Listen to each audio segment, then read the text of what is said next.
is gonna definitely be what's happened with Trump and the Epstein list. Okay, these two videos, one from mainstream news outlet and another from the Ron Paul people, explain what the mood is. So why don't you take a look at them first?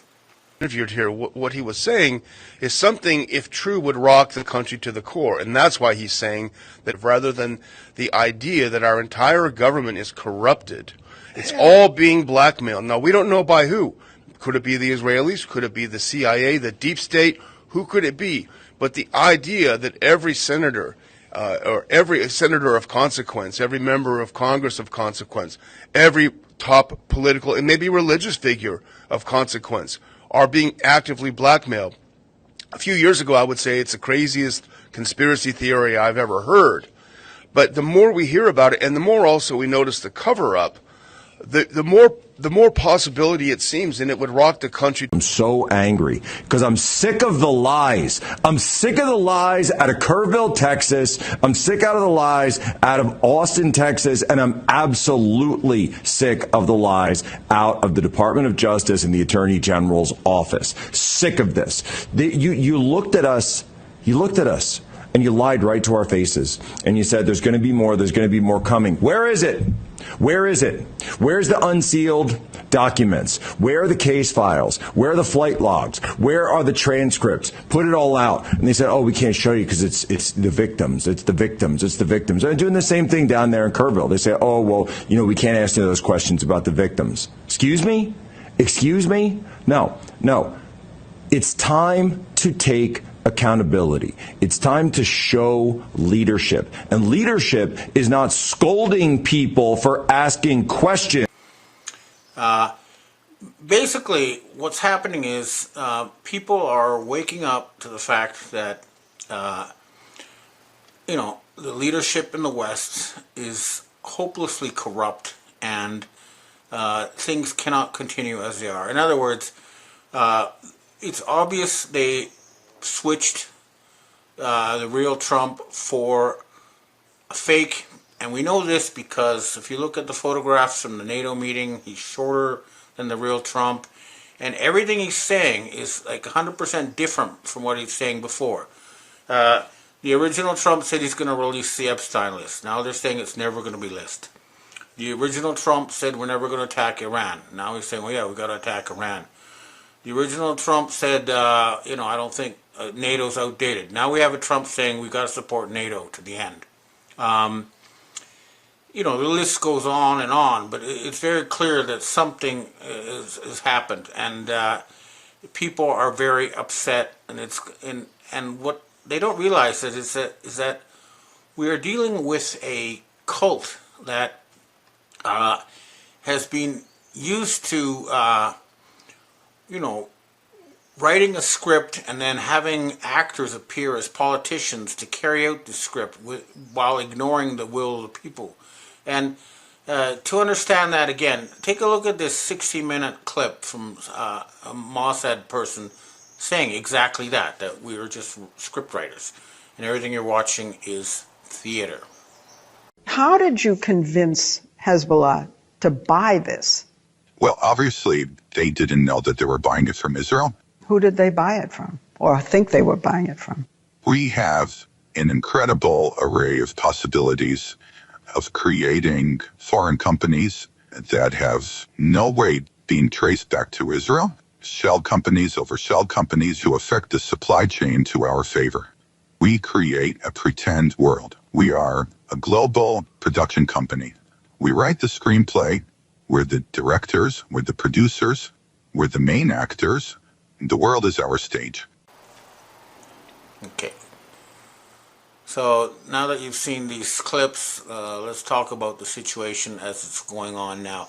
I have been communicating with various intelligence agency sources to figure out what's going on, and I'm hearing that this sicko show will continue throughout the summer, and people are on summer holidays, so everything's going to be like running in a loop. They're hoping, but clearly there's been some kind. I mean, people are getting very close to the hang 'em from lamppost type of anger, and they're not going to be able to suppress this. Now, the key to this is definitely Brigitte Macron, which is the name being used by Jean-Michel de Rothschild. The forensic evidence shows he is now running this Trump that we've seen since the Iran attack. Okay, and I say this, for example, because French President Macron, who's a spokesperson for Brigitte, said that he called Russia's Putin for the first time since 2022 because there's been a regime change. Well, I thought there was a regime change in January when we had a Trump who was going to release the Epstein stuff and all that, and John F. Kennedy files and the Martin Luther King files. And guess what?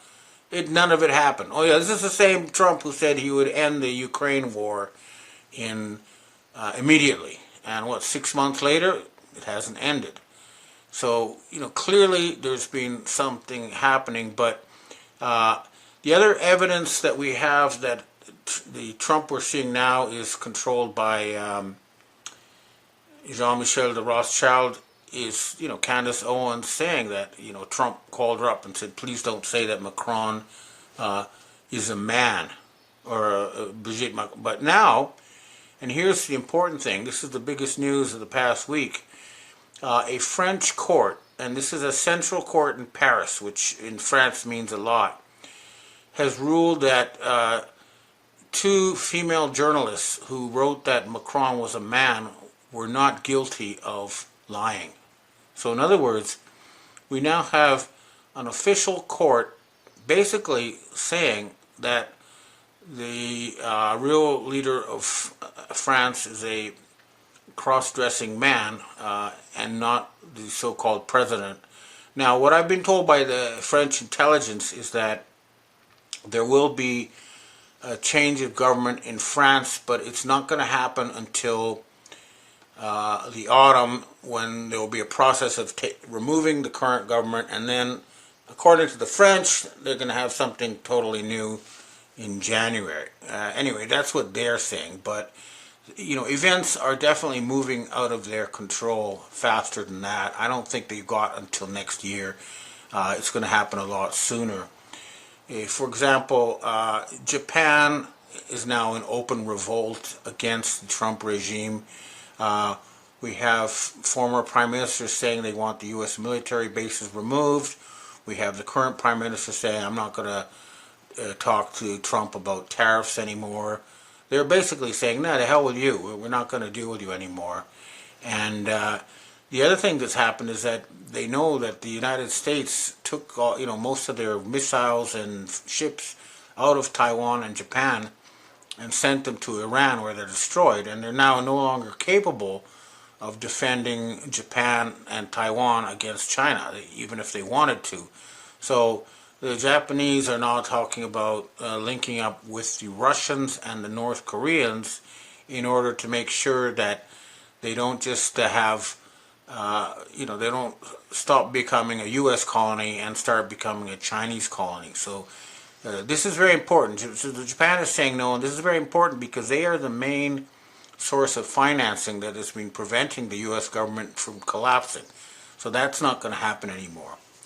And here in Canada as well, Prime Minister Mark Carney has started it's clear that he has once again nationalized the Bank of Canada. He's announced these huge infrastructure projects that will create a bunch of pipelines that will take Canadian oil and gas to Asia, where they can sell it for a better price in the United States. And he's going to build houses so that people can, the average McDonald's employee can afford a house. So they're going to stop buying a house equal to a lifetime debt slavery contract. So there's been a fundamental change in Canada, and we're hearing that something will happen in the UK as well, and Starmer will go, and this is very important because if we do not remove these parasitical criminals from our government, the West is going to completely be obliterated. Listen to former British Prime Minister Liz Truss explain why. And what I am saying is unless we get a grip and change the way our countries work, the West will be finished in 10 years. And what do I mean by that? I mean, we have been threatened by left-wing ideology, whether it's excessive government spending, whether it's net zero ideology, whether it's things like DEI and ESG, whether it's Islamism. All of these things have conspired to hollow out our countries, to stagnate our growth, but also to present real threats to the way of life in the West. And, I am a Trump supporter. I think that Trump getting elected last year was the first domino to be falling in the right direction in terms of saving the West, because otherwise I think that we will see China and radical Islam, two terrible partners, win against the West. That is the threat we face. This is vital to the survival of the West. This is important because she was a former prime minister and has a lot of influence with the establishment in the Five Eyes, because clearly the Anglo-Saxon Five Eyes need to do something ASAP about this cult that has taken over the highest levels of government, and this is going to happen. Now, my Defense Intelligence Agency contacts tell me that the first thing they're going to try to do is they're going to try to, it's like the lizards. They're going to try to sacrifice Pam Bondi, Kash Patel, a couple other members of the Trump cabinet to try to assuage the anger over the betrayal on the Epstein list. But that's not going to cut it. They're going to have to remove the fake Trump who's appeared since the attack on Iran, because the man is a disgrace. He's now saying he's best friends with Lindsey Graham, who was his enemy for many years. I mean, there's so, even Russian diplomats are saying on the record that there's no point in talking to the American government because their position changes from day to day, hour to hour. And this big, beautiful bill that was passed, caused a rupture with the military. And I guarantee you, the U.S. military is no longer obeying that clown in the reality show that's pretending to be government in Washington, D.C. They do not obey that actor who's playing Trump. The real Donald Trump is at the Pitufik Air Base in Greenland. He is working with the White Hats, and, people are trying to remove these, stage directors, these script writers, who are running the fake show that we're now, all seeing, and it's causing us all to be totally disgusted and angry. We really are getting close to the point where these people are going to be dragged out in the street and hung from lampposts. And that was not me who said that. George Bush Sr. once told a reporter, maybe by accident, but he says, if the American people ever find out what we did to them, they're going to drag us from our houses and hang us from the nearest lamppost. And that is the sort of situation.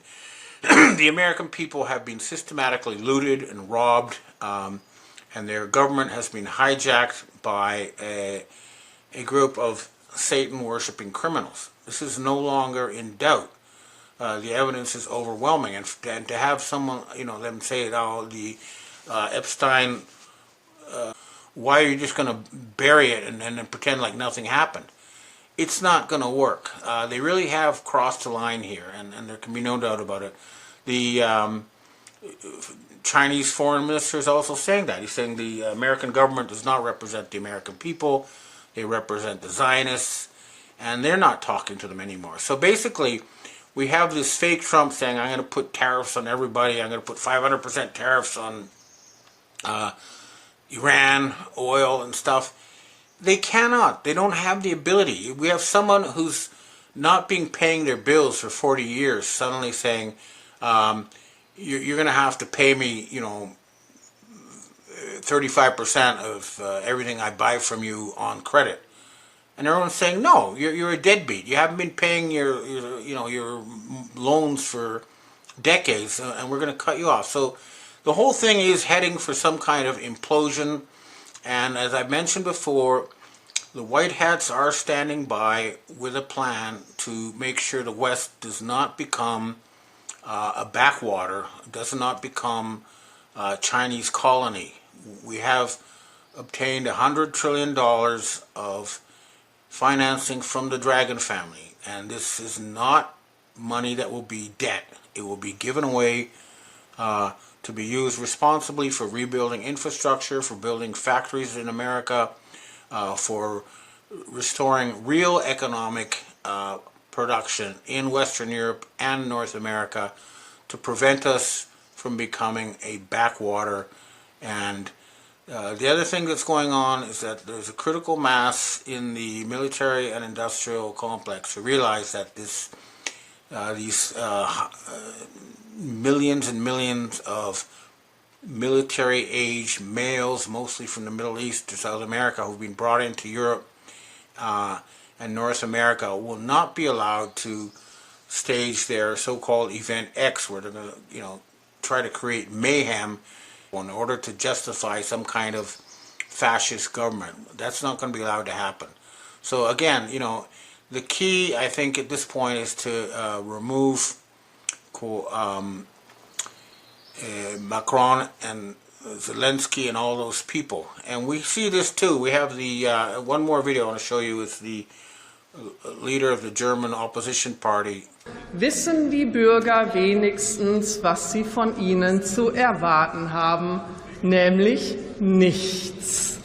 Gar nichts. Ihr Wort ist nichts wert, selbst wenn es schwarz auf weiß in Ihrem dürftigen Koalitionsvertrag steht. Sie sind ein Papierkanzler, der im Ausland Weltmacht spielt, sich aber zu Hause nach Lust und Laune vom Wahlverlierer SPD vorführen lässt. Wenn es zum Schwur kommt, behaupten Sie dreist und frech, es sei kein Geld da. Im selben Atemzug bieten Sie dem US-Präsidenten an, mit dem Steuergeld der deutschen Steuerzahler amerikanische Waffen für die Ukraine zu kaufen. Ich persönlich glaube, Sie haben da schon Ihren nächsten Aufsichtsratsposten als Lobbyist klargemacht. Als Krone der Verhöhnung erklären Sie den Deutschen dann auch noch von oben herab, sie müssten mehr arbeiten.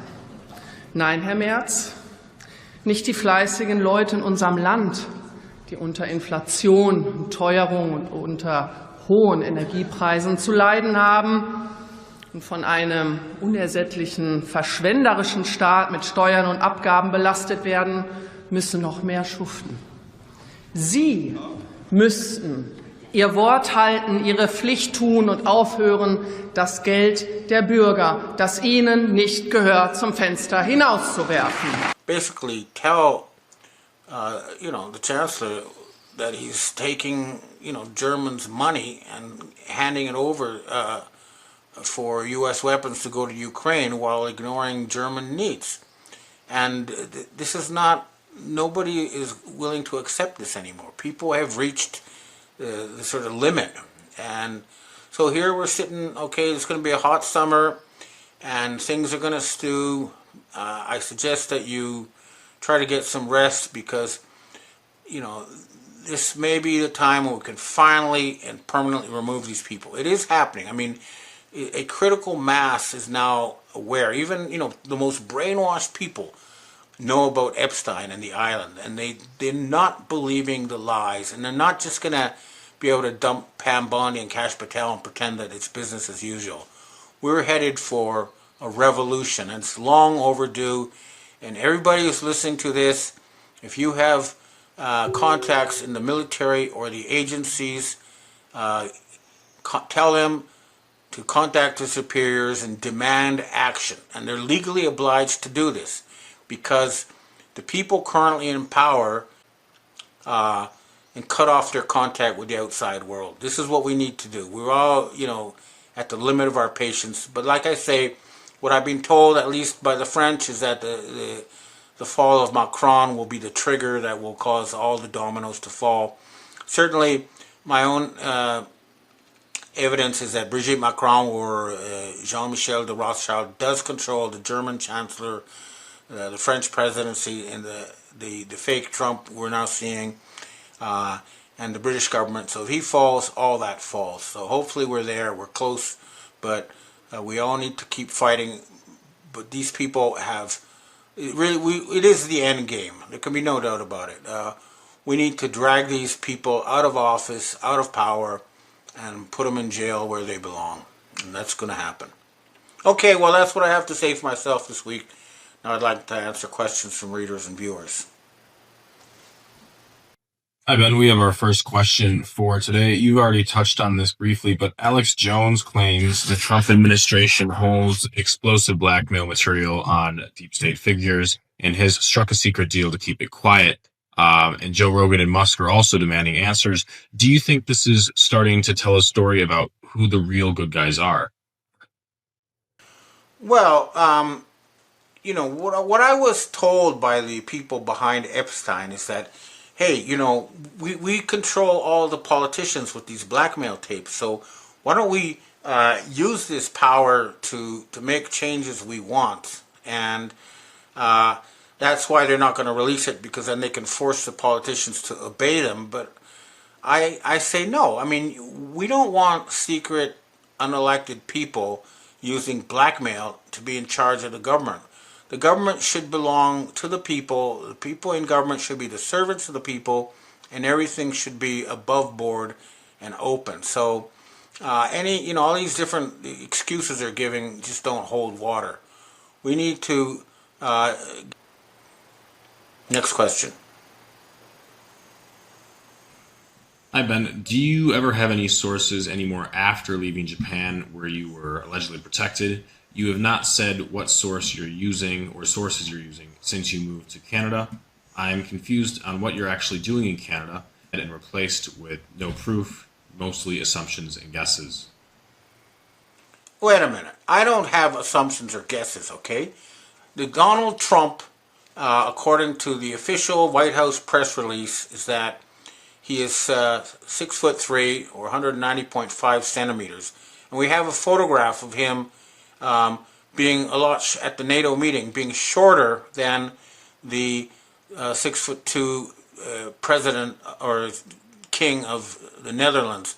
There are other pictures showing him to be only 5'10".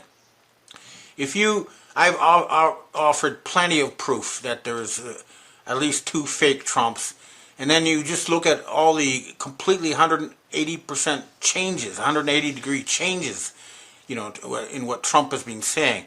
Before he says we'll never attack Iran, now he says we got to destroy Iran. Before he says NATO is out of date, now he says we're working for NATO. So don't, if you're denying it to that extent, then forget it. You're some kind of fundamentalist freak. Now, as far as why I'm in Canada, I have the family home I was born and raised in. We have to deal with my siblings. There's a lot of other things that I need to do. And there was a temporary move in Japan against me that has been neutralized. The people responsible, and that, means that Japan is now becoming an independent country. And I still have the exact same sources, okay? I talk regularly to Russian FSB, to Defense Intelligence Agency, to Asian secret societies, to MI6, etc. And the Iranians. I talk to everybody. And I use, depending on who I use different means of communication, because they all, prefer different ways to communicate. So, for example, MI6 will only communicate on iPhone. The Russians will only communicate on Telegram. So, I deal with these people. I have my same connections, my same network. Nothing has changed. I'm just here for 6 months for family reasons.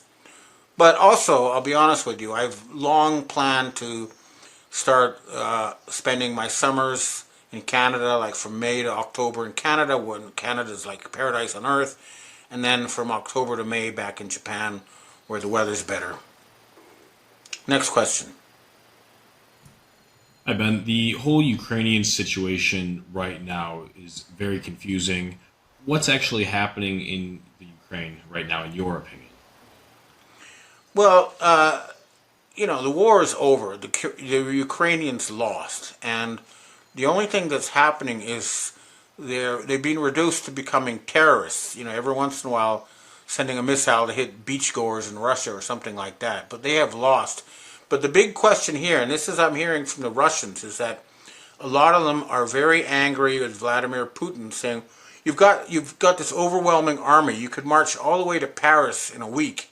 Why aren't you doing it?" And I'm hearing that the Russians are finally going to do something. They're actually going to move into Western Europe and arrest all those Nazis.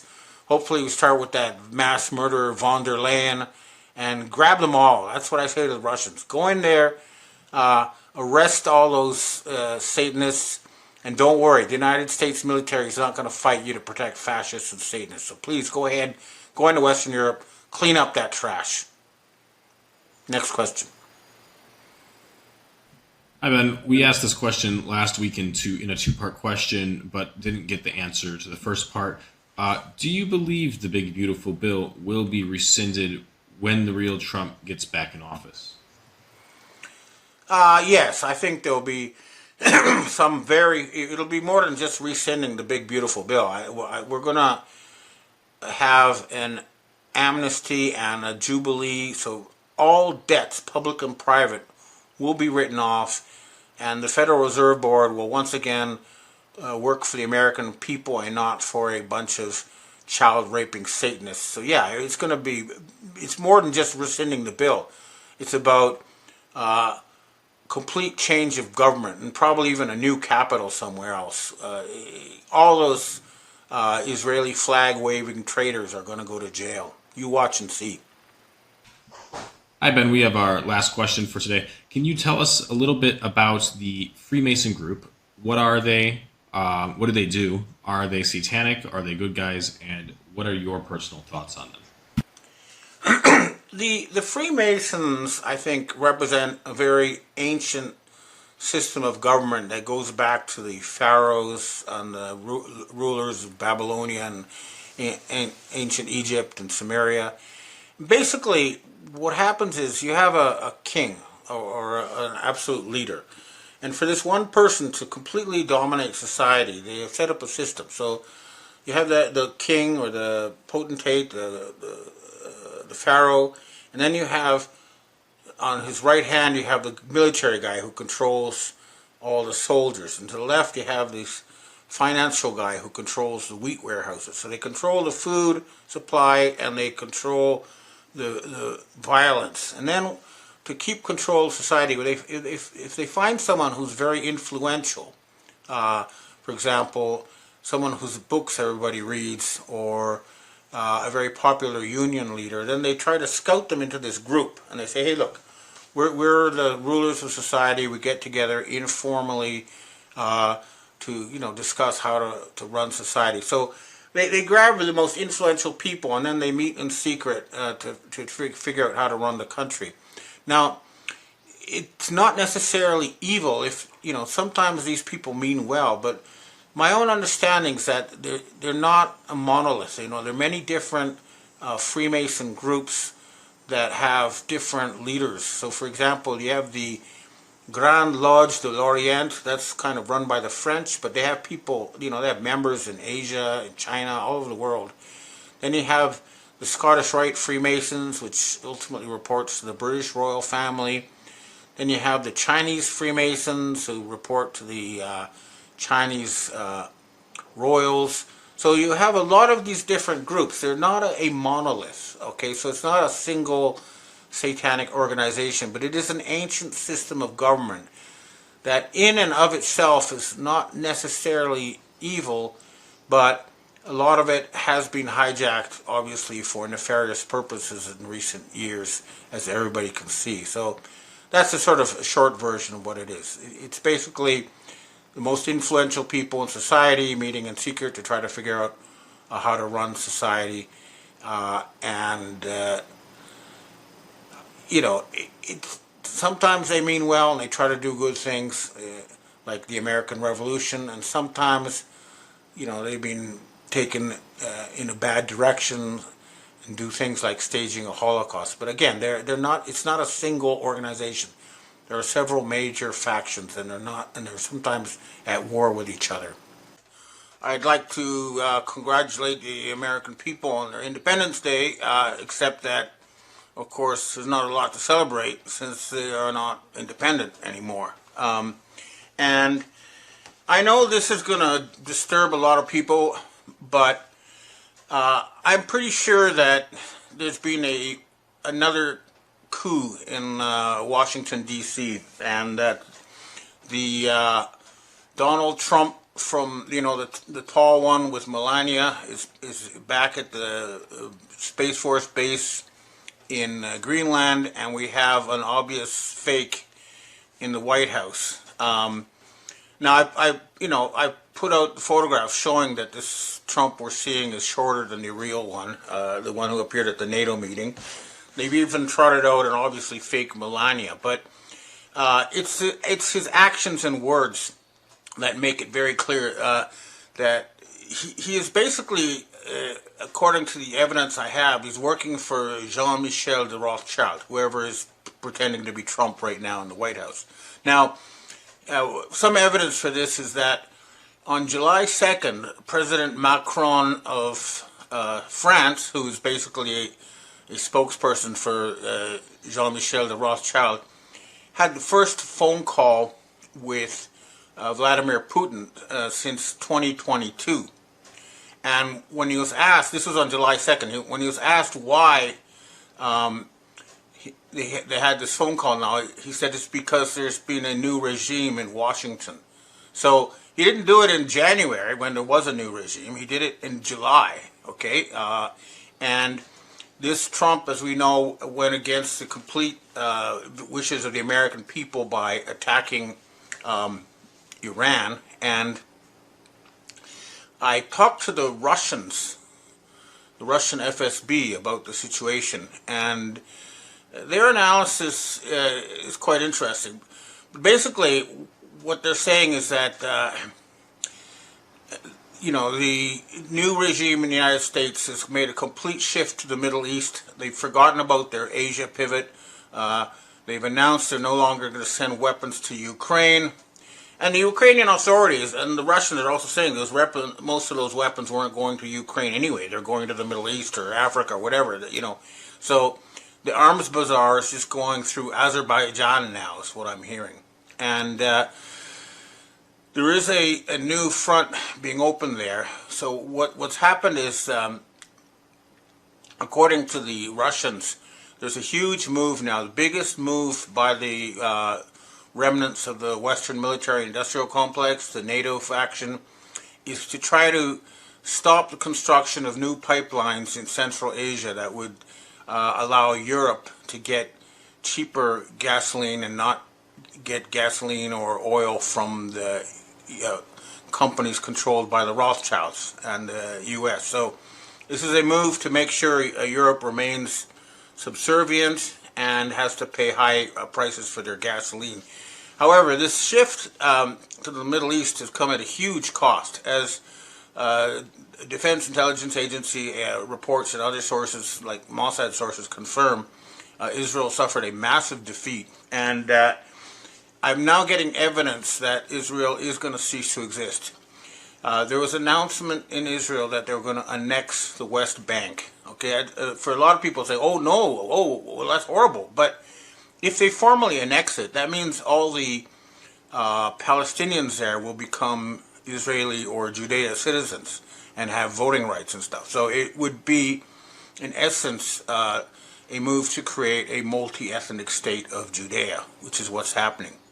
Now, getting back to the United States, another sign that Rothschild has reasserted control is that they're passing this big, beautiful bill, which is essentially a massive bribery bill that uses debt or debt slavery to tax the American people and pay the ultra wealthy. That's what it really boils down to, because right now the United States is paying more on interest than they're paying for their defense budget. This is paying money to unelected bankers who created debt out of nothing. Literally, it is debt slavery. So the United States is paying more. The American people are paying more to these bankers for money created out of nothing than they're paying for their own defense. And this is not going to end very well. The BRICS, who now control way more of the world economy by far than the G7, have decided to start up their own future planning agency. Unfortunately, the West has not yet gotten behind that ball. However, there are signs of big change, and this recent Rothschild power grab in the U.S. is not going to end well for various reasons.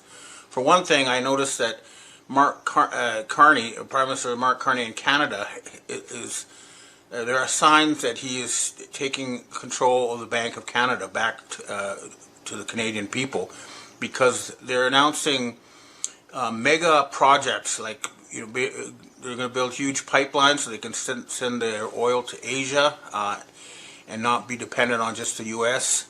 And the other sign is they're carrying out massive housing construction. In other words, mega projects that aren't funded by debt or taxes. So it's a sign that change is happening. And also we noticed that in the UK that the blackmailed pedophile Keir Starmer is facing a revolt, and my sources tell me he won't last past the summer. So that's a good sign. So Macron is losing. He's going to lose Canada and the UK, and then you'll see what I mean. The biggest secret in the entertainment industry that really wasn't a secret at all has finally been revealed to the world. The wall of silence has now been broken, and victims are coming forward. Our team has had at this point more than 3,285 individuals contact us with people claiming to have been victimized by Sean Combs. After vetting, we now represent 120 individuals who intend to bring civil claims in civil court against Sean Diddy Combs, as well as claims against many other individuals and entities that we will name as defendants as we file these individual cases.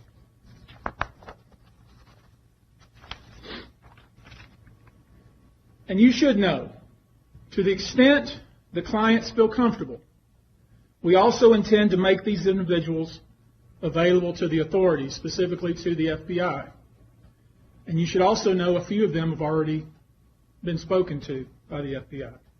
Now, before we discuss the nature of the claims and claimants themselves, let me comment on the large volume of calls we have received since our first announcement. Even before the indictment of Sean Combs, we had received a small volume of calls and had screened a handful of cases. After the indictment of Sean Combs and the announcement that we were pursuing these claims, the floodgates opened.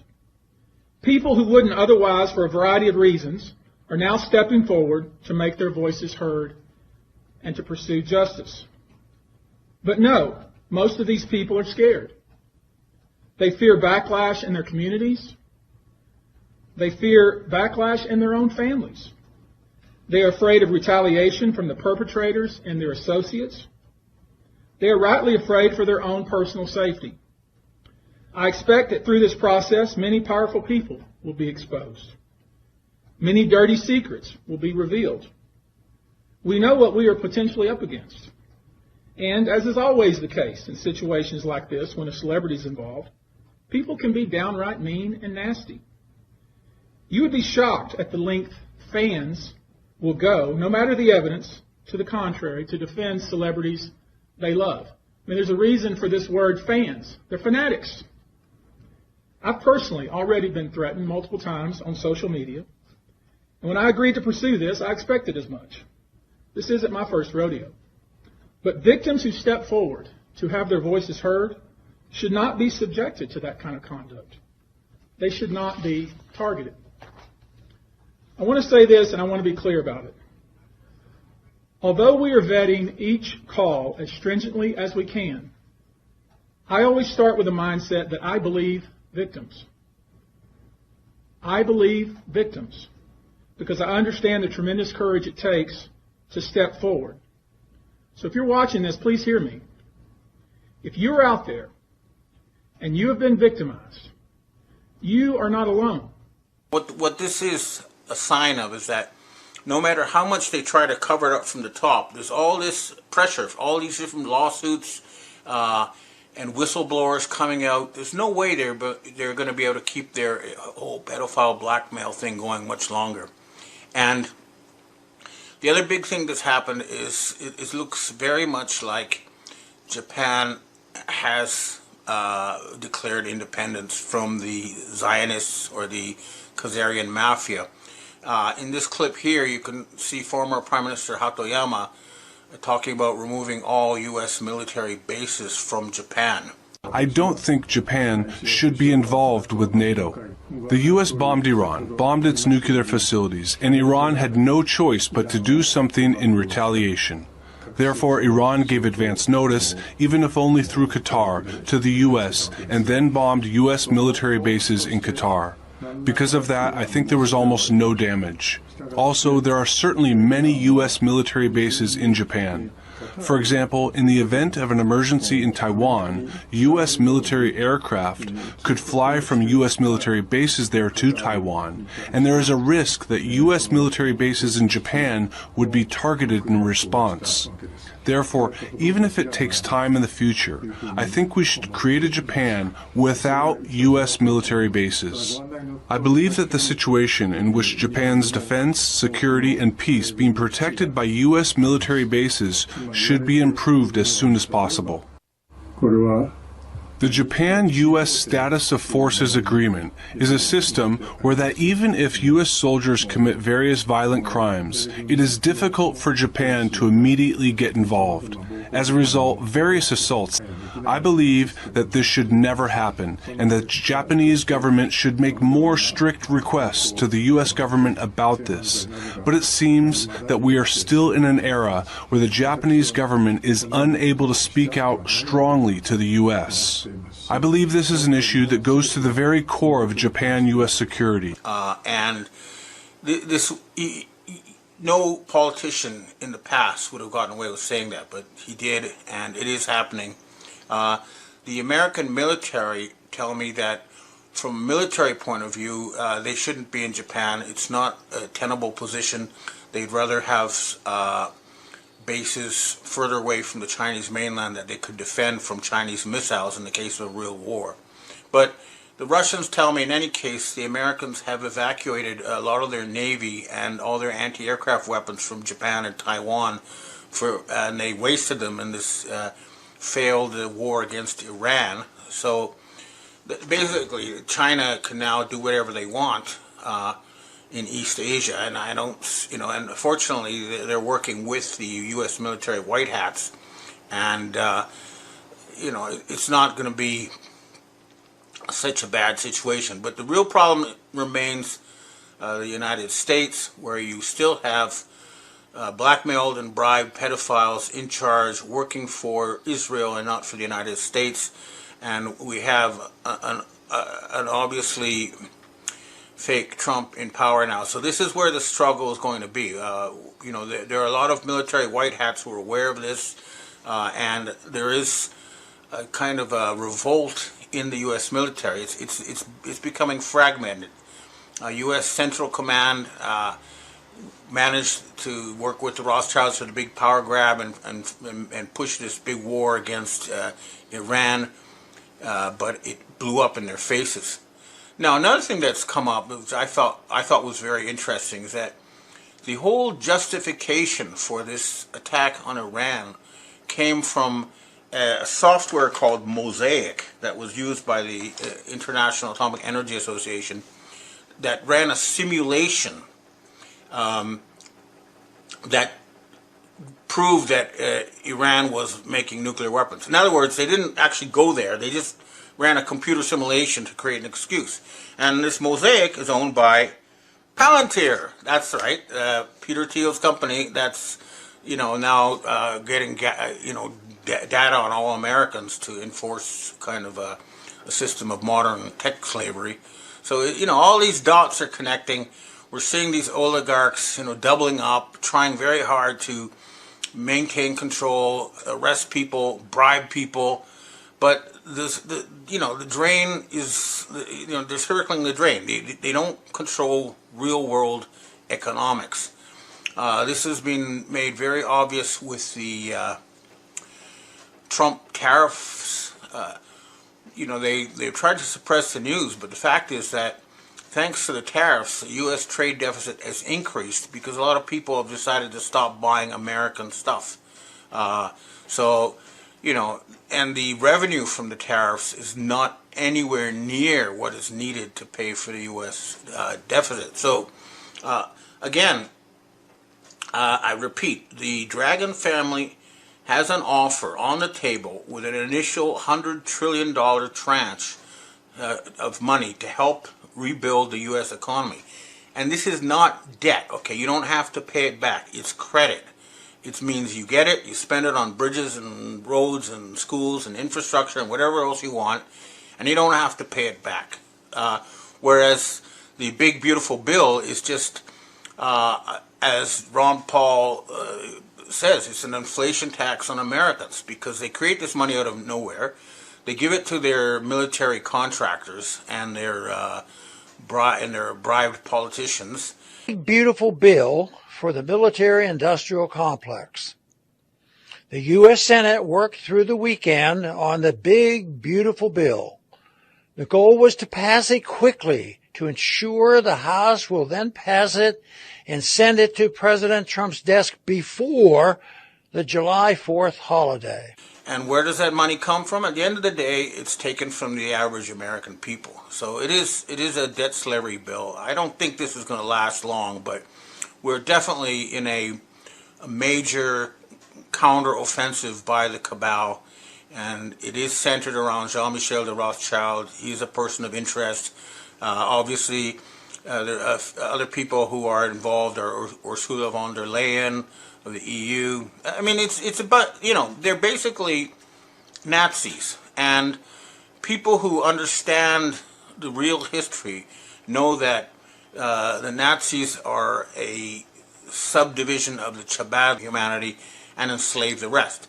I mean, Hitler himself in Mein Kampf, 90% of the world, and it's in his plan. So these people are still fighting, and they're fighting for their lives. Let's face it. The EU just had a parliamentary vote, or they're about to oust von der Leyen over obvious corruption, fake politicians who are not going to be able to vote her out. It's going to require high-level military interference. But right now, it just looks like the whole thing is going to implode by itself.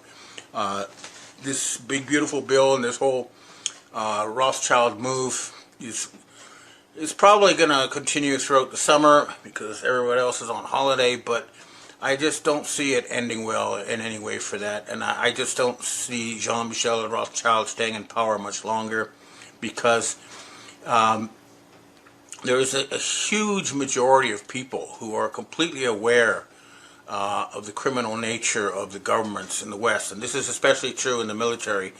And it is happening on many levels, on grassroots levels, and it's happening in Israel as the Israeli people, wake up to the fact that they just suffered another Holocaust thanks to Benjamin Netanyahu.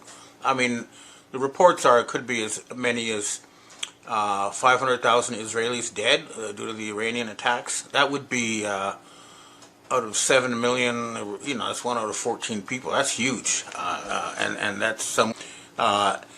and they've run out of weapons, they've run out of missiles, and they're trying to up the ante by bribing Turkish President Recep Erdogan with promises of an expanded empire, Ottoman Empire in Azerbaijan, and trying to get some sort of Russian-Turkish thing going on there. So the Russians are on the case, and I think Erdogan is smart enough to understand that he would lose any war with Russia, and it would be very stupid to work for the Israelis and the Zionists, because his own people will not put up with it, despite talks about, they can go ahead and expand their Ottoman Empire, but they don't have to do it by working for Satanists. They can do it, more peacefully in a friendly manner with Russia. So again, it is looking pretty grim right now overall, but I look at this as a sort of a battle of the Bulge offensive by the Khazarian mafia, and the numbers mean they're going to lose. Let's just think about it. In Western Europe, they could not hold out against Russia for more than 2-3 weeks maximum. And even though they had their fake Trump at the NATO meeting saying that the United States would fight to defend Western Europe, they physically cannot. Okay, they just, even if they wanted to, they would not be able to ship enough weapons and tanks across the Atlantic, especially with Russian submarines and missiles sinking ships, to get, even if they, fly troops over to fight the Russians, they wouldn't have weapons for them. So they cannot defend Western Europe. The Russians, I think they're too cautious. They keep telling me they're just letting it implode by itself because they don't want to, give anybody an excuse to start nuclear war. Okay, but I think that, they could just order government change in France and Germany at this point without having to actually carry out warfare. But again, we're watching an end game. There can be no doubt about it, and this is not going to end well. But I repeat, many countries, Canada, now soon the UK, Japan, they are leaving the Khazarian fold, which means we're really down to a small rump of bribed and blackmailed politicians in Germany, France, UK, to lesser, and the US, and they're losing Israel as well. So, it's a bit depressing to see them make this big push, but at the same time, they have lost. It's just mathematically certain. They don't have the troops, they don't have the money, they don't have any control over the real economy. And the other thing, of course, is now Elon Musk is against them, which means that a large portion of the U.S. military-industrial complex, the National Reconnaissance Organization, all those high-tech people have turned against the fake regime now in Washington, D.C., and we do expect the real Donald Trump will return, but my own sources in the U.S. Space Force say they're just letting them, giving them enough rope to hang themselves, and that's why they're not taking action now. So we'll see. But that's sort of the situation. We're in the midst of an offensive that will fail, but in the meantime, they've got a very sick show going on in Washington, D.C. They're still trying to cover up the pedophiles. They're still trying to continue their debt slavery system, and they're still trying to start World War III. But I know that sane minds in the military-industrial complex are not going to let them do that, and I'm hoping that they will wake up to the fact that this dragon family offers offers a way out of debt slavery without a catastrophic collapse of the U.S. economy. So they need to take this seriously because it's real. Okay, well, that's what I have to say for myself today. Now I'd like to answer questions from readers and viewers. Hi, Ben. We have our first question for today. Is it possible the fake Trump being seen over in Europe and on the news is a security body double being used by the real Trump? Is it possible that the real Trump does have his own body doubles that he uses, just like the fake Trumps? The real Trump does have body doubles that he uses for high-risk occasions. This is sure. But if you look at past statements from the real Trump about Iran, for example, he repeatedly tweeted that, Obama was trying to start a war with Iran and we should never do that. And to see this one, promoting war with Iran against the will of the military shows that the one that appeared at the NATO meeting and promoted the attack on Iran was not an avatar for the real Trump. Next question. Hi, Ben. About South Korea, the Zionist candidate Kim Moon-soo, a close friend of Jeong Kwang-hun, a mentally insane Protestant leader, was defeated recently. The American military commander in South Korea endorsed him. Does this kind of explain that the U.S. military force in South Korea is a Zionist entity? Oh yeah, I mean, South Korea was always been a U.S. military colony, but the fact that South Korea, Japan, Australia, all these countries refused to go to the NATO meeting is a sign that something has clicked here, and I believe the U.S. military in East Asia is not on the same page as the Central Command. They're very upset that their power has been wasted on this Iran campaign, but they understand that they're going to have to, come to a new arrangement in East Asia, and this will be one that will allow the United States to continue to have a role in the region, but in a more sane and friendly manner. So instead of constant warmongering, it'd be more, nation building. But I understand that North Korea and South Korea will now once again move towards merging into a, reunifying, and I don't think the U.S. will stop that, even if they want to. But yeah, I mean, the government in South Korea is presiding over the biggest population drop in that nation's history, and it's not working for the Korean people. When they have the lowest birth rate on earth, and when a woman does not feel safe having children, that shows there's something wrong with society. Next question. Hi, Ben. I know you touched on this briefly already, but do you think the big, beautiful bill will end up being rescinded when the real Trump gets back in office? And regardless of that, what do you think this means for everyday average Americans? For everyday average Americans, it means more inflation and more debt, and it'll mean an increase in the wealth of the top 0.1% and a decrease in the wealth of the 99%. And I think the real Trump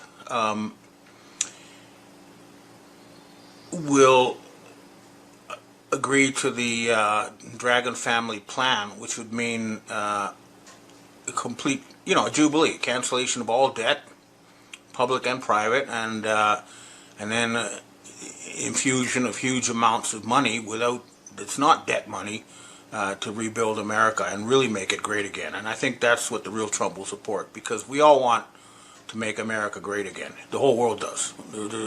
It's like watching a good friend, suffering a mental breakdown and become homeless, and then nobody wants that. Next question. Hi, Ben. We have our last question for today. What about all the ICE deportations? Is this the real Trump or the fake Trump behind this? The real Trump, did take big action against criminals, and a lot of known criminals were deported, and the result has been a huge drop in the crime rate across the U.S. But recently, I'm getting reports of deportations of useful people, like farm workers and dishwashers and stuff like that, and that's a sign that, again, something has clicked, something has changed. The the use of paid mercenaries to start riots across the U.S. and then an attempt to use that as an excuse to have military onto the streets of U.S. cities. Everyone pointed out that these rioters were getting money from Soros and those people, and that trail leads to Rothschild. So suddenly they had to scale back that campaign. But for the first few months, the real Trump did a great job and helped reduce the U.S. crime rate by deporting known criminals, and that's a good thing. Okay, well, I guess that's it for this week. I hope to see you again next week. And, despite everything, the United States is a great country, and we all wish you a happy 4th of July, and we'll all fight to make sure you really do become an independent nation again, because the world needs America back. Okay, well, thanks. Hope to see you next week. Hello. This week, I took a trip to a remote train station in Japan, and then from there, a 1-hour car drive to the mountains to meet the head of an ancient secret society known as the Yatagaras, or the Three-Legged Crow. It was very interesting to me indeed. Now, the Yatagaras refers to a three-legged crow that legend says guided the very first people to Japan in ancient times. And it is basically at the head of the Shinto religion. Now, the story I heard was really fascinating. The members of the Yatagaras claim that they are the descendants of one of the lost tribes of Israel known as the tribe of Ephraim. Forgive me if I pronounced that wrong.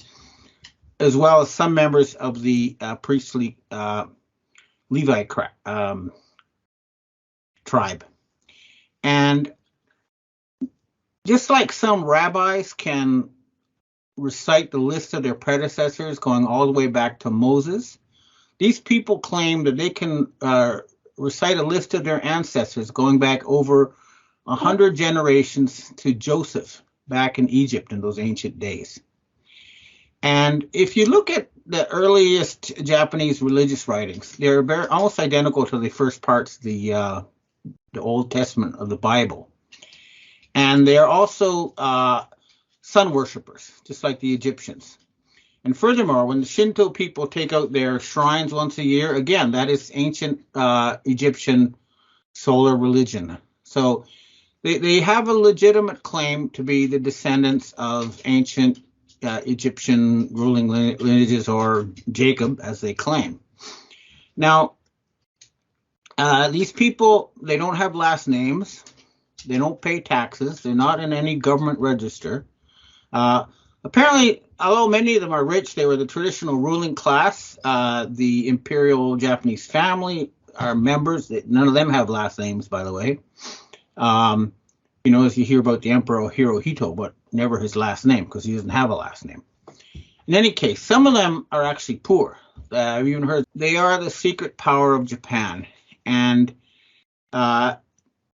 they had an interesting offer. Oh, one more thing I want to say to make me think this was a legitimate thing.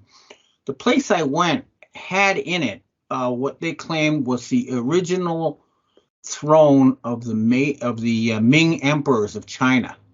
It was huge, big enough to seat 3 large people, and it was made of solid gold. And I mean, 2 people, me and another person, tried to lift. We couldn't even budget like a fraction of a fraction. It just was so heavy.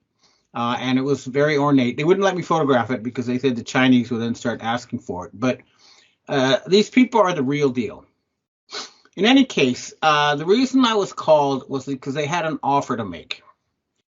They claim that the Japanese royal family has $5 trillion worth of gold in the vaults in Switzerland. Right now, the only person who's authorized to access it is the Empress Dowager Michiko. And she can only do it via the Red Cross. And at present, it can only be done to deal with, emergencies such as earthquakes and stuff. In other words, the sort of thing the Red Cross gets involved in. So the proposal they're making is that they use this $5 trillion worth of gold as backup to set up a future planning agency to take over some future plan, economic and social and environmental planning for the planet. And to do this, we need the cooperation of the Swiss and the families that own the private central banks, et cetera, et cetera. And so I have started the process of trying to get this negotiations forward.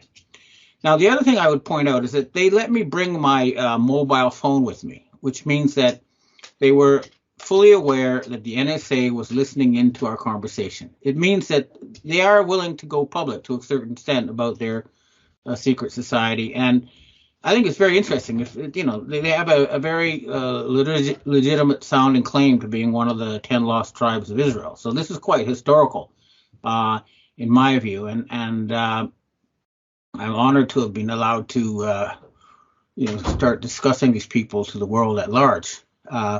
So that's the situation there. Now, again, with this gold business, they claim that all these stories about huge gold hoards in Indonesia and the Philippines, etc., are not true, but that their gold is real. They took it from the Tokugawa family, and it's in Switzerland. Now, another thing, these people tell me that everything we've been taught about the recent history of Japan is fiction. So, for example, they claim that the big battle of Sekigahara never took place, and that there was actually a battle called the Battle of Yamanaka, where Tokugawa Ieyasu body double to represent him when they took over Tokyo. Again, I don't know. I'm not an expert in Japanese history, but I just throw that out there, just for future scholarship to look into. In any case, I hope this will be the item that can break the current deadlock. Now, I'll get into more detail when I write my weekly report on this meeting, but now I want to talk about the world situation. Basically, I think it's time to step back because everything is in kind of a holding pattern right now, and we need to examine what each side holds. On the Western side, the families that control the Western central banks, what do they control? Well, they control the BIS, the UN, the World Bank, the IMF, the Fortune 500 companies, and they control a lot of the, traditional international institutions. However, now let's look at the other side, the people around the Shanghai Cooperation Organization. Now, this is basically an alliance between what used to be the communist Soviet Union bloc and the non-aligned countries. So it includes China, Russia, India, basically about 82% of the world's population and 65% of the world's GDP. And they are not accepting any more fiat dollars created by the Khazarian mafia or the families that control the West. And this is resulting in the economic implosion we're witnessing in the United States and Europe now. Now, things are going to get worse over the next coming weeks. The Russians are waiting for the ground to harden in the Ukraine, and they're going to send in a 700,000-man army. And I've heard they're going to go all the way to Paris. They're not going to stop in the Ukraine, and they're going to go into Switzerland too. So I strongly recommend for the Rockefellers and Rothschilds holed up around Lake Geneva and hiding around New York, etc., that they start to seriously get off their high horse and negotiate while they still have anything to negotiate with, because time is running out. And one of the reasons why they hadn't tried to make Japan independent again was that, they had received threats that Tokyo would be destroyed, plunged into the ocean. If they tried that, they would blow up Mount Fuji.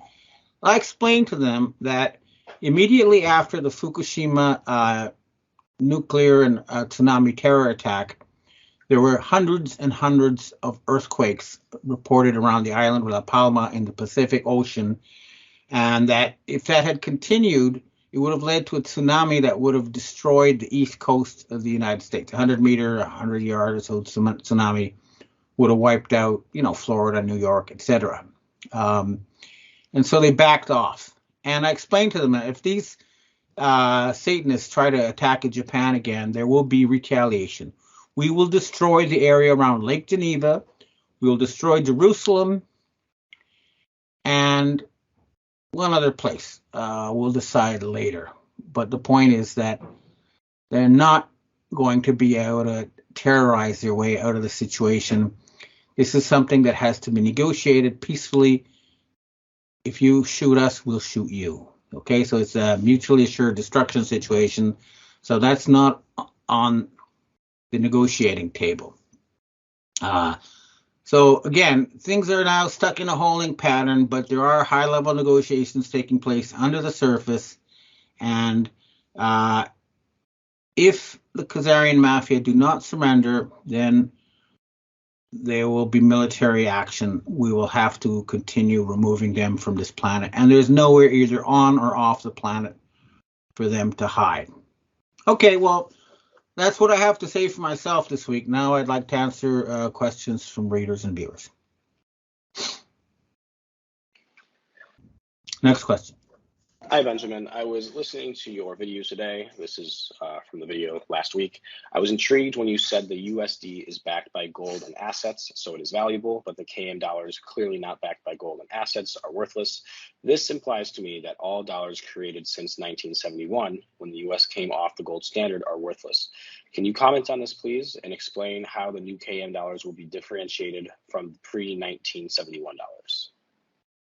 Okay, well, actually, what happened was that after 1971, with the Nixon shock, the nations of the world did accept U.S. dollars in exchange for oil, and that continued until 2008, when we had the Lehman shock. At that point, a decision was made by the Asians, and this is the group that, controls about 82% of the world's population and 65% of GDP, said we're no longer going to accept newly created dollars as payment for goods.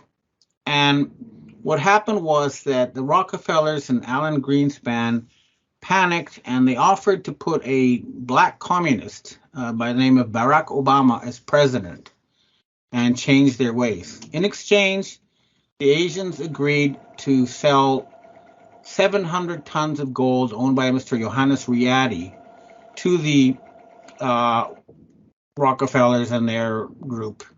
And this was leveraged 1,000 times to create $23 trillion. That money kept the U.S. Corporate government going until January 31st, 2020. At that point, they were no longer, it ran out, and they were not accepting new dollars as payment. And so they were given until mid-February to come up with the money. They didn't. And what happened then was the Khazarian mafia, the Rockefellers and stuff, they laundered their money through this sorry, it's my cat's friend's cat I'm taking care of. They're pumping this money through these fraudulent PCR tests. So they're using these tests and requirements to launder massive bribes into the Chinese political system. Now, the Asian secret societies investigated this, and they realized that the PCR tests were fraudulent and that this was part of a plot to overthrow the government of China. All this testing, everything is over now. So they lost the Battle of China. That'll come out in the coming weeks. And in the EU, too, the EU Commission has asked the president of Pfizer a second time to appear and testify. And, of course, he's gone. He won't show up because I've been told he's no longer on this planet, although other sources tell me he's hiding in Paraguay. Whatever. He cannot appear in public. And they have this rubber mask Pope out there pretending to lead the world's Catholics. He does not. So, but what's really going to undo them is that because they don't have access to commodities and oil and stuff, they've been jacking up interest rates. So right now, the interest rates on U.S. Treasury bonds is higher than on Chinese junk bonds. In other words, the so-called U.S. government is less creditworthy now than the worst zombie Chinese corporations who are facing a real estate disaster. So this tells you that they are in deep trouble. And because the years and decades of zero interest rate money has kept a lot of what the economist Nouriel Roubini calls zombie companies that would be bankrupt if it weren't for this money. And now that they have to pay actual interest on their loans, there's going to be a giant wave of bankruptcies. And this is also going to affect a lot of developing countries. And this will only affect their debts to the rules-based world order people. So they're going to basically default and defect from that system. Africa's hiring Russian mercenaries to kick out the resource stealers being sent there so they can actually get a fair price for their resources. So it's either going to be a huge wave of corporate and country bankruptcies that blows up the system, or it's going to be the lack of money that will tip over and destroy the God knows how many quadrillion dollars, and really nobody knows how many quadrillions of dollars worth of derivatives there are out there. But it's gambling with over 1,000 times leverage, and if that falls apart, the whole system, the whole financial system in the West is set to implode. Now, I know that people are frustrated that the U.S. military has not taken action against these people. The reason for this is because they require their monthly paychecks in order to keep themselves and their families alive. And a lot of the top generals have been bribed, blackmailed, etc. So that's why the U.S. military has been such a abject failure so far. But I'm hearing that's changing, that there is a lot of activity going on now. You're seeing flights around all U.S. cities. You're seeing mobilization at military bases. But what the Global Alliance is proposing is that once the Rockefeller, Rothschild, Khazarian mafia, plan to turn this planet into an animal farm blows up and they're bankrupted, the proposal is there's going to be a jubilee. All debts, public and private, will be written off worldwide in a one-time offer. And at the same time, there will be a redistribution of assets that were stolen via central bank fraud. In other words, creating money out of nothing and then using that to take resources from the rest of the world. I've been told by CIA sources that the Rockefeller family alone controls $15 trillion worth of stuff that will be taken away from them, and it will be redistributed to the people. How? I don't know. I don't think it's just going to be a deposit in your bank account. It's probably going to be managed for the greater good of the people. But this is something that will work out. But the point is that money that was stolen is going to be returned, and it's going to be at least $15 trillion, if not more. So even though right now it looks like we're stuck in a holding pattern, we're just waiting for the final implosion of these people. And the fact that China took action and cut off their attempts there with their, China was their showcase where everybody had this digital ID on their phones. And if they didn't obey, they couldn't ride a bus, they couldn't go shopping or whatever. Well, that's been shown to be a failure, and it was used to enforce a system of lies, and that has blown up. So their showcase is gone. However, we still need to continue the pressure on these people. We need to actively hunt them down, and we need to force the people in Switzerland around Lake Geneva to negotiate a peace. They're running out of time. We're running out of patience. They have proposals on the table. They've been ignoring them, and that means that as things stand, something's going to be done. And it's interesting to note at this point that the Russian arms dealer Victor Bout was just released. That's very important because Victor Bout was the man who supplied the nuclear weapons used for the micro nukes used to destroy the World Trade Center buildings on 9/11. And he's also involved in smuggling the nuclear weapon that was used for the Fukushima attack on Japan. We have eyewitnesses to this, and the fact that he's being released is a sign that the U.S. military may finally be willing to. That is a very good sign, because the trail will point to the French branch of the Rothschilds, the Rockefellers, many of whom who still need to be apprehended, most notably Hillary Clinton Rockefeller and David Rockefeller Jr. Now, the fact that Vanguard has suddenly stopped the the carbon scheme, that's a sign that the Rockefellers were definitely involved in the murder of Queen Elizabeth, and they were doing that because they wanted to escape from her green agenda. I'm not, her green agenda, that's another issue. I'm not 100% supportive of it. I don't believe that carbon causes global warming, but they were planning to, start a huge campaign to save the natural world, and that I support. Ben, we have our first question here for today.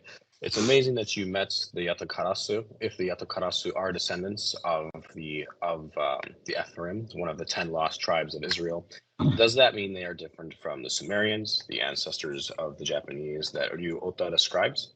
There is a legend that Japan will rebuild the world, but do the Yatakarasu have a prescription for that?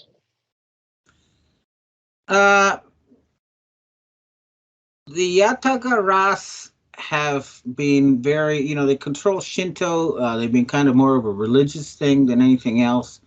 But it does look like they have made a move. They do have, we're verifying this still, but they do have $5 trillion worth of gold that they're willing to make available for a new type of economic management system, the sort that was pioneered by Nazi Germany, which, forget about the Holocaust and all that stuff. Just look at what they did before World War II. They built the autobahns, the highways. Everybody got a Volkswagen. Everybody got a paid vacation. They had incredibly fast economic growth that benefited all the people. This system was copied by Japan and Singapore and China, and that's why they have had such incredible economic success. In Japan, the Americans forced them to dismantle that system starting in the late 80s, which is why they've had stagnation ever since. But China still uses it, and they're still growing fast. And the point is that Yatagaras is saying we're willing to help the West revamp its system so that China does not outgrow them and make them irrelevant. The West needs to grow economically faster than China, or we will all become a Chinese servant. So the bottom line is that the Yatagaras have made a move, but it's still ongoing. We're still fact-checking, but it is historic. And the fact that they're willing to come out and tell the truth means that, a lot of hidden history will come out. Hopefully, the Tibetan and North Korean aspect of this will come out too. But they've told me before that they separated from the people who control the Jews about 3,000 years ago. So we're talking about a 3,000-year reunion. It'll be interesting. I'll let people know more when I find out more. Next question. Furthermore, touching on the Yatakarasu, if the three-legged crow people put their gold with the Rothschilds, wouldn't that mean at this point it would be gone?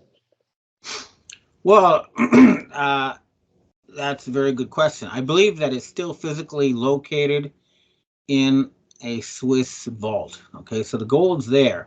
Now, I'm sure the Rothschilds were thinking that they're never going to actually let them access it, but right now they're not in a position to steal that gold. Okay, so they don't actually have a claim to it, and they don't have the military force to get away with stealing that gold.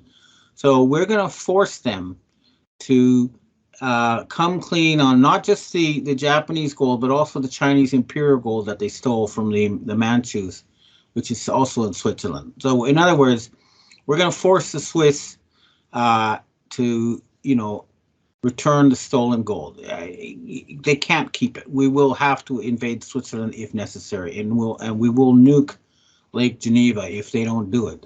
Enough is enough. Next question. Hi, Ben. You've mentioned Hillary Clinton as being a Rockefeller a number of times. Please delineate the family line and where she fits in. I did a search on the subject and read that her birth mother was the daughter of Churchill, who is the cousin of Hitler. Her supposed natural father was in one of two international bank families. The family's name was left out, but could that have been a Rockefeller? It also said Hillary was adopted out to the Rodens. Yeah, I mean she is a descendant of Hitler or that whole family line. It goes back to Clara Hitler, whose mother was born from Queen Victoria and her lover in Germany at a quite late age birth. And my sources in the CIA and the Mossad tell me that the father was David Rockefeller. So she's a Khazarian blue blood, and she's also, the New York police have videos of her. And she was almost certainly involved in the murder of Queen Elizabeth, and she's got to go. I've confirmed she's still alive. She's very old and fat, but she was in Japan. I've actually had eyewitnesses that saw her and said it's a real one.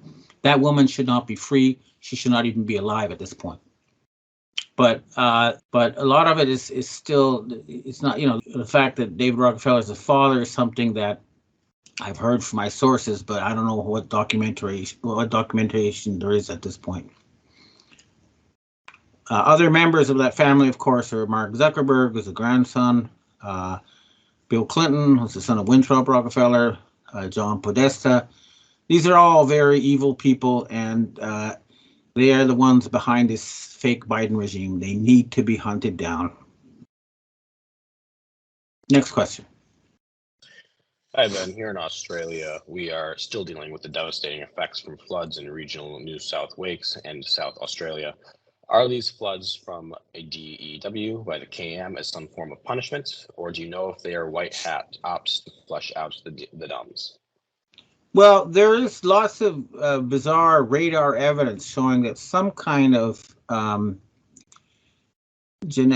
sort of weather engineering has been taking place in Australia, but I'm not sure, and I know that a lot of the dumbs are being taken out there, but I also have heard from the White Hats that they're trying to turn Australia green to increase the amount of life there. It's mostly desert now, and there is some kind of geoengineering going on to turn Australia into a much greener, lusher place. But I'll need to find out more, but this is what I know so far. Next question. We have our last question for today. You lost me completely on the destroying Jerusalem thing. Lake Geneva is more understandable, but I doubt it would take more than one brigade to take it. Jerusalem, on the other hand, is holy to three major religions. The Roman army took it, and Israeli airborne took it in 1967 against quality opposition, the British trained Arab Legion. What makes you think that they could take it again? It's the Gnostic Illuminati who said, who keep talking about blowing up Jerusalem because they are against the monotheism as it's currently controlled, and they believe that destroying Jerusalem would be a way of, ending their. Now, I'm personally very much against destroying historical sites or any kind of nuclear activity. But what we need to emphasize is that when we get repeated threats that they're going to blow up Mount Fuji, they're going to blow up Tokyo, and so we're forced to issue counter threats. They say, if you do that, we'll do the same to you. And the idea is to make sure that these things never happen. It's like a Mexican standoff. You shoot at me, I'll shoot you, so you don't shoot. And it's a response to threats to destroy Tokyo.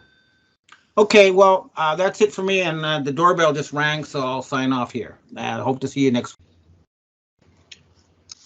Yesterday, December 15th, was supposed to be the final release date for all documents related to the assassination of President John F. Kennedy. In fact, though, 5% of the documents, the key 5%, remain hidden, and they're still not admitting the truth of what really happened. Now, I know what it is. Former CIA head Dick Cheney told me, I've heard it from other sources, so let's make this very clear. John F. Kennedy was assassinated on the orders of David Ben-Gurion, the first Prime Minister of Israel. David Ben-Gurion, in turn, took his orders from the Rothschild family and, above them, the Octagon Group in Switzerland. Now, what was John F. Kennedy's crime? His crime was he was a Christian, Catholic, and he wanted to guide humanity into the future based on human values of love, peace, and friendship. He wanted to take control away of the financial system, away from the Octagon Group. And that's why he made a deal with President Sukarno of Indonesia to get gold to back a dollar that was not controlled by the Khazarian Mafia, headed by the Octagon Group. Martin Luther King and countless other world leaders whose crime all was the same, which was they wanted to direct humanity's future by humans.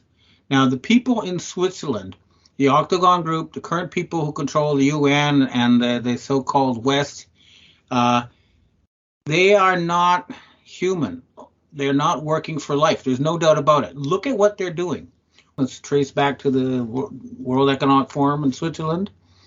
War, they've been trying to attack the Christians in Russia. Starvation, they've been trying to cut food off from the developing world and places that need food. And they want to have their Antichrist, their leader, take over the planet and turn it into a giant animal farm. This is beyond a doubt proven scientifically. Now, I have been approached by, Asian secret societies and the Japanese royal family and the British royal family. And they all agree that humanity needs to set up a new people-run, democratic, meritocratic, system for allowing humans to decide their own future. Now, the gold that the Swiss took from the Manchu dynasty and from the Tokugawa shogunate and from the Japanese government since Meiji Reform, it's in Switzerland. It's in the vaults. Technically, that gold does not belong to the Swiss. It does not belong to the Octagon Group. Now, we have asked politely to use that gold to set up, to finance this new agency, which would be a future planning organization. It would let humans decide what kind of future we want to create together and not be ruled in secret by a group that has proven who want to turn us into a giant animal farm. And they're still there. Now, we've politely asked the Red Cross in Switzerland through several channels, because they're the path through which this gold is supposed to go. I am now asking politely for the head of the Red Cross, Mirjana Spoljaric Egger. Pardon me if I pronounce that. We've contacted you. We've asked you to use your good offices to allow that gold to be used for humanitarian purposes. Now, Egger is a member of the Octagon Group. Okay, that's been given to me by Mossad and CIA sources. And we're getting quite tired of asking politely, which is why we realize that at a certain point we're going to have to take kinetic action. We have proven that we have the technical capability of redirecting a meteorite to hit the area around Lake Geneva, Switzerland. And if we don't get an answer, we'll have to ask for all civilians and artworks to be evacuated from the area around Lake Geneva because it will be slated for destruction as a necessary way to liberate the planet Earth. Now, these people have been suppressing human progress for a very long time. And I'll give you one example. We now have a technology known as CRISPR that allows us to pinpoint edit our genes. Now, so far, they're always making sure that we cannot do anything that will improve humanity.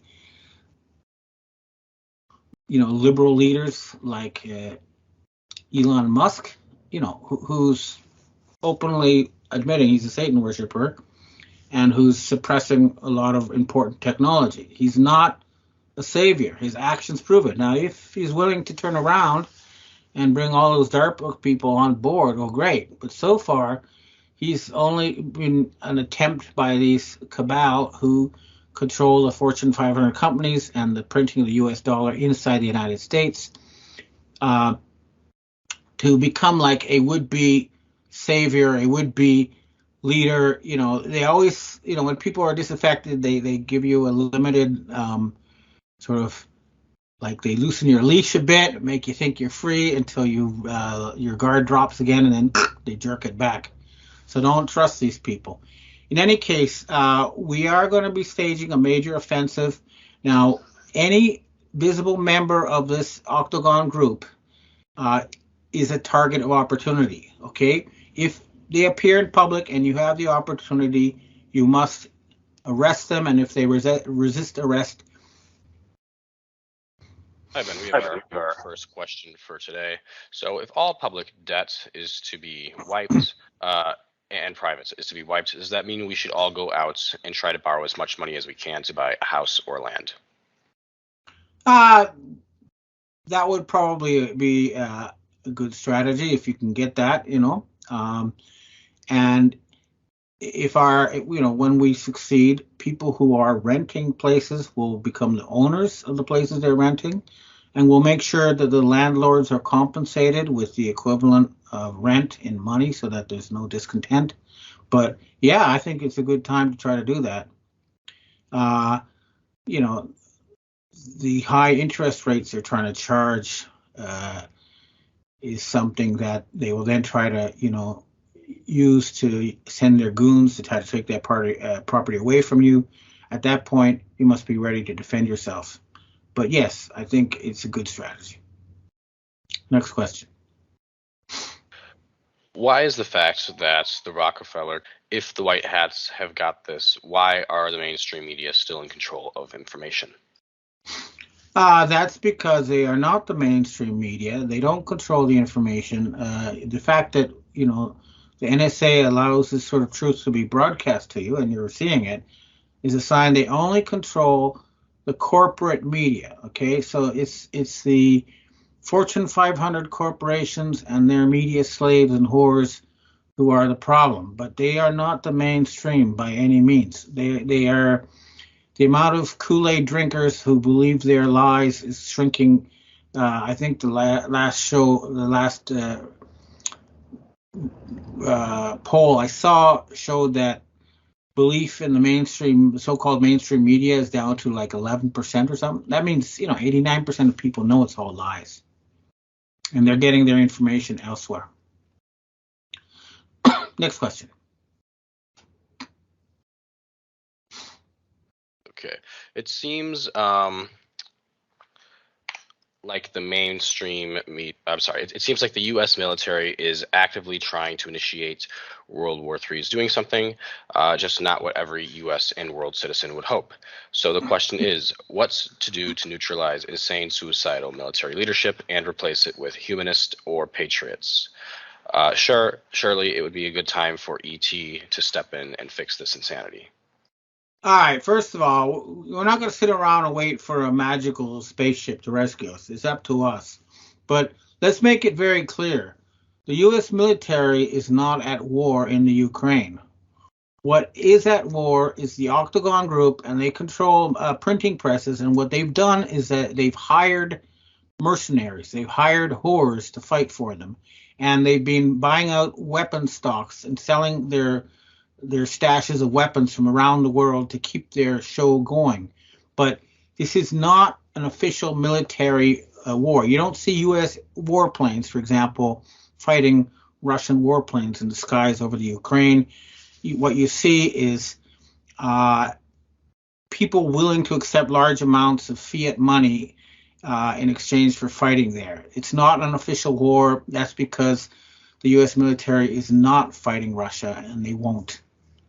It's only mercenaries and bought and paid for weapons. It's not the official army that's fighting there. But still, the U.S. military, they need to move into Silicon Valley. They need to move into New York. They need to round these people up. And they should have done it like a couple years ago. Next question. We have our last question here for today. This is in regards to Monday's report. The following morning report left one viewer a little confused. If they understand it at all, may not serve some positive purpose, but more likely not.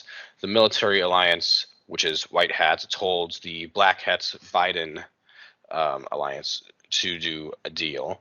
Bolt says the planet, or just US, is committing suicide, and Illuminati says it's part of their 1,000-year plan to free the planet from the Khazarian mafia. Can you elaborate on this a little bit more? You know, I wish I knew the answer. It's Victor Bout. But what you got to understand is that when you're reporting, sometimes you get a he says, she says situation, okay?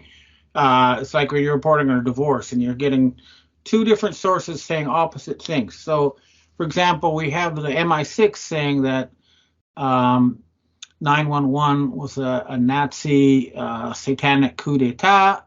Then we have the Gnostic Illuminati saying, no, 911 was a attempt by the Gnostic Illuminati.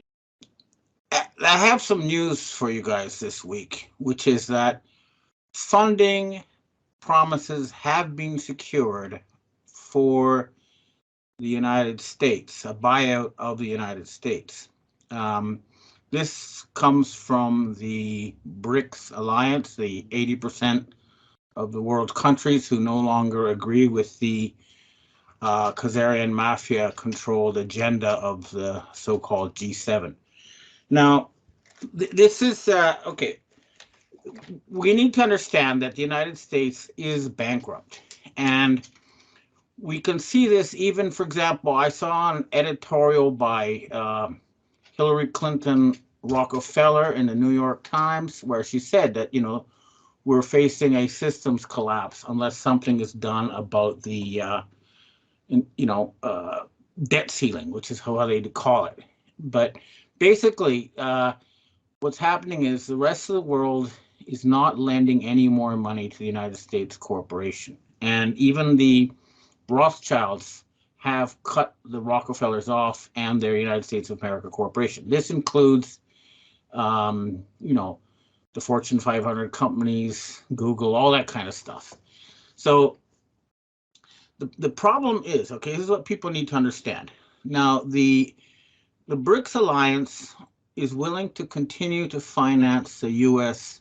military-industrial complex around the world, but it would be conditional on their becoming a planetary protection force and some kind of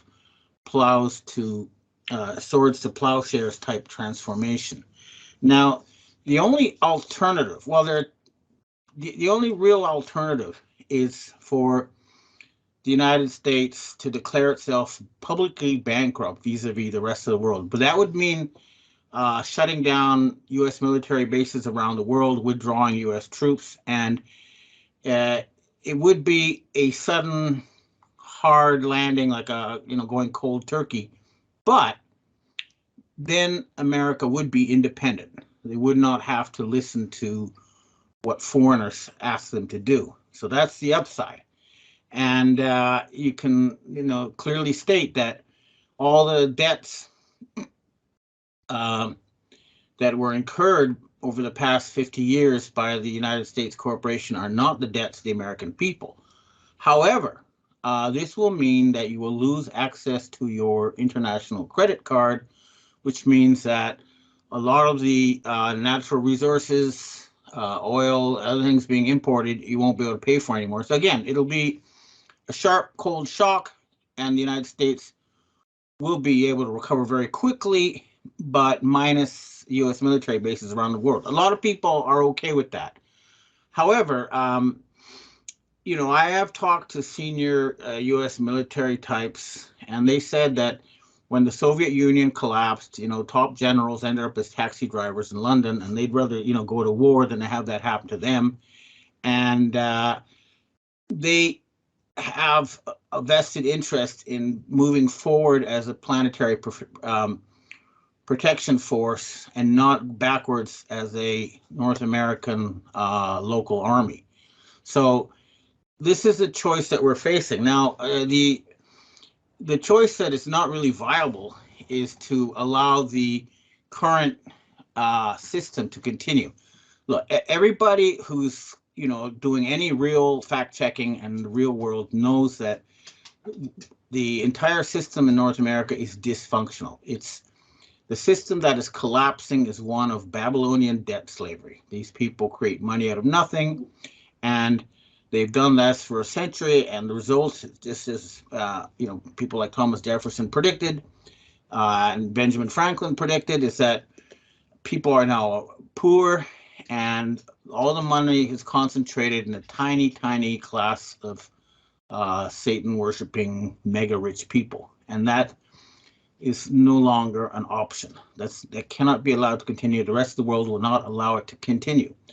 Now, the White Hat Alliance has a plan which involves, and we have the financing for this from the rest of the world. I have this from direct sources, okay? It would be a Canadian takeover of, or led merger with the United States to create a United States of North America. Of course, this would not involve the Khazarian mafia criminal Justin Castro and all those people. They would be removed. Okay, we're talking about the good old Canada and the good old United States, which means democracy, rule of law, freedom of the press, but you know, which is all being taken by stealth. We know that Justin Castro and Biden both got in through stolen elections. And we know that the media, the corporate media, is just propaganda and lies now. They no longer report the truth. So the whole thing would be started off with restoration of democracy, freedom of the press, the rule of law, plus to compensate for 100 years of theft from via central bank fraud, there would be a jubilee, a write-off of all debts, public and private, and a redistribution of assets so that everybody would end up a homeowner with savings in the bank as we start a fresh start. Now, this brings us to the next issue, which is what to do about the rest of the American continent, i.e. from the Mexican border on south. Now, clearly, as things stand, we cannot have a merger of the United States of North America with Latin America because, well, for example, 48 out of the 50 most dangerous and crime-infested cities in the world are in Latin America.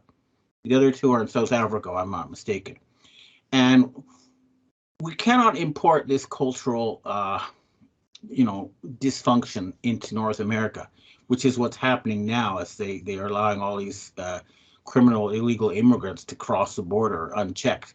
We do not want North America to degenerate, which it already is in the United States, to a lawless type of thing, which is what exists in many parts of Latin America. I'm sorry, but that's the fact. I've been there. I spent 12 years there. I've traveled around there with no money. I know what I'm talking about.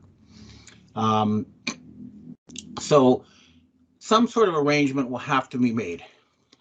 Okay, now that's the big story. Now let's talk about what happened to the with me today is the legendary Goldbug, editor of the Golden Jackass newsletter, Jim Willey, and we're going to talk about, I guess, the world situation. Now, first, I'd like to say, Mr. Willey, a man by the name of Dr. Michael Vandermeer, also known as Dr. Michael Mering, he was the head of MI6. He was a great fan of yours, and he kept telling me I should talk to you. It never happened, but I'm glad we're finally having a conversation. So please introduce yourself to people who haven't heard of you. Okay. The Golden Jackass website has been altered since 2019 to be Golden-Jackass. We've got an upgrade. I've been at this now. Next April will be 20 years. So I'm in my 20th year now. It's the longest job I've ever had. And I have a rather humorous bio, if I can remember. I got a doctorate in statistics, and I am unencumbered by the limitations of economics credentials, which means I don't have an economics degree, and therefore I'm not cockeyed, I'm not perverted, and I'm not corrupted in my view of money and banking. You could say that I'm a student of the Austrian School of Economics. I've actually met Kurt Rickenbacker, which is actually pronounced Rischebacher. Kurt Rickenbacker, the German, a year before I started the newsletter. And it was really quite interesting the week we had together. But I've been doing this now for close to 20 years. I'm getting a little long in the tooth. I'm a statistician. I'm a marketing research analyst. Okay. And I don't practice statistics anymore. I'm a financial analyst, economist. 83.6% of statistics are bogus. That's always a joke. Well, I know how to lie with statistics, Ben, but I also know how to debunk a lie and Sure. point out blatant lies. And that's how that's how I cut my teeth in the first 2 years of the newsletter. Yeah. Well, the thing is, there's, 2 plus 2 is 4. There's no doubt about that. But the problem is when you're looking at the real world, are there really 2 and 2 or are there not? And so what's happening with economics, a lot of it is they're using bogus reality to make fiction, because they're not actually looking at the real world when they do all their. I agree. At Harvard University, University of Chicago, 2 plus 2 is 5, or whatever you want. Yeah. Okay, so I'd like to ask your take on the U.S. economic situation, where it's heading. What do you think is going to happen? The world economic situation? The U.S. especially. But the U.S. The U.S. is heading, and it is gradually deepening a hyperinflationary depression. We got the first taste of severe price inflation with the lockdown and the interference with the supply chain back in 2021. We've really not emerged from that. We've not repaired the supply chain. By tightening on interest rates, we're not going to improve the supply chain. That will not address at all the price inflation. It'll make it worse. The big banks are insolvent institutions, and they therefore cannot lend. They've resorted to pilferage and theft in the commercial real estate market. So we've got inflation, we've got recession, and I'm going to say something that's easy to defend, but very hard for people to believe. I believe we've had at least 3 consecutive years of minus 10% recession. I would agree with you, because the statistics for inflation are bogus. And because of that, everything else, the GDP, everything else is a lie. Everything else, the lie in statistics converts to the lie in the economic growth, GDP. And I believe that lie is like 6, 8, 10%. 2 years ago, it was about 10%. Yeah. So if they say we're even, Steven, on the economy, we're minus 10% recession. Yeah. Okay, that's what I cut my teeth on in the first 2 years, relying on John Williams' shadow government statistics. The jobless rate. Well, just look at the participation rate and take 1 minus that.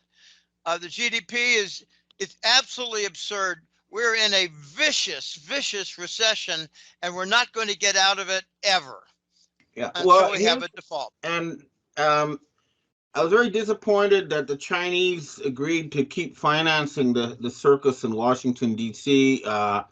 And this is what people don't understand. I told the Chinese, please cut these people off, but they're having their big summit now, and the Chinese, they told me, look, they know that the Biden is just a puppet, but they're making a deal with these people because they're the people in power, and the fact is that it's in their interest to keep the can kicking down the road for the U.S. government because they keep offering China everything they want in order to stay in business. So it's in China's interest to have this current bankrupt U.S. government begging them for money every few months, and then because they can force the American people to hand over, for example, I've heard they're going to actually de facto hand over California to China, and that's how they got money to keep their show going.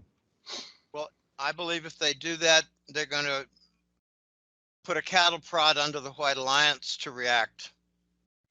Yeah, and it may not be anything legal.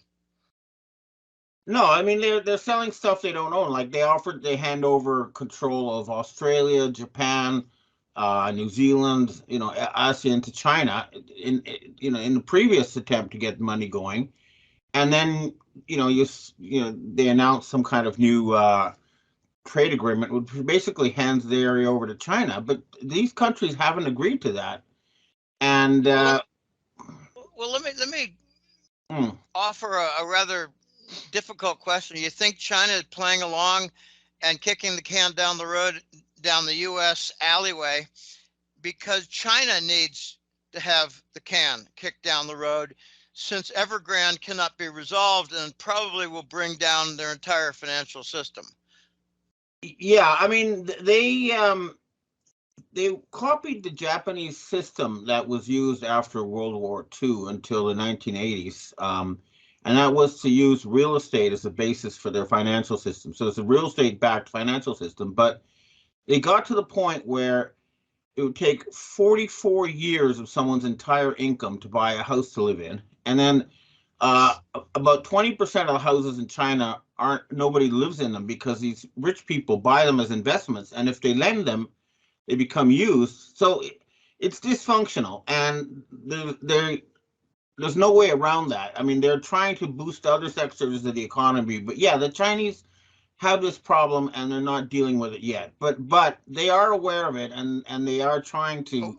Okay, but my point, Ben, is if they cut off the United States for funding, I believe that would mean that China would also fail. So we're tied at the hip in a horrible relationship. They need their exports to the United States. They need the export trade. They don't have bankruptcy procedures. So Evergrande is going to decay right in front of their noses without any resolution. Okay, that's my view. And I've seen like a PDF file with 30, 40 different graphs about China, and almost all of them are horribly negative. So they cannot do a full stop either. And, Yeah, I'm amused by this story of handing over California. I am absolutely amused by it. Let them try. Let's see what happens. Let's see how it goes over. Let's see if they start teaching Chinese in schools in California and make an extra tax to go to Beijing and call it the Chinese tax. Let's start a revolution in California. Let's get on with this. This is ridiculous. This is absolutely ridiculous. It is, and they are asking that they start teaching Chinese in the schools. So that's one thing to look out for. And the other thing is, you're going to look for some kind of announcement about a climate change agreement with California. They'll call it something like that. But basically, they're handing over the United States to the Chinese, and it's not going to end well. But I think at this point, it's going to be, But at the same time, Ben, don't you think that the U.S. financial system is heading down, the toilet bowl?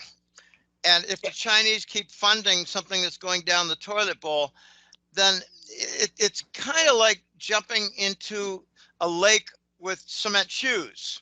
It doesn't work. You can't float. There's nothing to float. It's all insolvent. The Chinese need to break away from the United States or they're going to go down with it. And I think they're going down anyway with Evergrande. They've not resolved anything. It's been 2 full years. Well, yeah, except that you have to remember that there is the rest of the world, and that is doing quite well. Most of the world outside of the West is actually fine, and the Chinese are moving that way more and more. So, from their point of view, it's better that the West stay under the current incompetent management and keep slowly sinking, so that it just naturally all come their way. So I understand that kind of logic, but they're going to need to keep funding the United States, and it's not going to improve. We're going to continue raising interest rates. We're going to have some bank failures.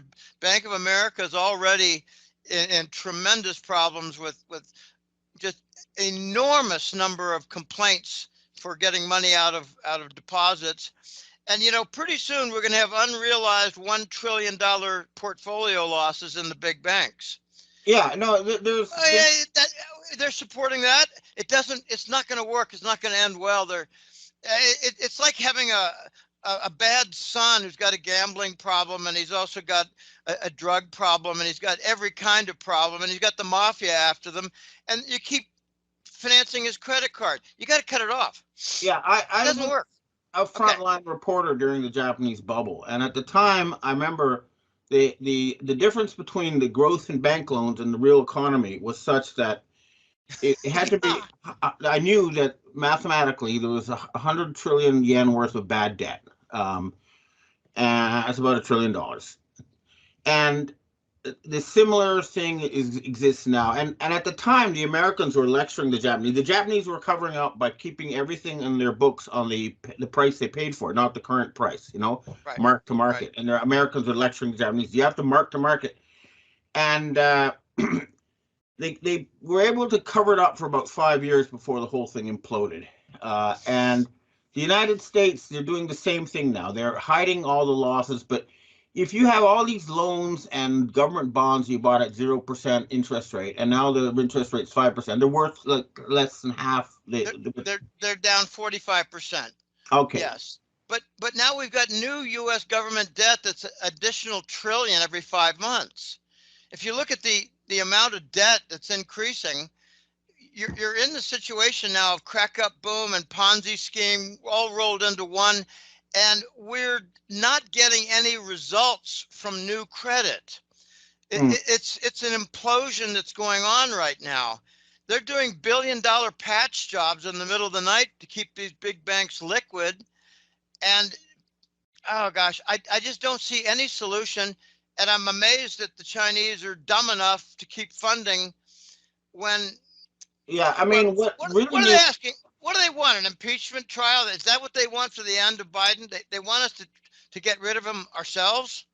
Well, that's what I mean. It's going to be up to the American people. But what you need to do and is have a jubilee. You need to have a complete reset of the system.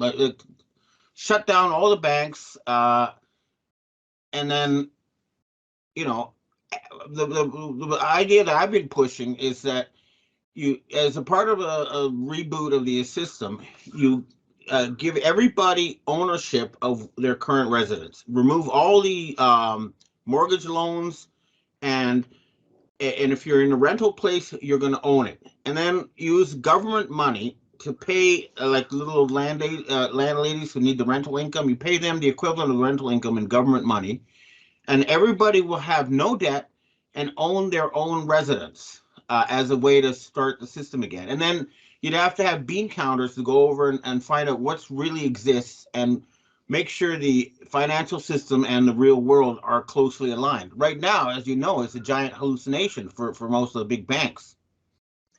Yes, it is, but everything is breaking, and everything is breaking at the same time. Right now, I'm watching the Treasury bonds break. They had failed auctions. August was a joke. We gave money to our friends in Europe. They bought the Treasury bonds.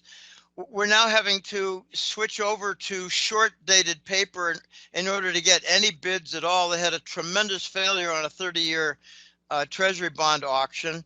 I understand your view somewhat for the future for a kickstart, but golly, we got to deal with our reality, and our reality is a Treasury bond default, the BRICS nations in rebellion, our big banks are failing, and it was 2 weeks ago, we had two different big U.S. banks with over 100 basis points for the credit default swap. That's the bond insurance. We're about to have at least a couple big bank failures, even though they're keeping things liquid with the I call it the 2 a.m. multi-billion-dollar patch jobs. This is not going to, we don't have the luxury to plan for things like that while we're busy imploding. Well, I've heard from a lot of people that we just have to wait until it implodes before any change is possible. But yeah, it is imploding. There's no doubt about it. And can't stop it. Can't stop it. Bank of America, I think, is going to be the first one. The complaints are off the chart now for getting money out. The theft. The big banks can't make any money. They're not lending. They're insolvent.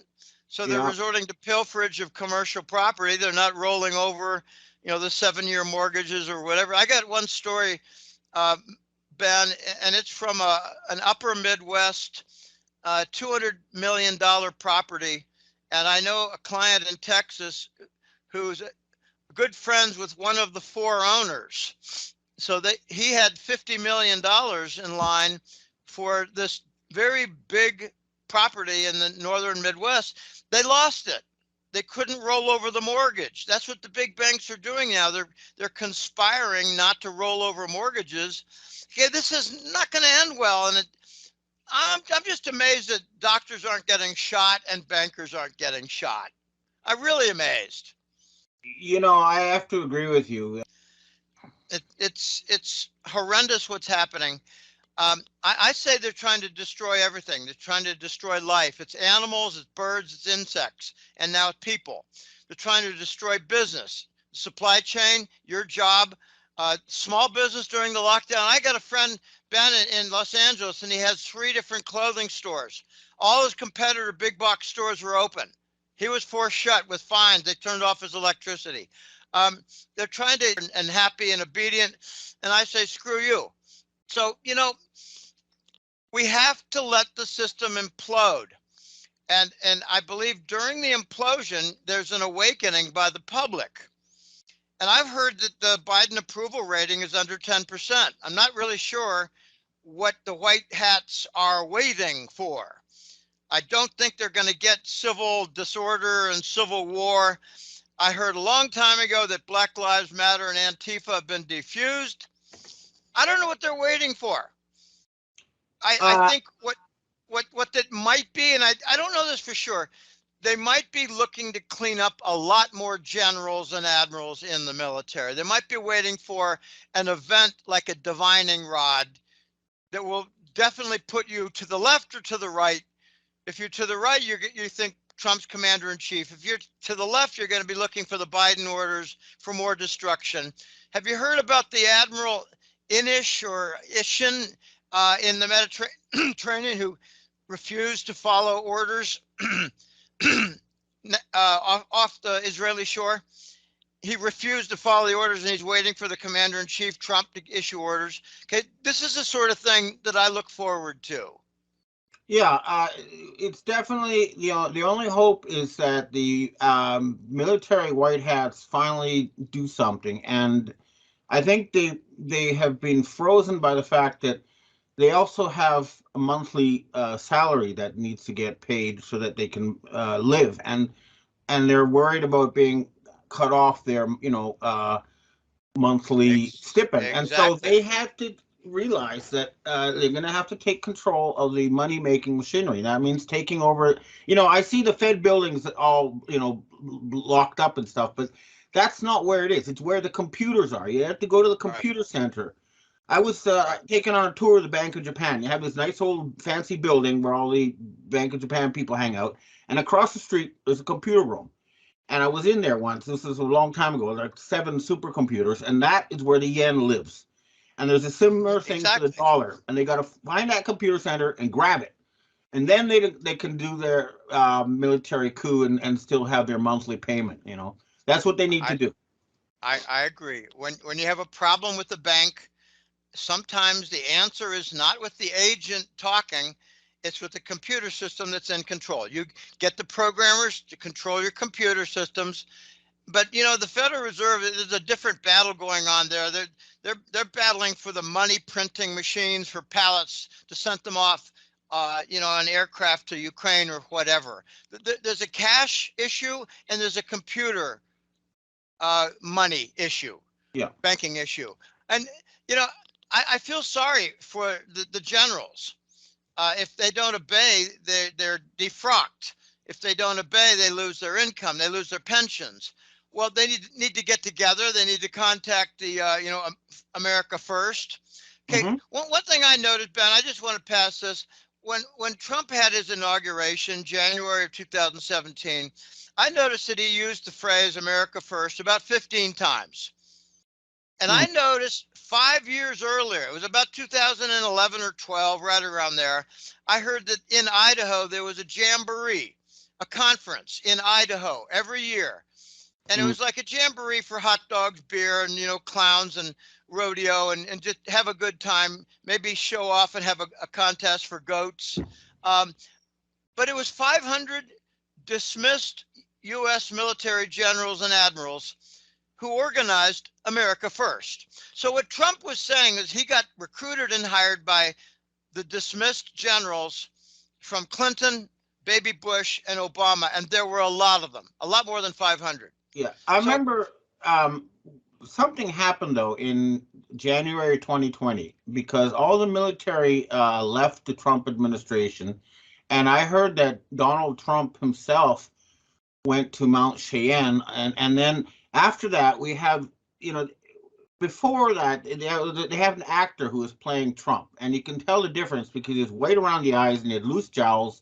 The NSA told me about him, and suddenly we have this. On our TV screens, we have a different Trump suddenly reading a different script where he's saying, oh, and I think they're running a sophisticated disinformation campaign to this day where they have a fake Trump out there acting like a Pied Piper leading these patriots down a dead end, or, you know, and preventing them from, you know, draining the swamp. And that's what, and the sign I hear is that the real Trump, he looks better and he appears with Melania. And the one that you're seeing when you never see Melania with him because he's not the real Trump.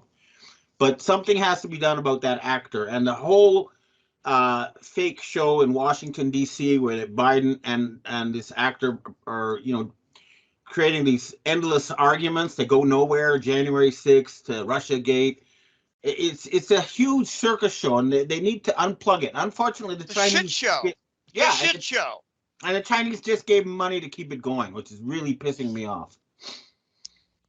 Well, but you know, it'll take an implosion. It'll take, okay, the center of their power is the banks and the medical centers.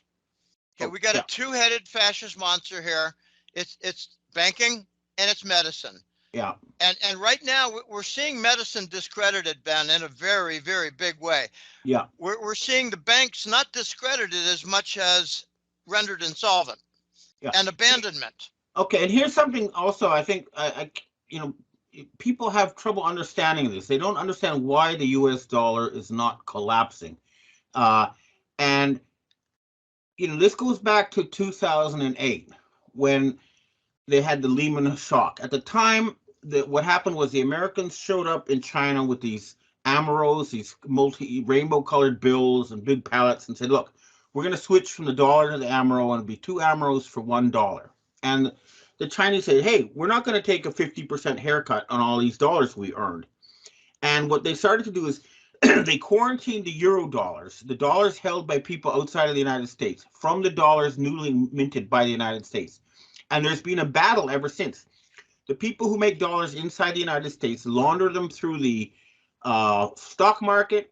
That's why, for example, Tesla is worth more than all the other auto companies in the world combined, because they're pumping the money through Tesla to try to launder it into the real economy. And so there's this dichotomy, and they can't resolve this battle. It continues. But they're quarantining more and more and more the U.S. dollars from the inside the United States from the ones outside. And that's the situation. And that's why the dollar is strong internationally, because there's a limited amount.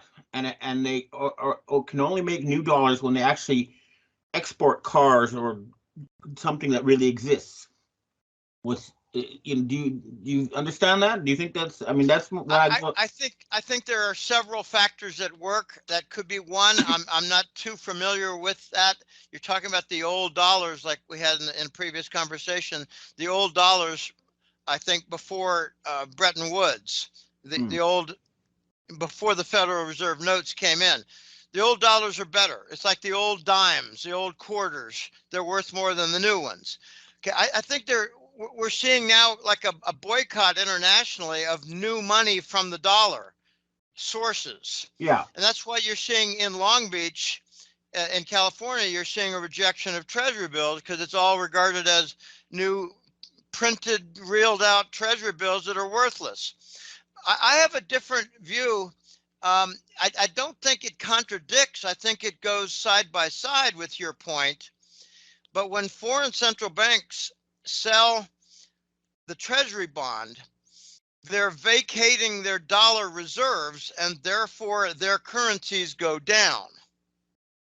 When the Japanese sold about $180 billion over a 12-month period ending in October of a year ago of treasury bills, Bank of Japan, they bought gold. So they vacated their dollar reserves, and their yen went down because they vacated the dollar reserve. So that's a big factor too, and that's really at work in every continent. Well, yours may be, the undercurrent, and my point about treasury bonds could be above the table in a visible manner. But when the French and the Norwegians sell treasury bonds and they buy gold to replace the treasury as a basis, they're doing harm to their own currency because they're lowering their dollar reserves. And everything is based on dollar reserves now for central bank activity. I have to come up more to speed on your factor because it sounds intriguing and very real. And there are a lot of moving parts here. How about just the other moving part of money laundering from trafficking? That is a very big issue. It could be between $1 and $2 trillion a year. That is a very, very big amount. Yeah, no, they're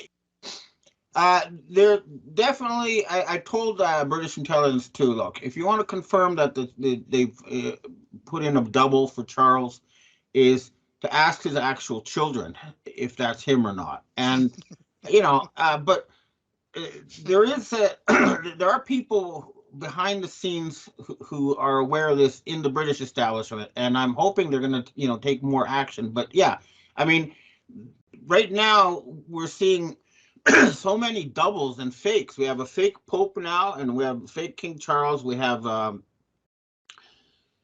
fake Biden.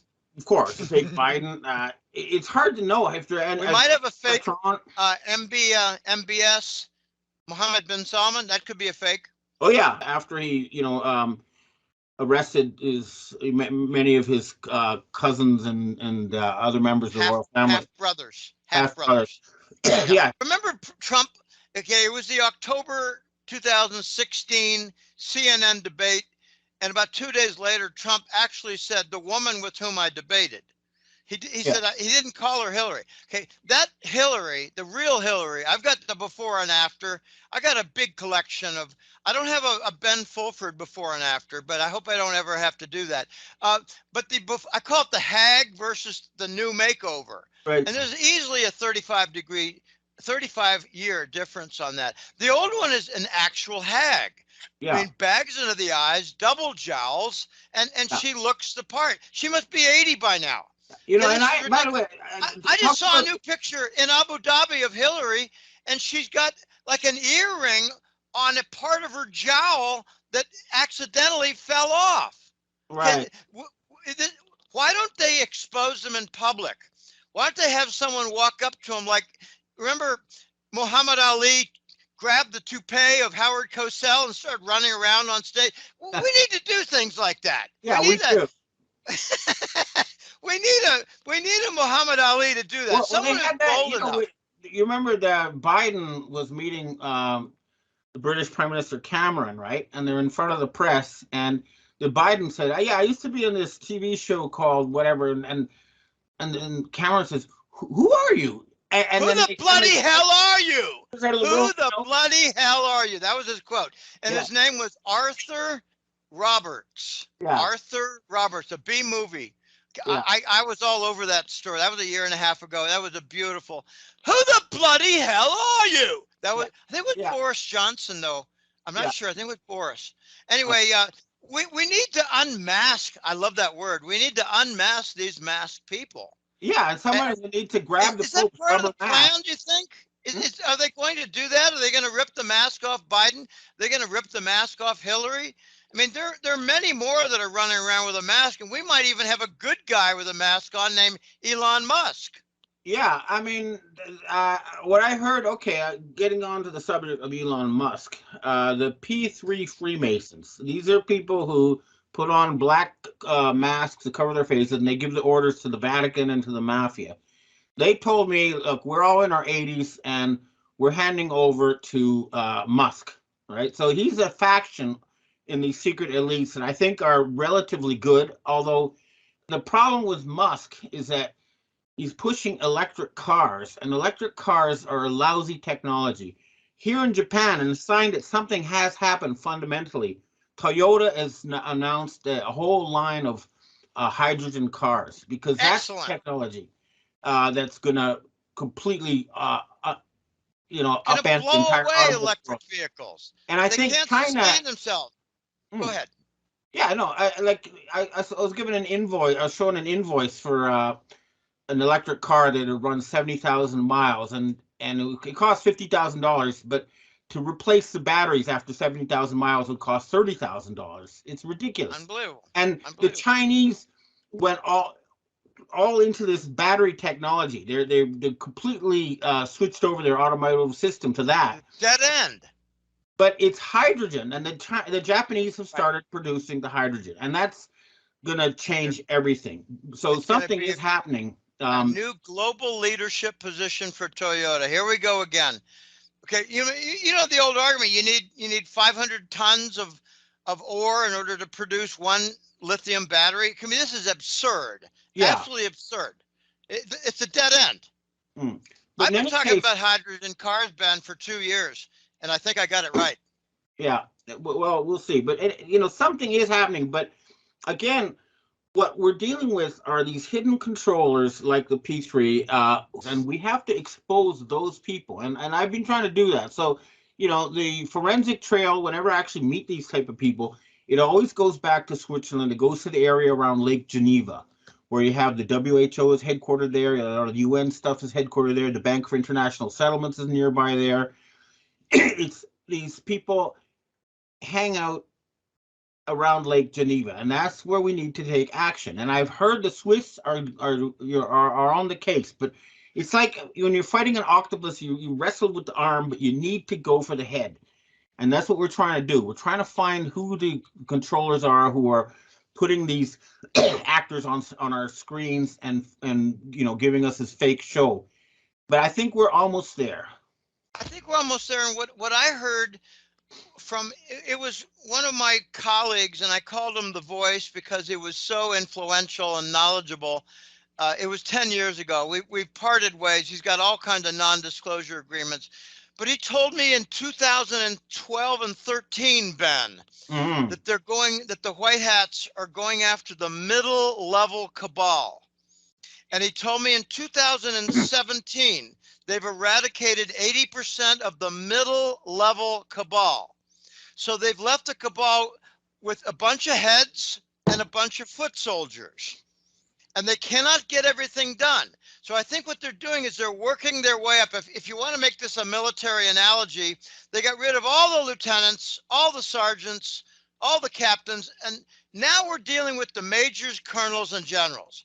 And we're working our way to the top, finding the head, and that's what we need to cut off and unmask.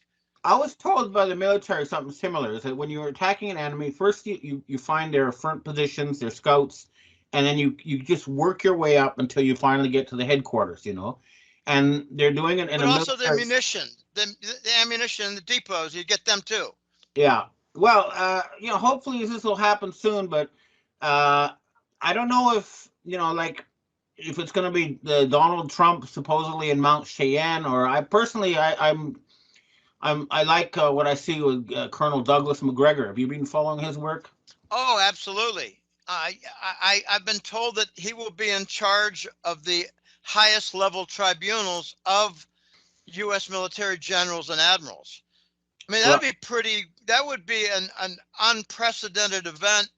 And I give him a lot of courage. I mean, a lot of praise for his courage in a hidden manner, because he's got to be a target. Yeah. But he could be a very influential person. And you know, I'm just going to throw something out there. He might end up being like the caretaker president from the military side for a period of time.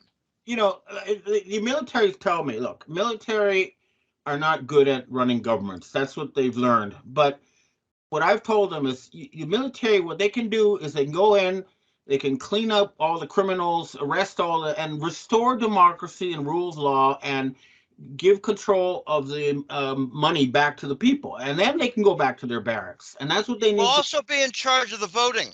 Be in charge of voting. Yeah, look, democracy works if people have accurate information and their votes are actually counted. Right now, it's all electronic fakery. It's nothing to do with the people, and that has to end.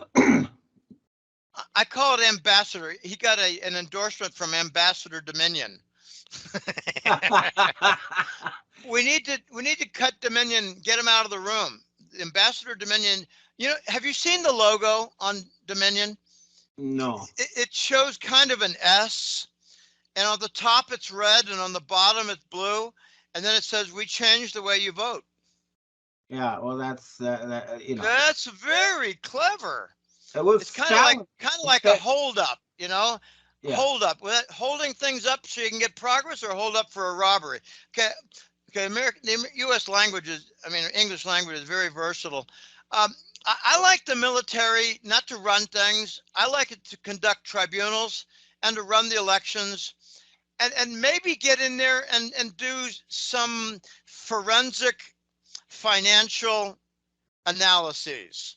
Yeah. Like, where's the money laundering? That sort of thing. Yeah. And speaking about forensic financial analysis, you know, for close to 20 years, I've been told about these giant caves full of gold in Indonesia and in Asia and stuff. And I've gone to these countries to look for it. And I think it's all BS. Because you see, when they ask people, what backs your dollars? They say, well, we have these giant gold caves. I've asked them to a simple test. Take a recent vintage newspaper and take a photograph with it in front of the gold. They can't do that.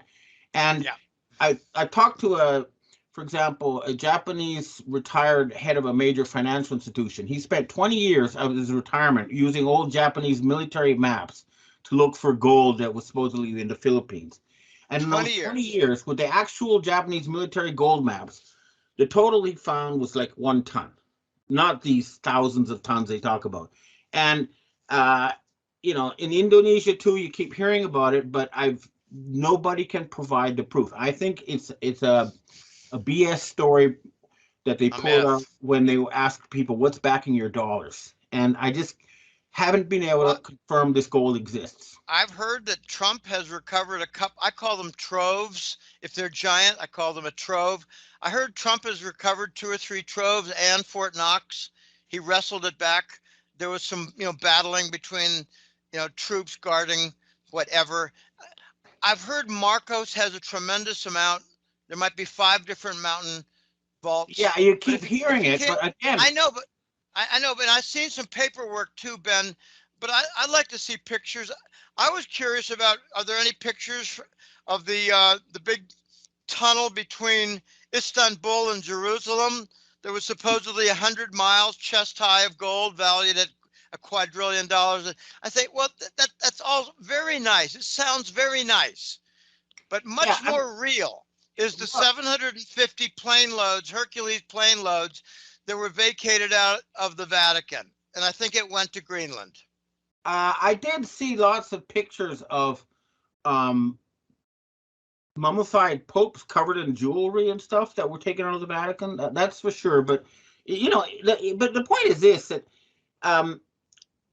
okay, if there's no gold, there's no gold. We don't need it necessarily. It just has to be something that really exists. It can be grain, it can be oil, it can be silver, and we need to get an inventory, of the real world, and then lock the financial system into that, because all these years I've heard all these stories about these giant treasures, and I haven't seen any proof. And I've been looking. I've flown, and checked and talked to these people, and they just can't prove the gold yet. Have you met any white dragons? Yeah, the white dragons is it's a group of white hats that okay, I'll have to admit, I sort of started it. Okay. What happened was, when I was inducted into the Asian secret societies, they asked me to contact Western white hats. And I went to the Russian embassy in Tokyo. I talked to MI6, I talked to CIA, and we built up a network of people who agreed that there's something fundamentally wrong with the system, that we need to change it. And it's a Western white hat group, and it's we're trying very hard to overthrow these satanic but we don't have big gold stashes. Okay. And the Chinese, the actual Chinese Lotus Freemasons, 55 million members, including Xi Jinping, they told me they have 20 tons of gold. Okay, that's the real world. I have maybe an ounce of gold hidden around in different parts of my house, but basically we're just a network of people who, are trying to fix the way this planet is governed, so that we stop destroying nature and we stop stealing from everybody on behalf of a tiny inbred elite. That's what we're fighting for, to liberate the planet from satanic I believe control. the Russians have truckloads, boatloads of gold. The Russians. I think it's well known that under the Kremlin there are 25,000 tons of gold. Well, again, let's see the pictures. I did find one real gold stash. This is in Bougainville. I went down there to visit the king there. They have the largest gold mine on Earth there, and they're being quarantined. They're not being allowed to produce that gold and put it into the system. But that's real, and that's something that we could use. And that's the sort of thing that I actually go there and see the mine for myself. Let me tell you a little bit of that story. What happened was, Bougainville is next door to Guadalcanal, where they had the big World War II battle between the Japanese and the Americans. And they found this gigantic gold stash there. They built this huge mine, but then in order to get the gold out of the ore, they used large amounts of, I think it's arsenic. And they were dumping it in the rivers, downstream. And they started fighting against the mine, and they had all these weapon stashes from World War II. And they actually beat the mercenaries hired by the Rothschilds, and they became an outlaw state. They're not recognized by the UN, but they're de facto in control of that area. And I went to visit them. And that is real gold, and that could be used. And they are willing to use it on behalf of humanity. This is the sort of thing that you actually go on the ground and report. You find stuff that's real and what's not, and that's real. That's something we could work with. But in any case, the Russians have a lot of gold, Ben. Yeah. Okay. They hid a lot of gold from the Bolsheviks in the Russian Orthodox churches in false basements and false walls. I got that from a source in Switzerland. It's probably 100,000 tons. Okay, well, I'll tell you a story. that came from the Bank of Japan. During the Russian Revolution, Japanese sent battleships to Vladivostok, and they took out 100 tons of Tsarist gold that was being evacuated away from the communists, and they went from Tokyo to London. And that's something that you can verify that really happened. But after that, we don't know. But in any case, we do need to have an actual inventory of the gold. Another one. Hello, this is Benjamin Fulford's 2025. There is a definite crisis in the United States. We can confirm that a fake Trump has completely taken over the Truth Social, the White House, and appeared at NATO. If you look at this video... That's not allowed. No way. Can we take photos for the president? Nope. These aren't official photographers. They're posed. Okay. Hey, wonderful. Thank you very much, guys. Thank you. All our friends from the United States can drive me to the buses. No stuff left over there? Thank you very much. Yeah, thanks. Hey, take all your stuff.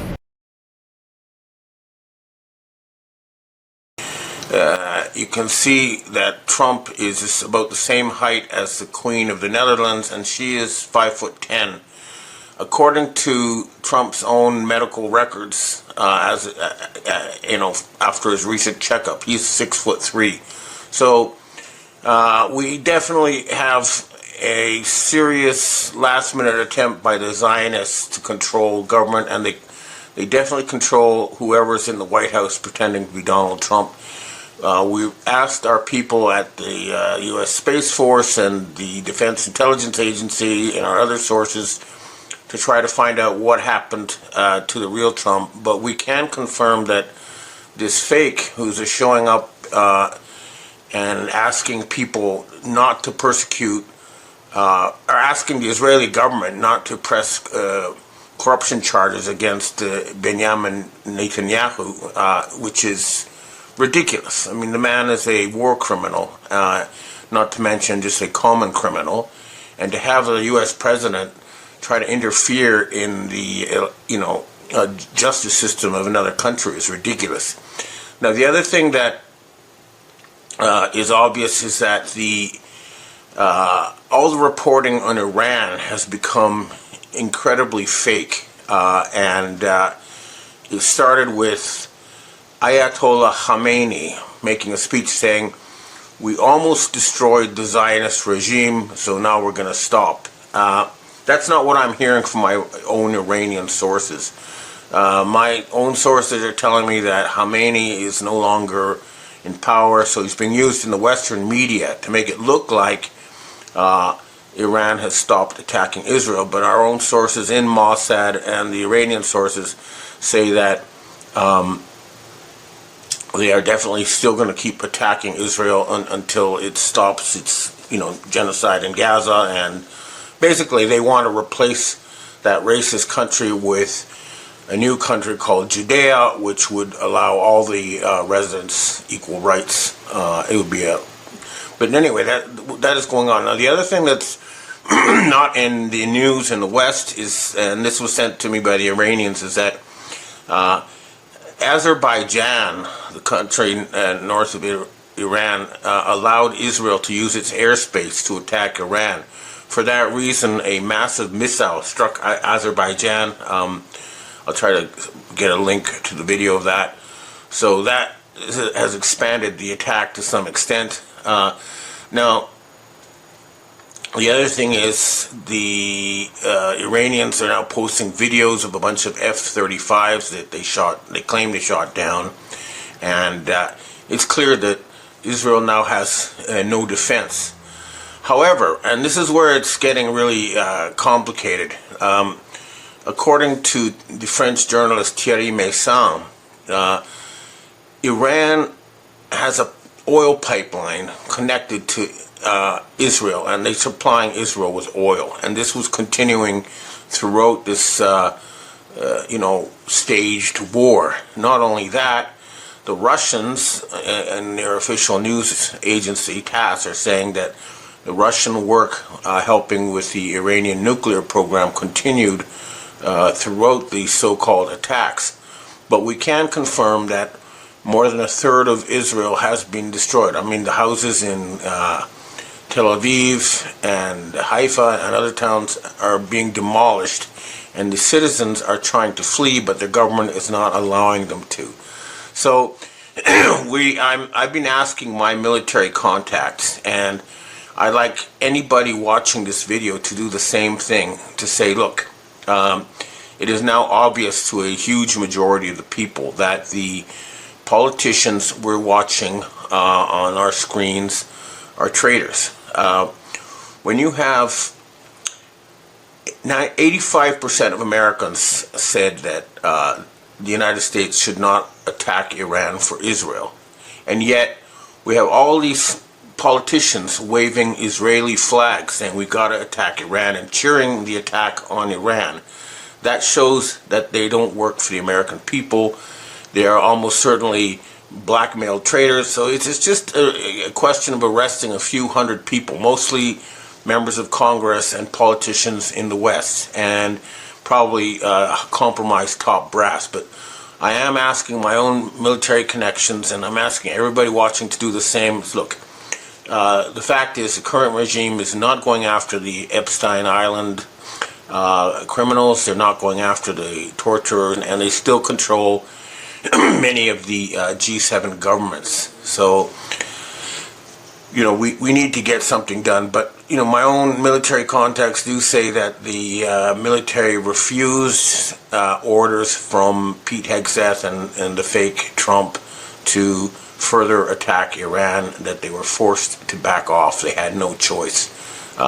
This was a revolt by the military rank and file. So what they ended up doing as a face-saving device is, after the compromised members of the Air Force did allow B-2s to attack an Iranian nuclear site, the first thing we must remember is that this was sabotaged by members of the U.S. military who told the Iranians that, you know, there's going to be an attack, here's where it's going to be, and allow them to prepare. So that's a sign that there are people in the military who were doing their best to prevent these nut jobs from starting World War III.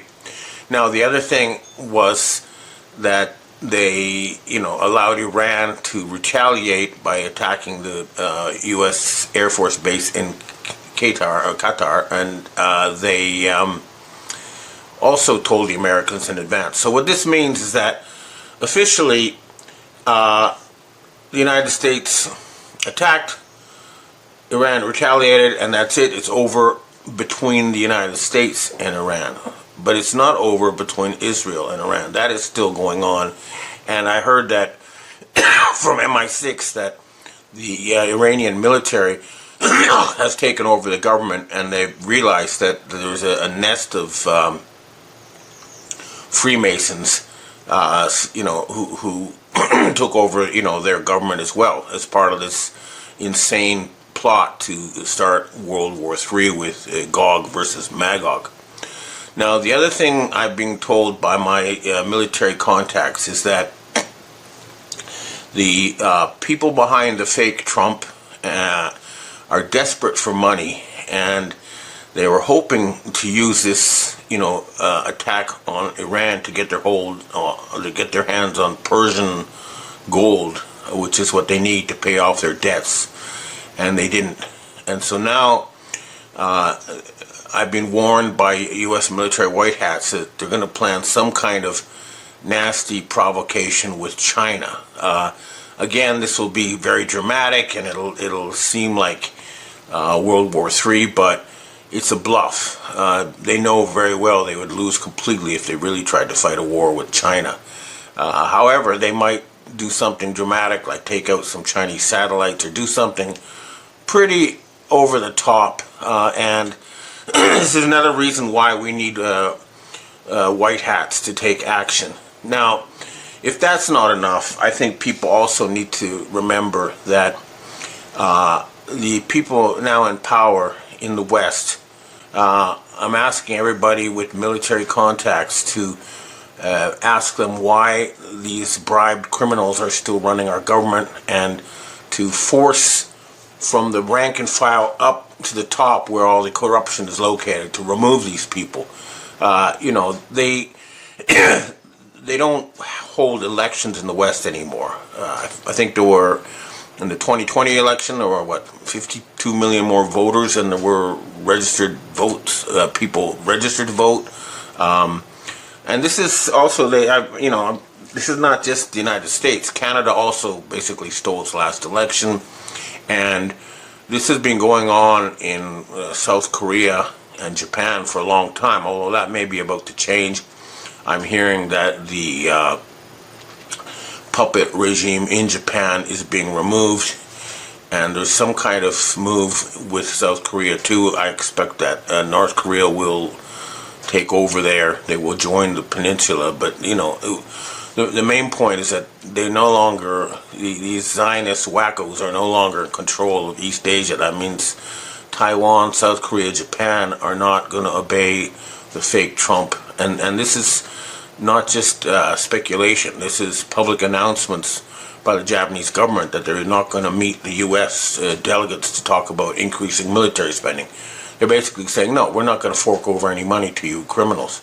So it is a desperate situation.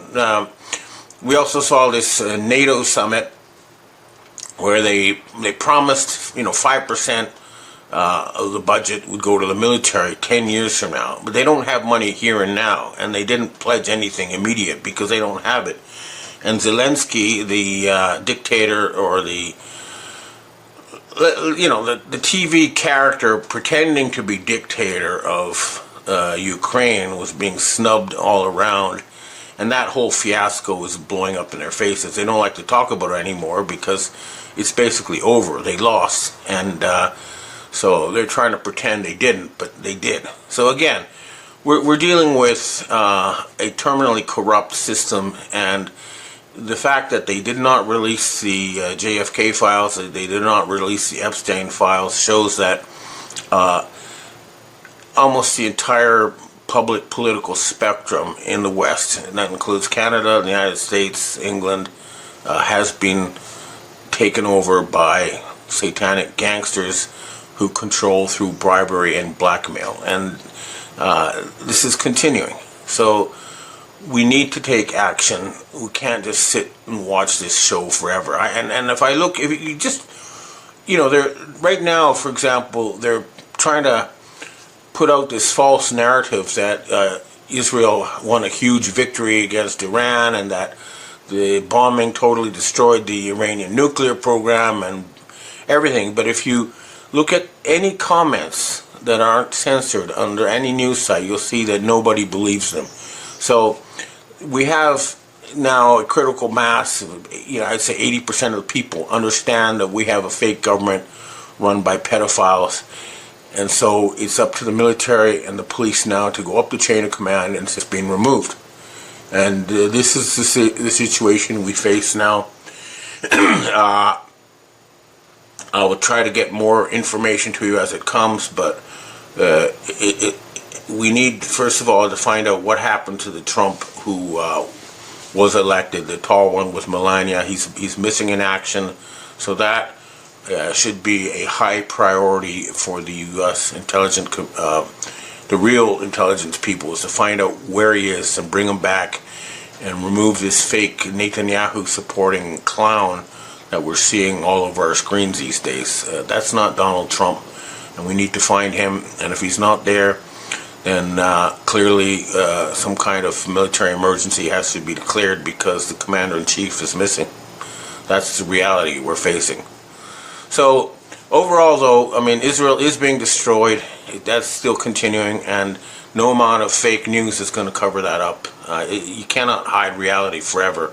So hopefully things will get better, but I expect in the meantime more provocations. And we got multiple signs of some kind of huge false flag in the United States, and also perhaps in Southeast Asia around Independence Day July 4th, 5th. You know, the Chinese have all canceled their trips to Japan, and people are evacuating Tokyo because they expect something there on July 5th. And the Iranians uncovered a huge Israeli plot to stage a massive false flag in the United States, and they warned U.S. authorities and put an end to that. But they're still going to try other things because we're dealing with very desperate, very dangerous people who realize that they're going to face the death penalty for what they've done, among other things. This is what we're dealing with at the end of the day, and it's going to require military action. I've been asking my personal contacts, and hopefully, something will happen. But that's the situation we're facing now. Okay, well, that's what I have to say for myself. Now I'd like to answer questions from readers and viewers. Hi, Ben. We have our first question for today. I watched Trump address the nation, and like a previous comment, noticed Trump was a lot shorter than J.D. Vance. I know you touched on this earlier already. I also noticed that J.D. Vance's body language, by J.D. Vance's body language, he seemed unimpressed by Trump's comments. Surely J.D. Vance would know which Trump is the real one. If this is the fake one, why is J.D. Vance going along with it? Well, that's a very good question. And clearly, I think what we're seeing in the United States is government by reality TV. So in other words, all those people in the Trump administration, I mean, many of them were picked because they were telegenic, they were good on TV, and so we have an acting troupe pretending to be a U.S. government, and we need to go after the script writers, the people who are writing this plot, and that trail will lead to the Chabad death cult, as well as members of the Rockefeller, Rothschild, Agnelli families. These are the people we need forensically to deal with. But clearly what we have now is not a government. What we have is a reality TV show trying to guide us into a predetermined future determined by people who don't have our best interests. Next question. Ben, we have a secondary question to the two Trumps. The two Trumps, as it is, propose an enigma. They can't appear publicly at the same time, even in different places. So that begs the question, who is the person that's actually coordinating appearances and cueing some insiders not to raise the issue publicly? And what reasons do the opposing camps have to allow this? I've actually run into instances where we have different Trumps appearing at around the same time, but that question is a good one and it needs to be answered. But as far as I can tell, the trail leads to the top of the the visible people who need to be removed are the fake Pope, the Jewish Pope Leo, and the fake King Charles, because right now they control the money printing machinery that is what's keeping this whole show going on. Basically, as long as these people can produce funny money, they can hire mercenaries and actors and bribe people. So that's at the end of the day, we're going to have to go after the Pope and the fake king because these are the publicly visible, highest ranking members of this cabal, and that's where we need to focus in order to get this done. Next question. Hi, Ben. Did the U.S. actually bomb Iran's nuclear facilities, or is this just more BS to kind of run around the ring? Well, the International Atomic Energy Association, who've been inspecting these facilities forever, say there was no radiation leakage. The Iranians themselves say those facilities were abandoned, and the only radiation is coming from the depleted uranium that the Israelis illegally used in Iran. So,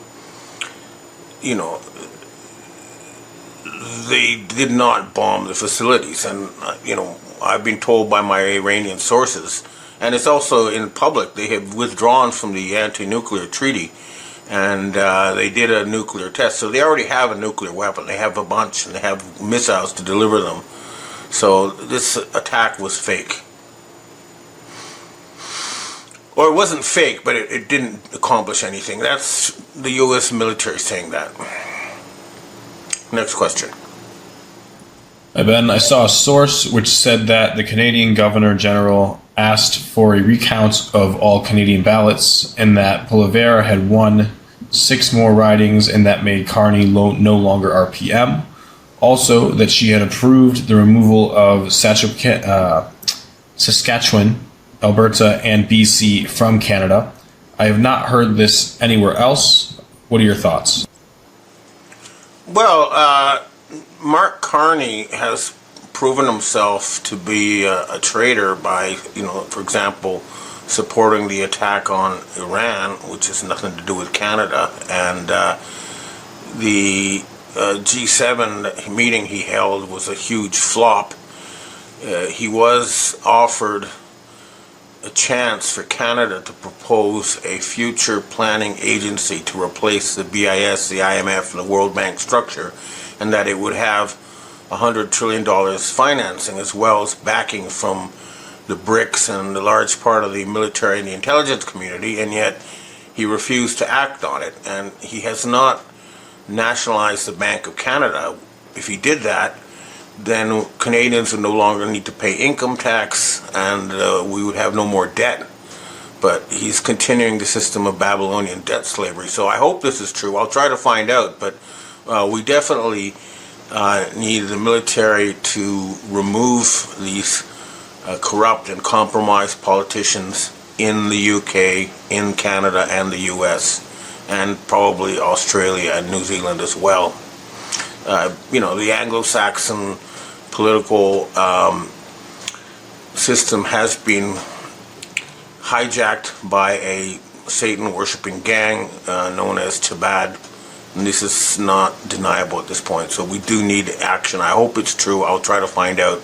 But currently, everybody you're seeing as a politician in the West is a compromised actor, and this situation cannot be allowed to continue. Next question. Ben, we have our last question for today. Silver is viewed in many circles as being the linchpin that brings down the fiat monetary system. As a monetary metal, when the price of silver rises drastically, it will reveal the tens and hundreds of trillions of dollars printed out of thin air, resulting in hyperinflation. When will a large buyer finally drain the last ounces of silver from the banks, freeing humanity from the evil money exchangers? All it could take is a few $1 billion, as the silver is a very small market. I know that the Latin Americans and the cartels are trying to use silver as a backing for a new financial system.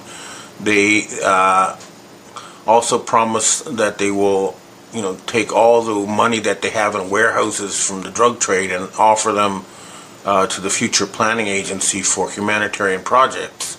So there is a move, to use this, to go for a silver-backed system.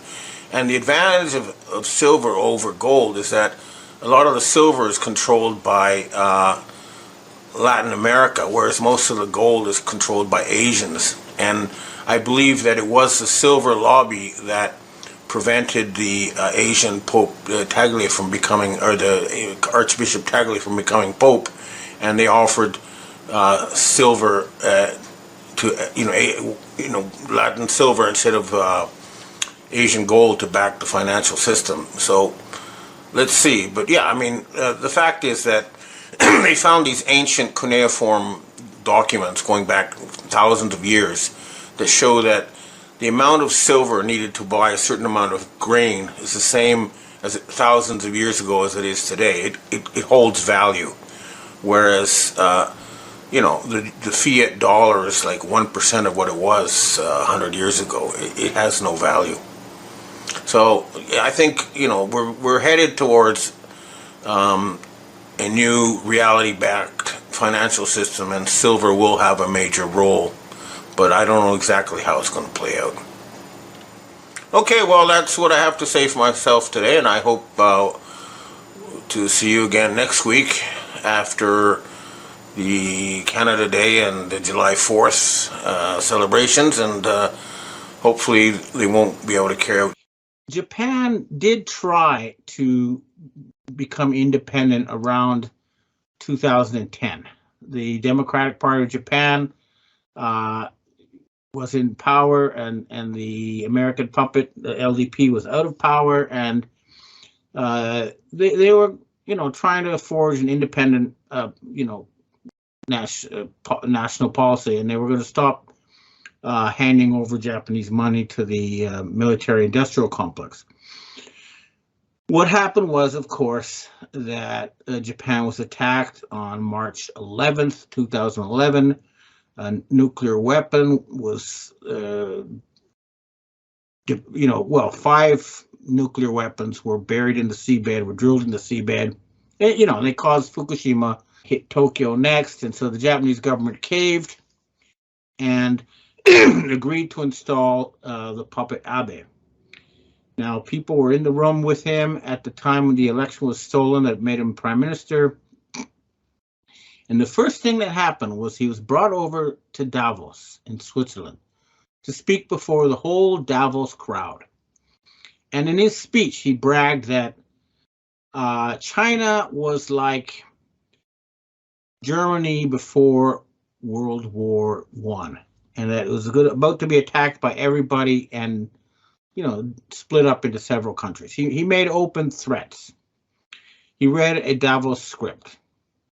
The other thing that Abe did was he set up a biological warfare facility disguised as a veterinary college, something that's been happening all over the world.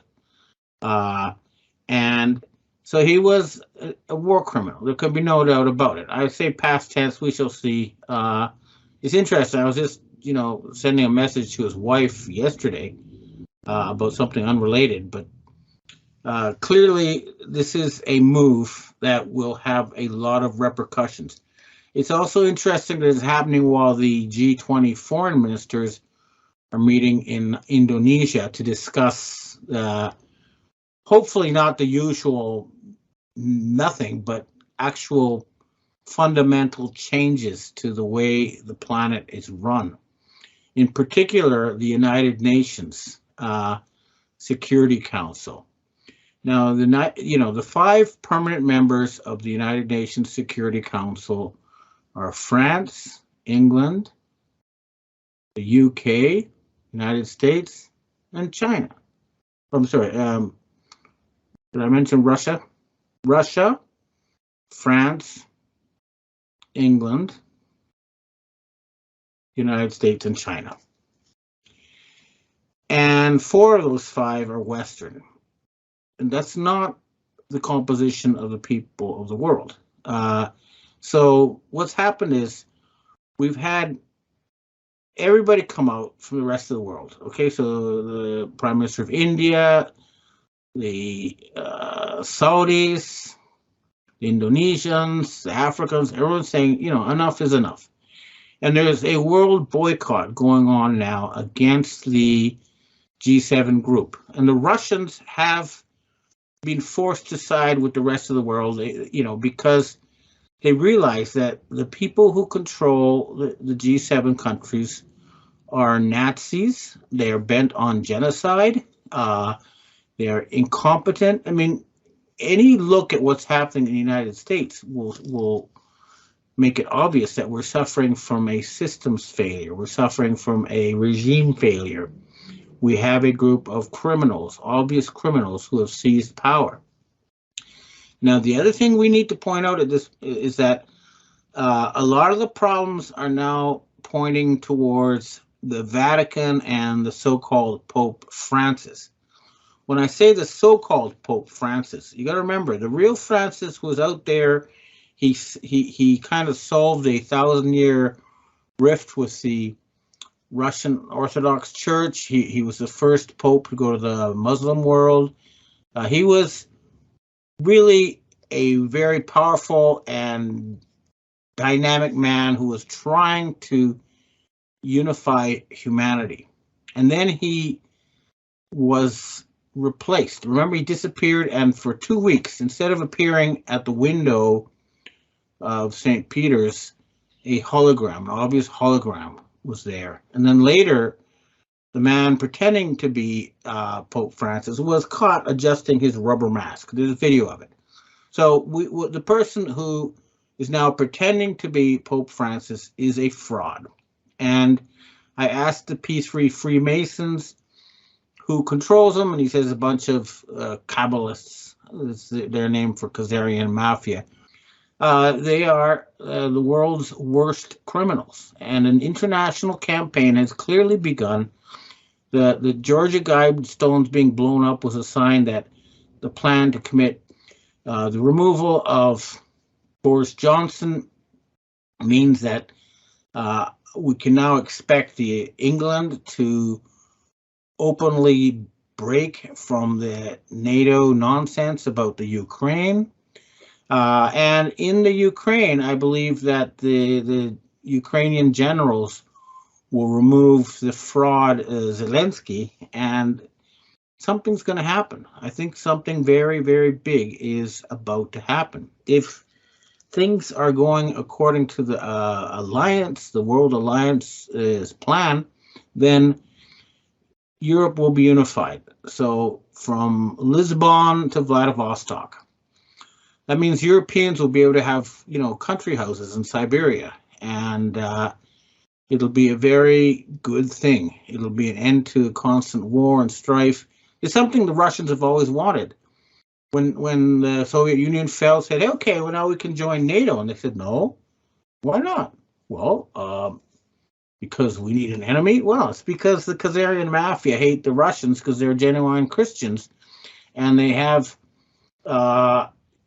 a policy of going after people who resist them on a multi-generational basis. They wipe out entire races. They're profoundly evil.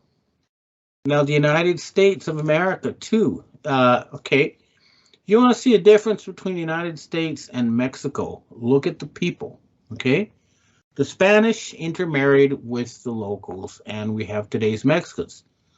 The Americans slaughtered the native peoples, and that's why we have today's Americans with a few, token reservations. So the current United States is built on genocide, and it's being the source of problems for the entire planet. It's in its 200 and whatever years of independence, it's almost been constantly at war with some place. Since World War II alone, they've attacked more than 35 countries, and now the nations of the world have been provided proof that they have built biological warfare facilities around the world. So the United States Republic, built on the ideals of democracy and freedom of the press, it's long gone. It's been taken over by a fascist group that wants to turn this planet into a giant animal farm with us as their chattel, their sheeple, do whatever they want to with impunity, and themselves as like God kings. And we know who these people are. So, for example, getting back to Abe, he's from the Mitsubishi group. They put him in. He went, to Seikei University, which is Mitsubishi University. Now, the Mitsubishi people are the main front for the Rockefeller family in Japan. That they're all chummy. So I think this was an aimed at the current head, I understand, of the Rockefeller clan, which is David Rockefeller Jr., saying, your servants are not going to be allowed to, keep running Japan for you. So hopefully we will see bigger moves in the United States. I've heard it's going to happen in August. Let's see, but we want to see changes that are visible. We don't want to have reports on the internet that Hillary Clinton was executed, only to have Hillary Clinton appear on all the network TV stations the next day, which is, and I've been done. This has been done to me. We know that The Hillary Clinton appearing now is 30 centimeters shorter than the one we saw before, but whatever. The fact that they can pretend these people are still there on their corporate screens is a sign that the battle is far from over. So we need to, at this point, for people to understand that this offensive by the good guys is going further, we need to see it so that you no longer see lies and propaganda on ABC News, on MSNBC, on CNN, all those places, the AP, New York Times. They need to be forced to report the truth. And that includes the truth about and turn the United States into a fascist country after 9/11. They need to be told this. The sheeple need to see this on their TV screens. We need to have Nuremberg-type trials. The people who promote, they need to be publicly punished. It's going to happen. It's happening. I believe that what we'll see next is Russian moves against other parts of Europe. And this is going to be in cooperation with the English, okay? And it's going to be a removal of a criminal group that seized power. They control the civilian governments. I know from 30 years of reporting in Japan, I've met all the prime ministers since that time, and they're actors reading scripts. The politicians are actors. They have reading scripts. They have no power. And the situation is the same now in the West. It's no longer democracy that we're fighting for. The West no longer stands for democracy. It doesn't stand for human rights. It doesn't stand for freedom of the press. It has been taken over by a very sinister group of gangsters. We need to remove them. The reason why the West is still going to survive is because they didn't take over the military and the agencies. These are meritocratic groups, and they're the ones who are now fighting to liberate the West. And this will be followed by a new agreement with the rest of the planet so that we actually have competent people who have the interests of the planet as a whole in their hearts, you know, running things that affect us all. These are things like the oceans, the atmosphere, the ecosystems, things that we all share. We need to have some sort of shared agreement on how to make sure that we don't keep destroying the planet, as we have been. We have wiped out more living creatures in the past century than any time since the dinosaurs were wiped out by a meteorite 65 million years ago. That has to stop. And we have to stop having certain groups monopolize high tech under the excuse of national security. We need to have an open disclosure of technology and a sharing of this technology. It's all going to happen. You know, to conclude, some very good things are beginning and a lot of bad guys are being taken down. I'm not saying it's going to end yet. I think there's a lot more turbulence ahead, but clearly the white hats have made a counter move and it's just beginning. We're going to see a lot more before this is over. So that's what I have to say for myself today. And now I'd like to answer questions from my readers and viewers.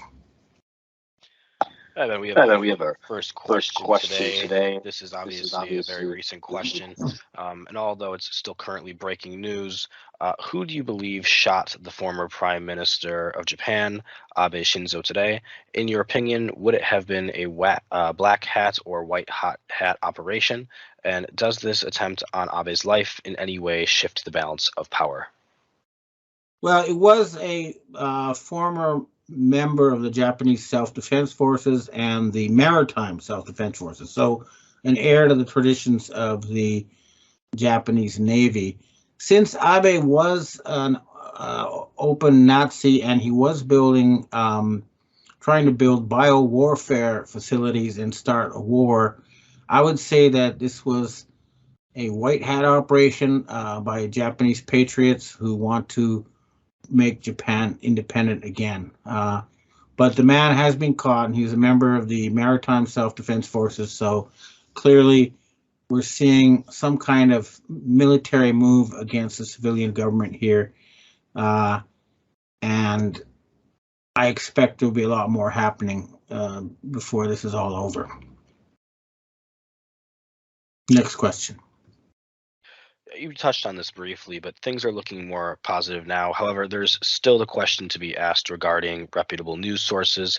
What are your thoughts on real, raw news, and are they credible?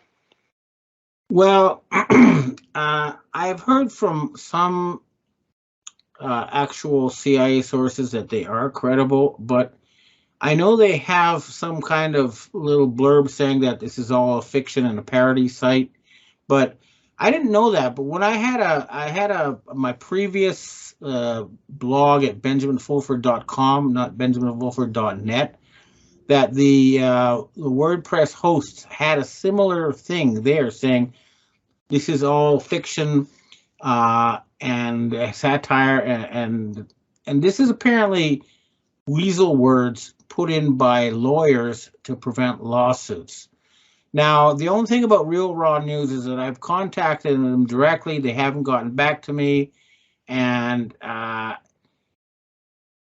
this point, I don't really trust them as a source. I think that if we're going to have trials in Guantanamo of people like Hillary Clinton, it should be on all the TV stations, all the networks, not one news site that puts out a little excuse for, what I mean? It's not, that's not how we're going to have our disclosure. We need Nuremberg type tribunals that are visible on every TV set on earth, not some internet site that supposedly reports from trials at Guantanamo. These need to be open and public, not just released on one site.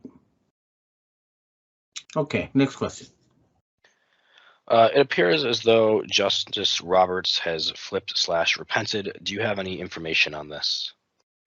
I only have what is publicly available, and it's very clear that the Supreme Court is on the warpath against the people behind the Biden regime, and they're, clearly in the hands of conservatives, and I would have to say probably Christians, and I would say that the American Midwest is kind of woken up, and they're taking action through the Supreme Court, among other things.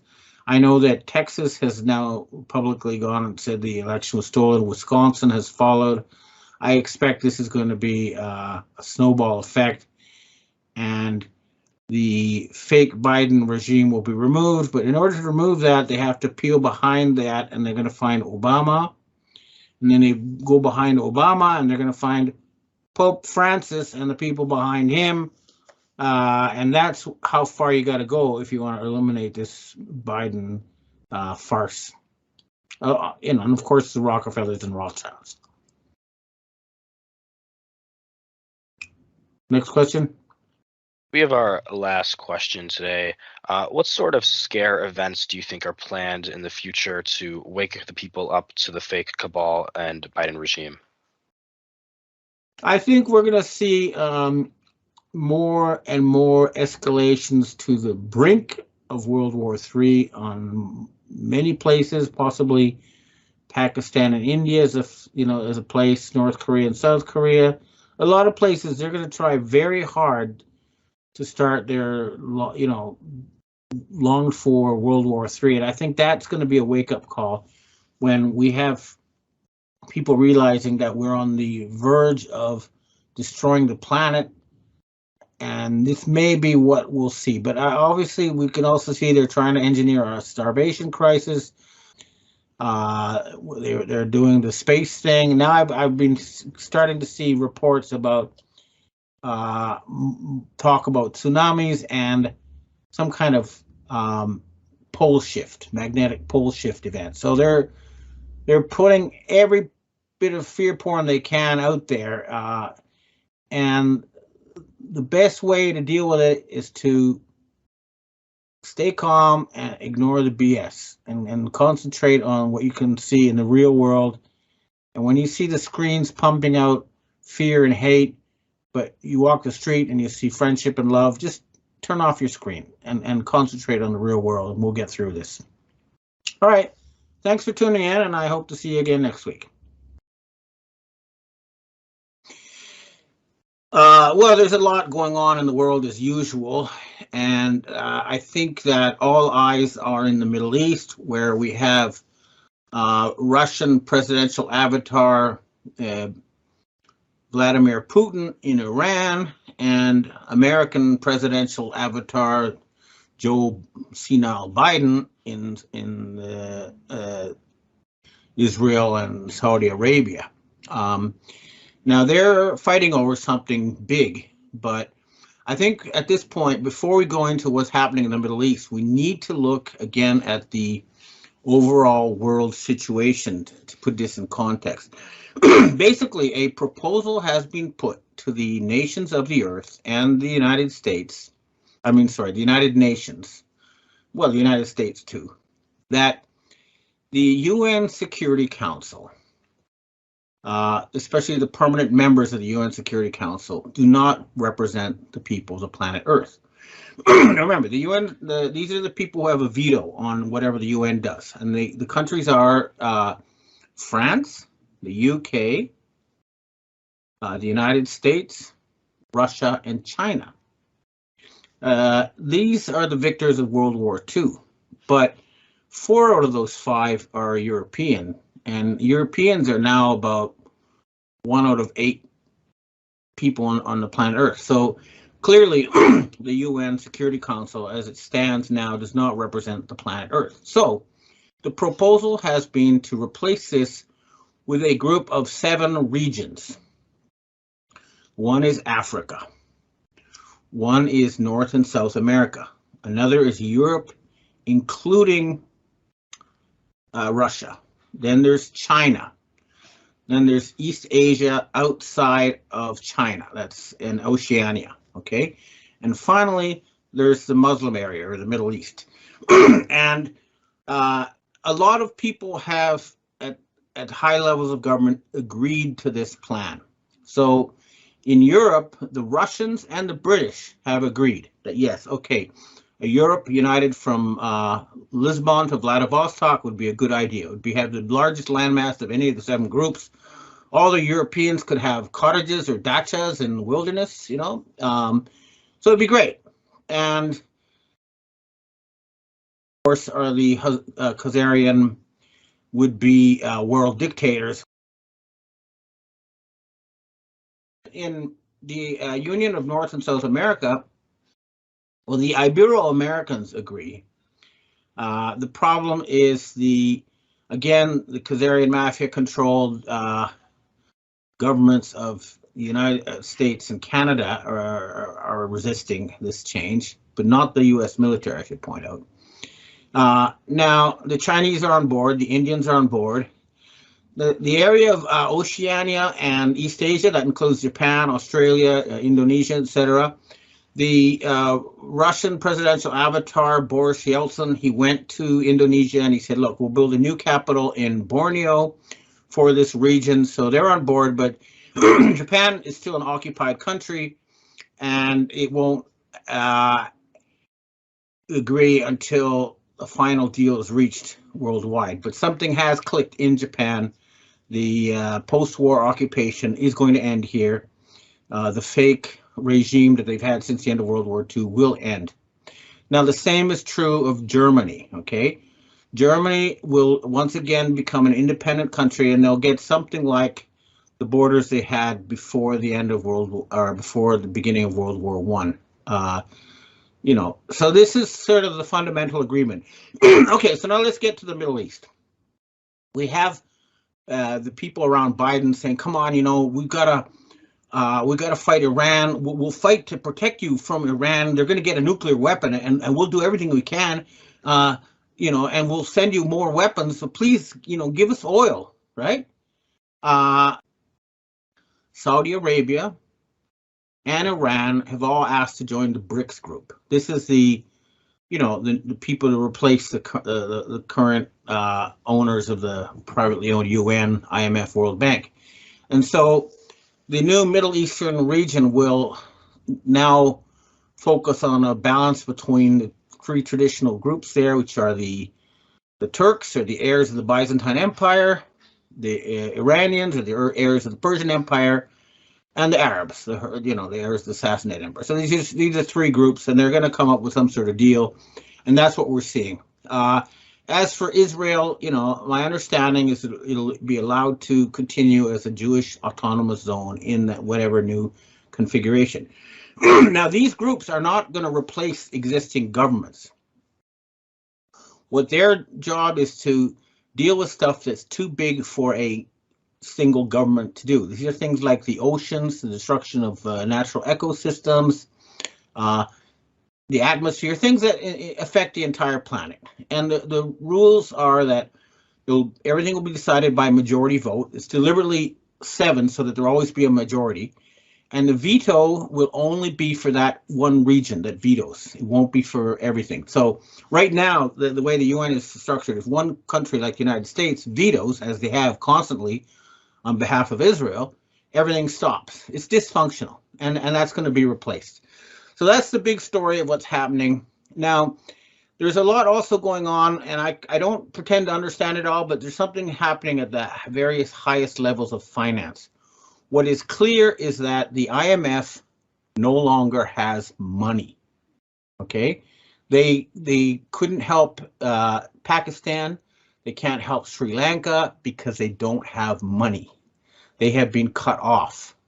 And the euro has fallen below the dollar because it's been cut off. Now remember, the dollar is not American. It's backed by gold and commodities, and that's why it's going way up compared to the other currencies. It's been reconfigured. It's no longer a fiat currency, and it's not controlled by the United States. The Federal Reserve Board in the United States can only pump out money to prop up the stock market and hand cash checks to Americans, which has resulted in a combination of asset inflation, where you have the stock market valuations way beyond reality, so that Tesla would have to have record profits for 60 years to justify its share prices, something like that. Don't get me in the exact numbers, but the point is it's a giant hallucination. And now we have the latest real inflation at, the official number is 9.3, but if you go to the traditional way they counted inflation, you can find this at shadowstats.com. It's now 17.3%. So that means that U.S. living standards are plummeting.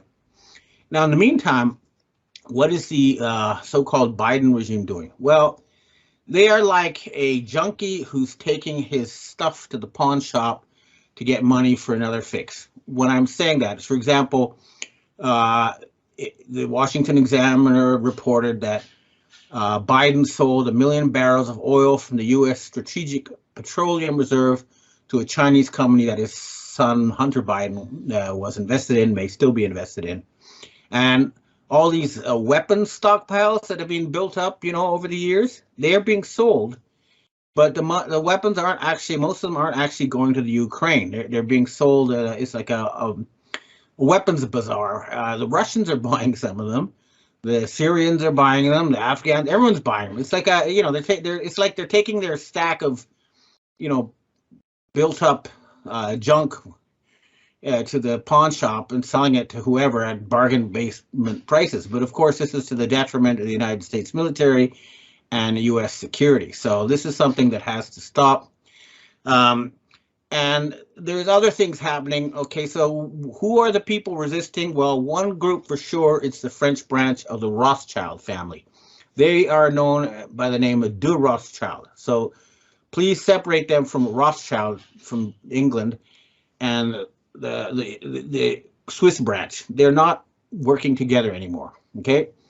But the de Rothschilds have been deeply implicated in they're also now, according to U.S. military sources in Nigeria, the head of OPEC, the Nigerian oil minister, I believe, was the French de Rothschilds are funding this fake Boko Haram, which means books are forbidden, insurgency is part of an effort to steal Nigeria's oil reserves, okay?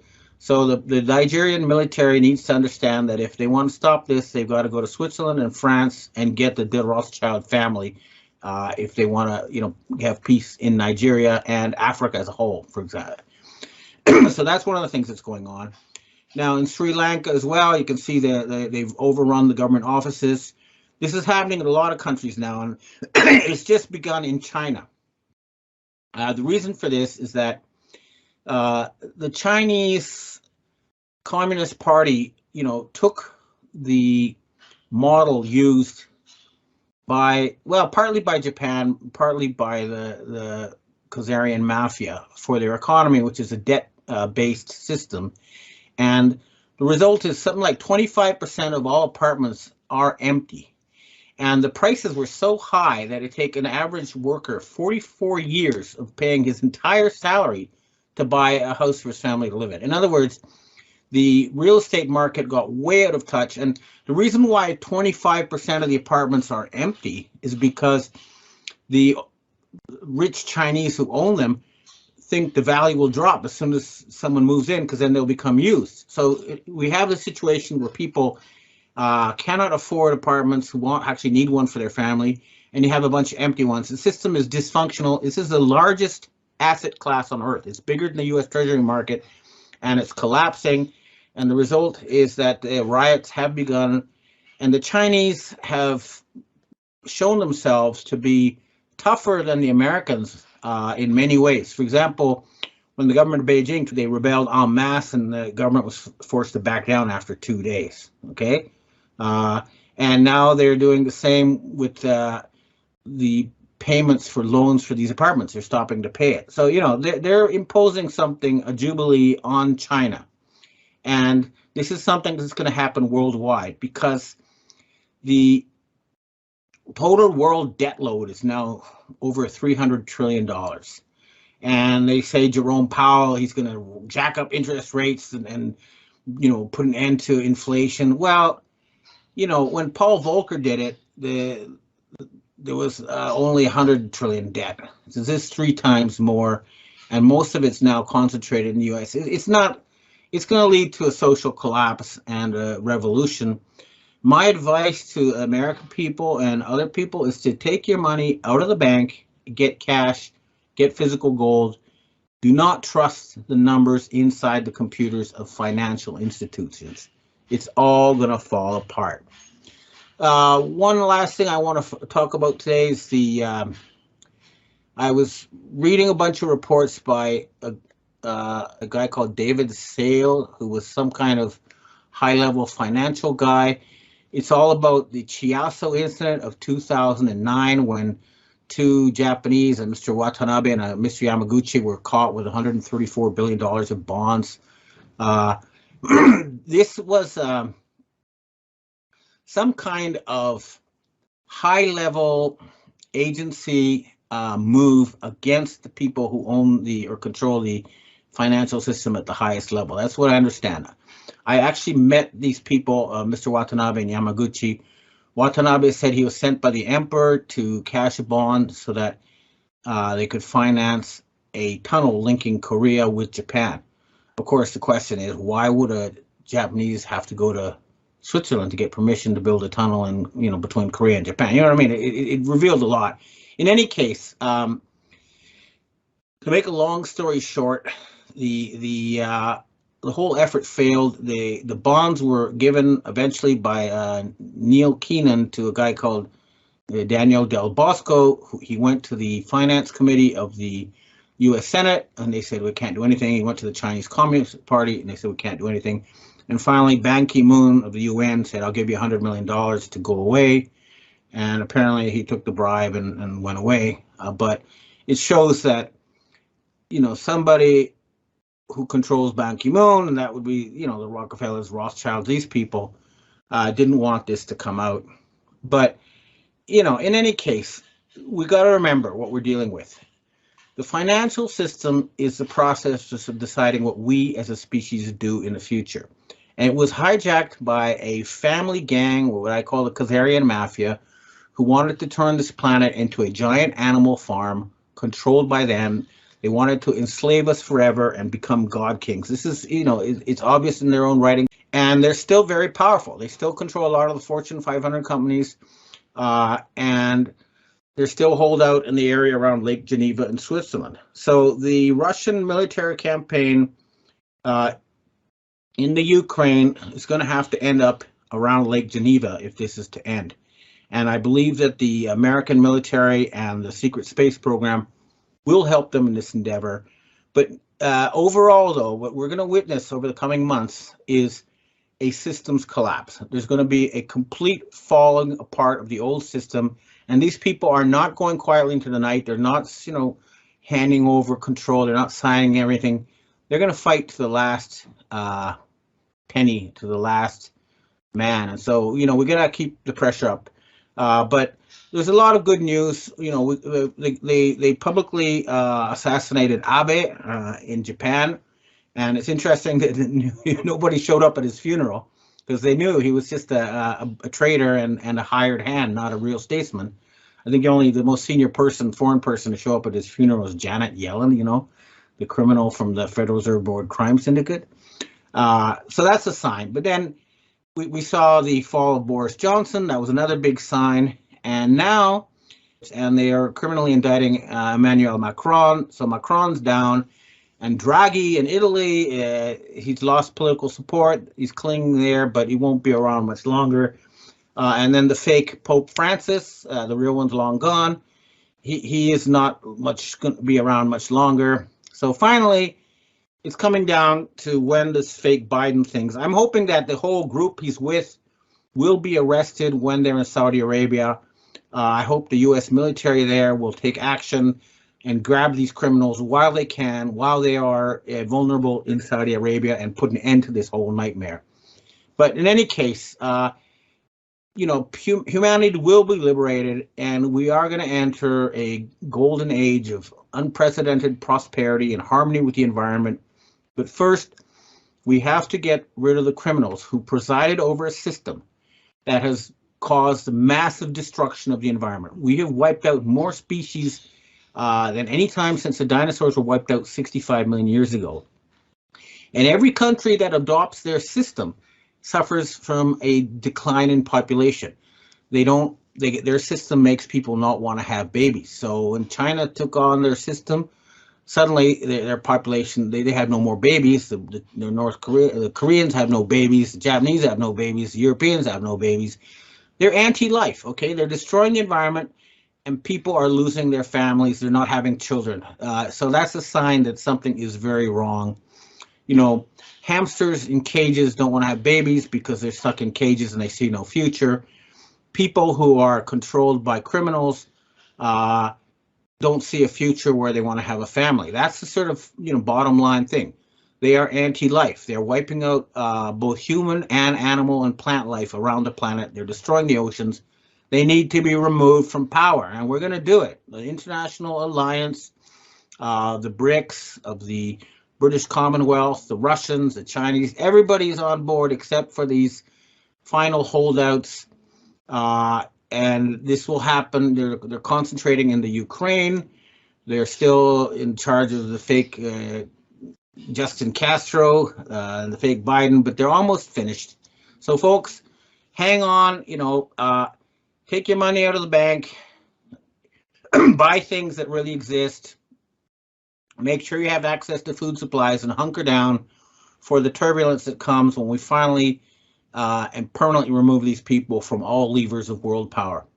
Okay, thanks for listening, and now I'll take questions. Hi, Ben. We have our first question today. When you said that Russia is going to make moves in the rest of Europe, what exactly did you mean by that? Is the war going to expand? What are we supposed to expect? Are you saying Romania and perhaps other countries are going to be invaded by the Russians? I don't think that they will have to invade. I think that an internal move will be made.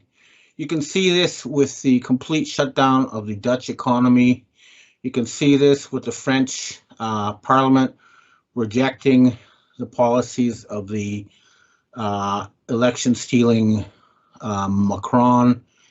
You'll see this also when they cut off the gas, and the entire economy of Western Europe grinds to a standstill. In other words, they won't have to do it militarily because a majority of the people in Europe agree that a united Europe from Lisbon to Vladivostok would be a good idea.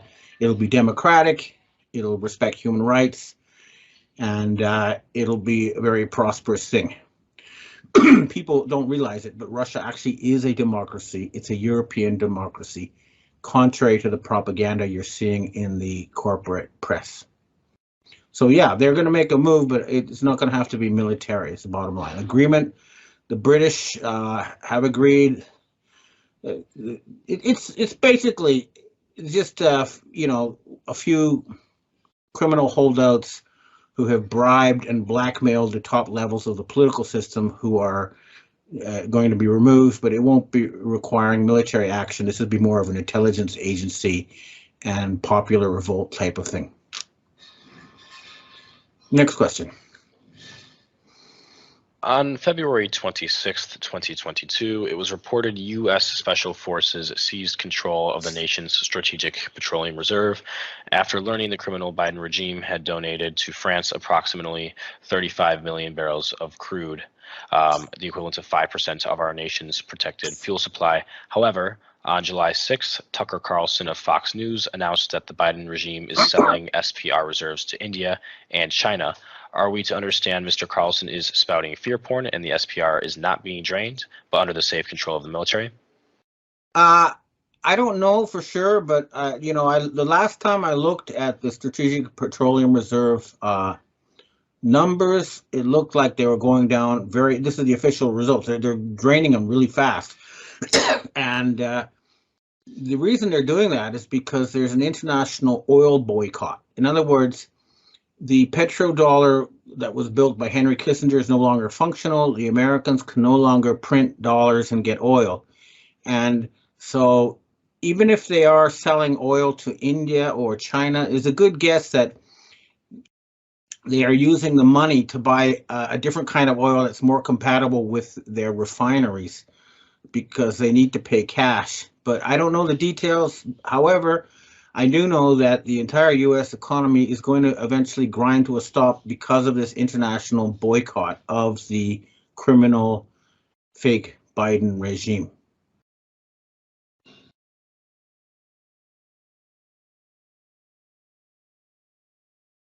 The U.S. is going to run out of oil as things go, as will Western Europe.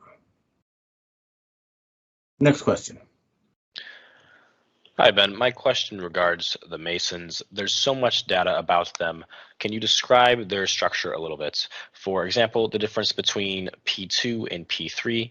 What does the P stand for? How many groups do they have? How do they relate to the Vatican?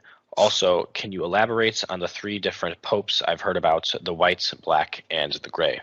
Thank you. Well, Freemasons are... they're like there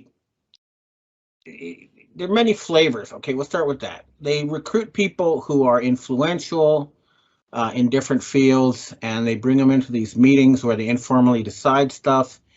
And at a very high level, they were instruments of control used by royal families or other groups. So, for example, the Scots Rite Freemasons are ultimately probably headed, controlled by a member of the British royal family. I believe that's all public knowledge. Then they have the Grande Loge de l'Orient. These are the French Freemasons. And they actually are the only ones that allow people to be atheists. And I know they controlled General MacArthur and that they were powerful in East Asia. And then we talk about the P2. This is known as Propaganda Duo, and it was a group that when I met them, they claimed that they went back 26,000 years and that they were running history according to a plot given them by extraterrestrial beings, and it was all coordinated with planetary movements. I don't know if I believe all that, but certainly they were the sort of secret control arm of the families that controlled the Roman Empire, and they wanted to create a world Roman Empire. Now, they switched from P2 to P3, partly because of the big scandal involving the P2, It's all over the internet if you want to study it. But also, a lot of the people have been exiled. So, for example, Leo Zagami is now in Palm Springs, Florida, or in California. He can't go back to Italy or he'll be arrested. So they renamed themselves P3 to try to make it clear that something new would happen. But these people, they control the Pope and the mafia, they told me, and they're like another branch.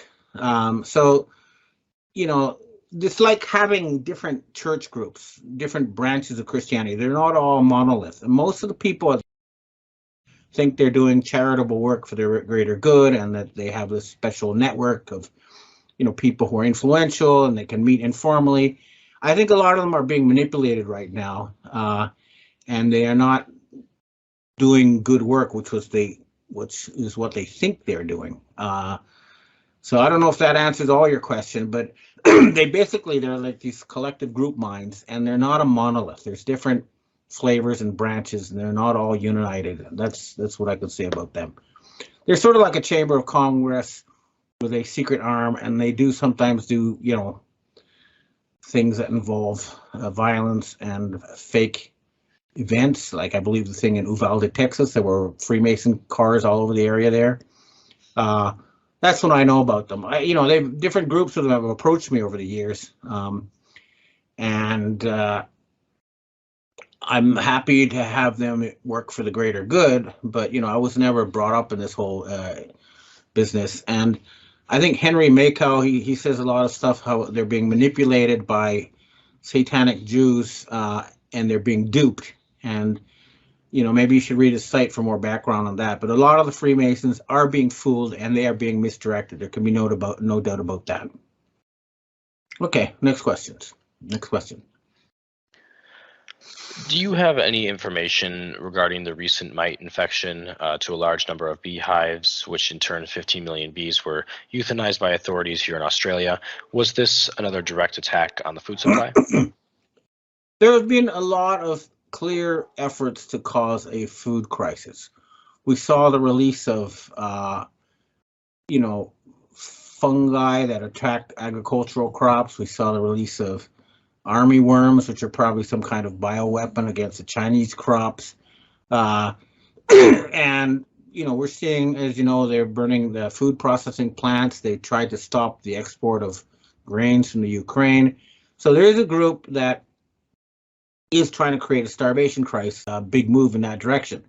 Having said that, I don't know the details exactly what happened in Australia, but I do know that there is a group that is trying to cause a starvation crisis because they want everybody to come crawling to them, basically a lobotomy in exchange for food rations. So there is a group that's pushing for that. There can be no doubt about it.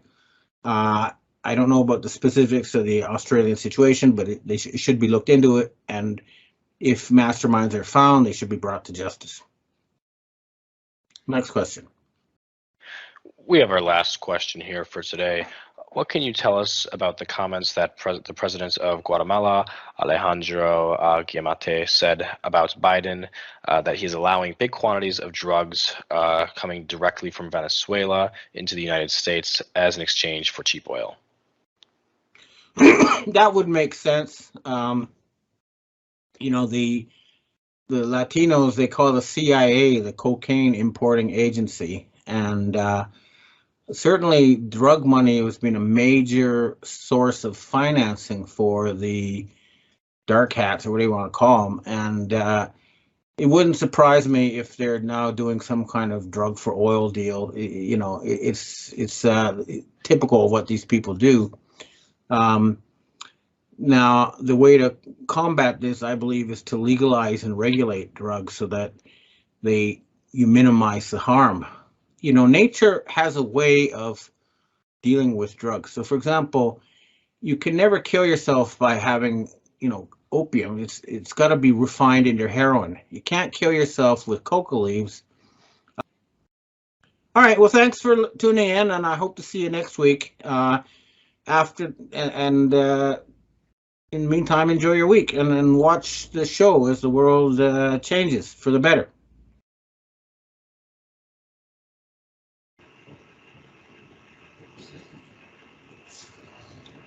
Hello. For the next 3 podcasts after today's, it will be pre-recorded because I'll be taking my annual sabbatical in the wilderness. So please be aware of that. But okay, so today let's take a look at the situation as we go into the summer. First of all, let's step back a little bit and look at the big picture. And what we're dealing with is a problem that has been built up for literally decades. We're talking about like the Club of Rome in the early 70s and stuff, where they had this big decision that we have overpopulation, that we had to, remove the world's population, reduce it, etc. And at a very high level, ever since then, the fact is we do not have too many people. If you took apparently soon it's going to be 8 billion people on Earth, you could fit them in a little 50 square mile grid. If you gave them each a Chinese-style subsistence farm, you could fit them all in Texas.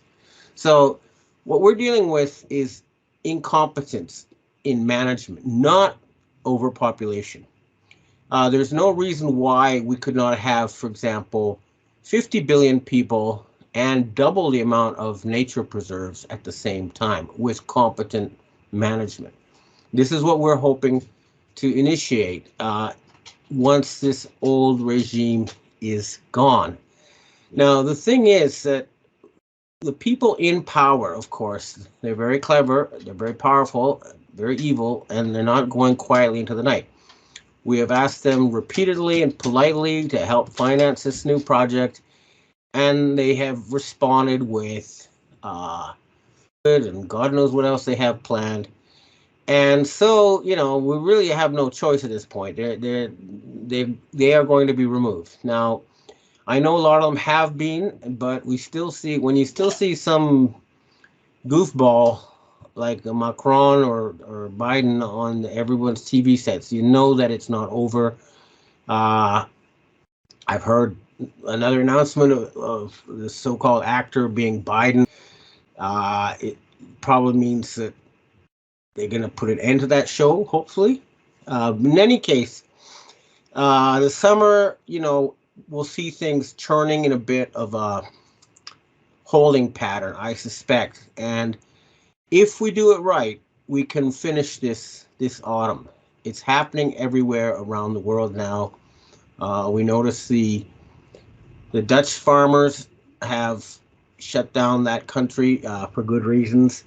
Now, I know these people in the World Economic Forum say we got to do organic farming, etc. Well, you know what? The Prime Minister of Sri Lanka said, "Oh, okay," and the problem with organic farming is you could only support maybe 1/10 of the amount of people we have now with it. So, you can't just suddenly do that, or you'll have mobs marching on your presidential palace. So, you can't just magically change millennia of practice or just with a switch of the pen. And so something's going to happen there. Now, the other thing, of course, is that the Western model itself is fundamentally flawed. Okay, the countries that are under the system of the G7, the collective West, and even China to some extent, the model they use now reduces population. It leads to people not wanting to have children. So China now, they're not having children. Japan's running out of children. Korea's running out of children.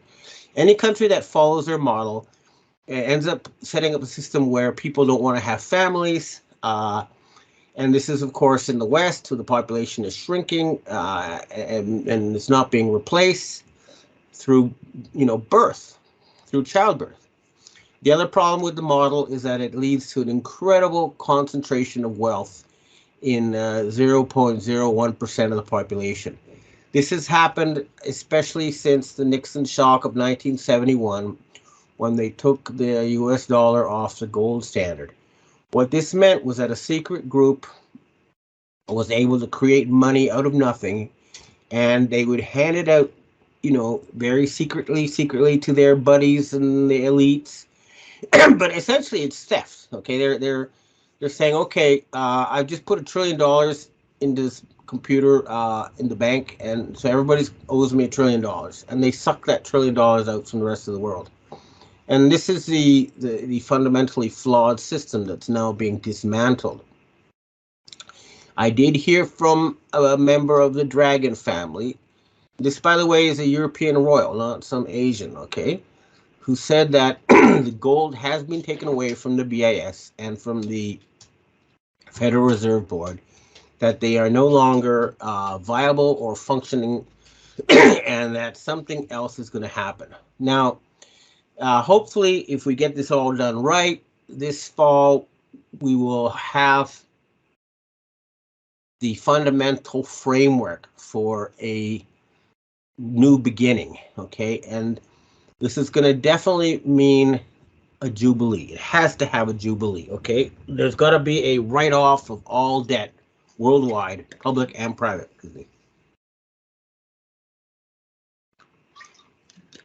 And there's got to be a redistribution of assets. All the money that was stolen by the families that own the Fortune 500 corporations through fiat money will be returned to the people. This will be done after careful study. We're not going to punish genuine entrepreneurs who created value. We don't want to, you know, make it so these people don't have an incentive to do business, but everything parasitical will be removed from the system. So there's a lot of work cut out for us. We're hoping that there'll be some negotiations this summer and that we can get it started, and that they'll hand over peacefully. But if not, then there's going to be a lot of turmoil. There's going to be a lot of people being dragged from their offices and their homes and taken. I heard the secret space program people have been doing it, that they've got places in Tierra del Fuego, Diego Garcia. I know that Guam is another place where they're taking these people. Also, the Thule Air Base. In any case, a wholesale purge is continuing. But as long as we see, you know, goofball criminals, obvious and open criminals like Justin Castro, Emmanuel Macron, Joe Biden on your TV sets, and it's not over. So, in any case, I have, you know, there are supposed to be some meetings happening this summer, and maybe I'll be participating, maybe not. I'll certainly let you know if I am, but I'm expecting everything to be in a holding pattern for the next month or so. If not, you can be sure that I will get back on and let people know what's happening. So that's the other thing.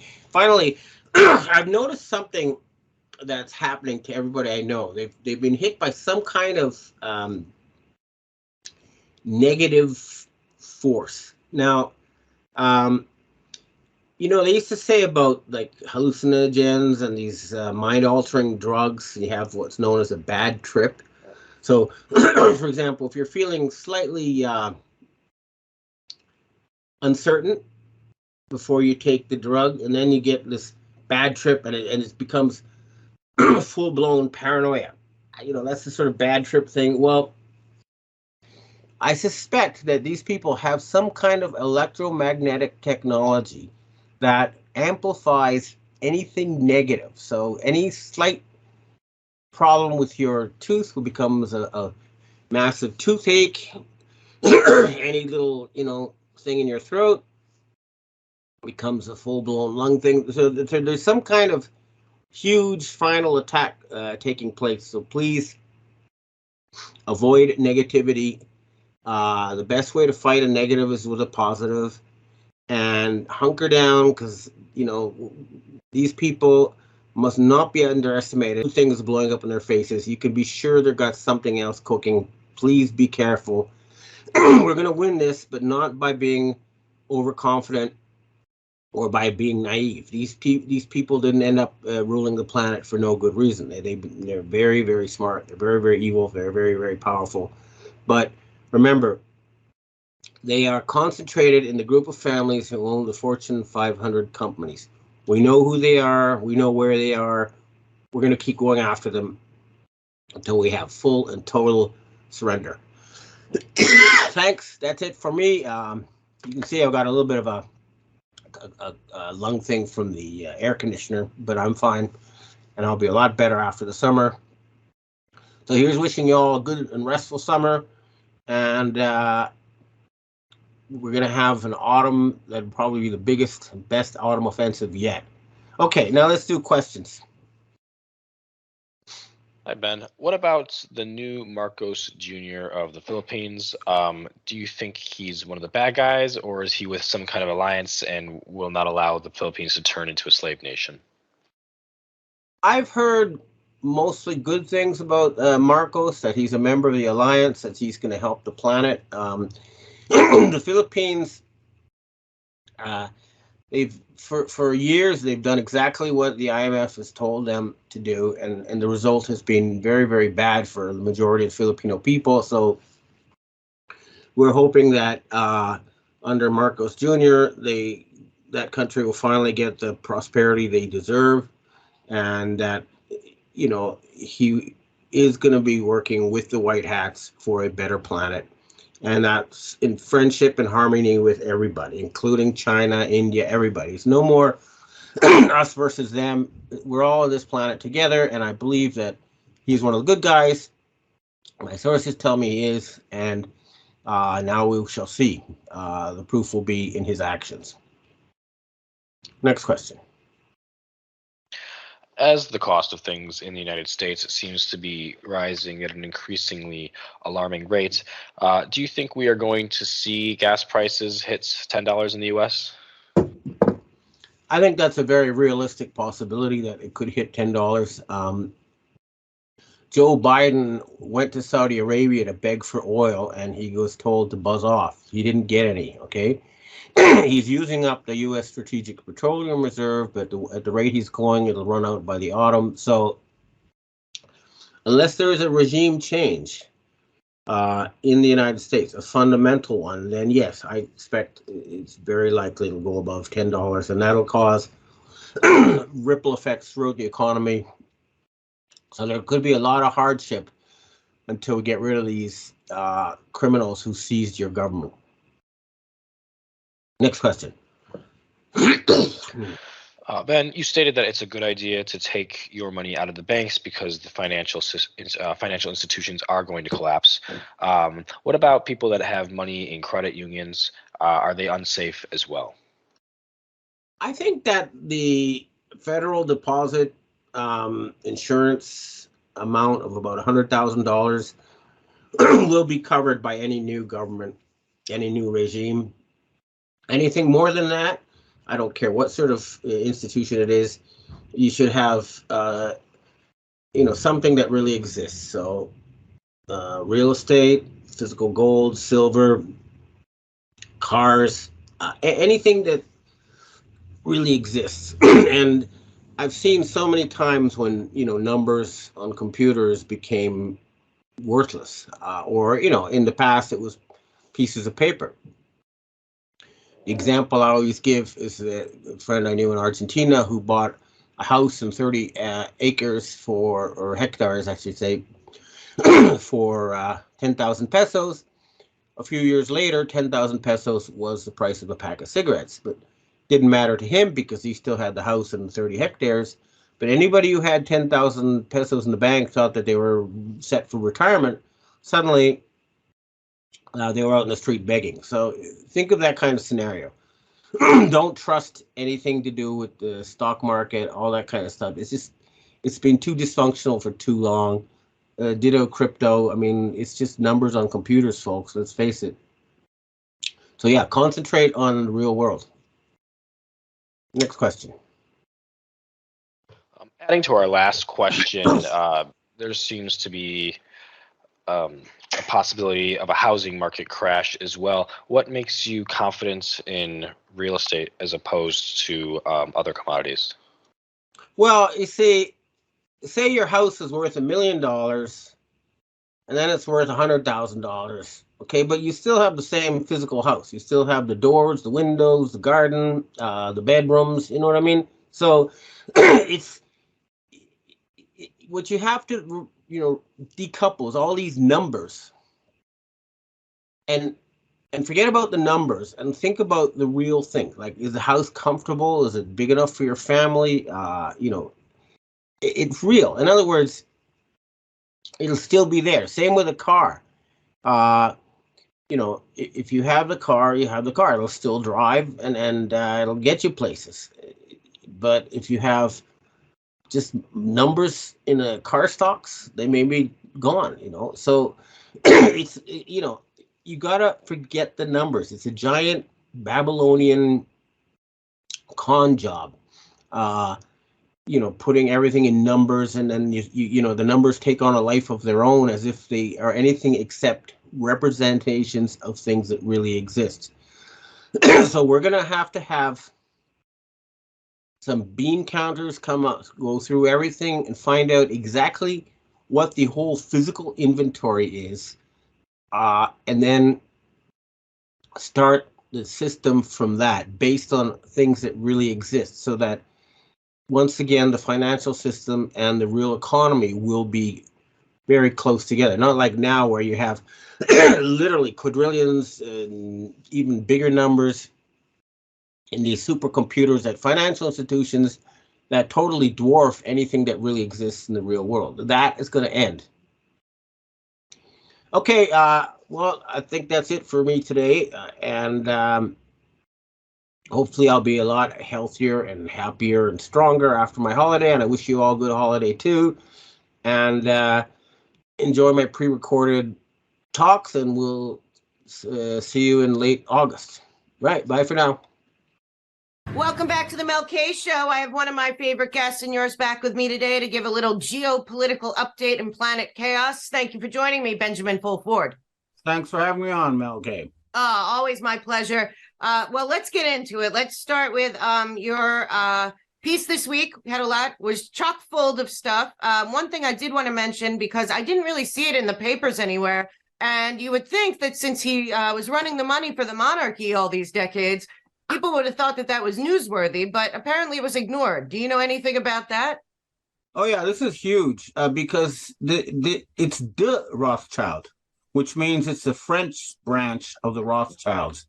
And that means that they have lost control of Europe. I mean, the head of the Swiss branch was arrested in Antarctica. Klaus Schwab. Right, I remember a while ago talking about it. And now the French branch is down, and they traditionally had the most powerful interests in Asia, in China and Japan. So that is huge, and it means that they have lost control of Europe. And this was confirmed after I wrote my report saying that the old agreement between Frederick the Great and the Russian Tsar to divide the Russian and German lines of interest along the Dnieper River. Pardon me if I don't pronounce that right. Well, the official TASS news agency today was reported that the head of the Russian armed forces has ordered all his troops to withdraw to their side of the Dnieper River. Right, I saw so that means NATO is over and Germany is allied with Russia and China. That's huge. Yeah. Well, you said it. And again, a lot of this isn't being reported, at least not in the United States, that nobody was really talking about that this past week. Also, Germany met with Xi in China, apparently to discuss this. And I would think that that would have big implications in the West. And it wasn't covered here. What happened when Germany went to China? Well, I mean, just looking at the official Xinhua news agency, it's very clear that they talked about the need for a new security architecture. Okay, that's an official government news site. That means, again, they're leaving NATO and they're going to do something new with China and Russia. So that is historic. I mean, that's the biggest thing since World War II, really. And the fact that it's not being covered speaks a lot.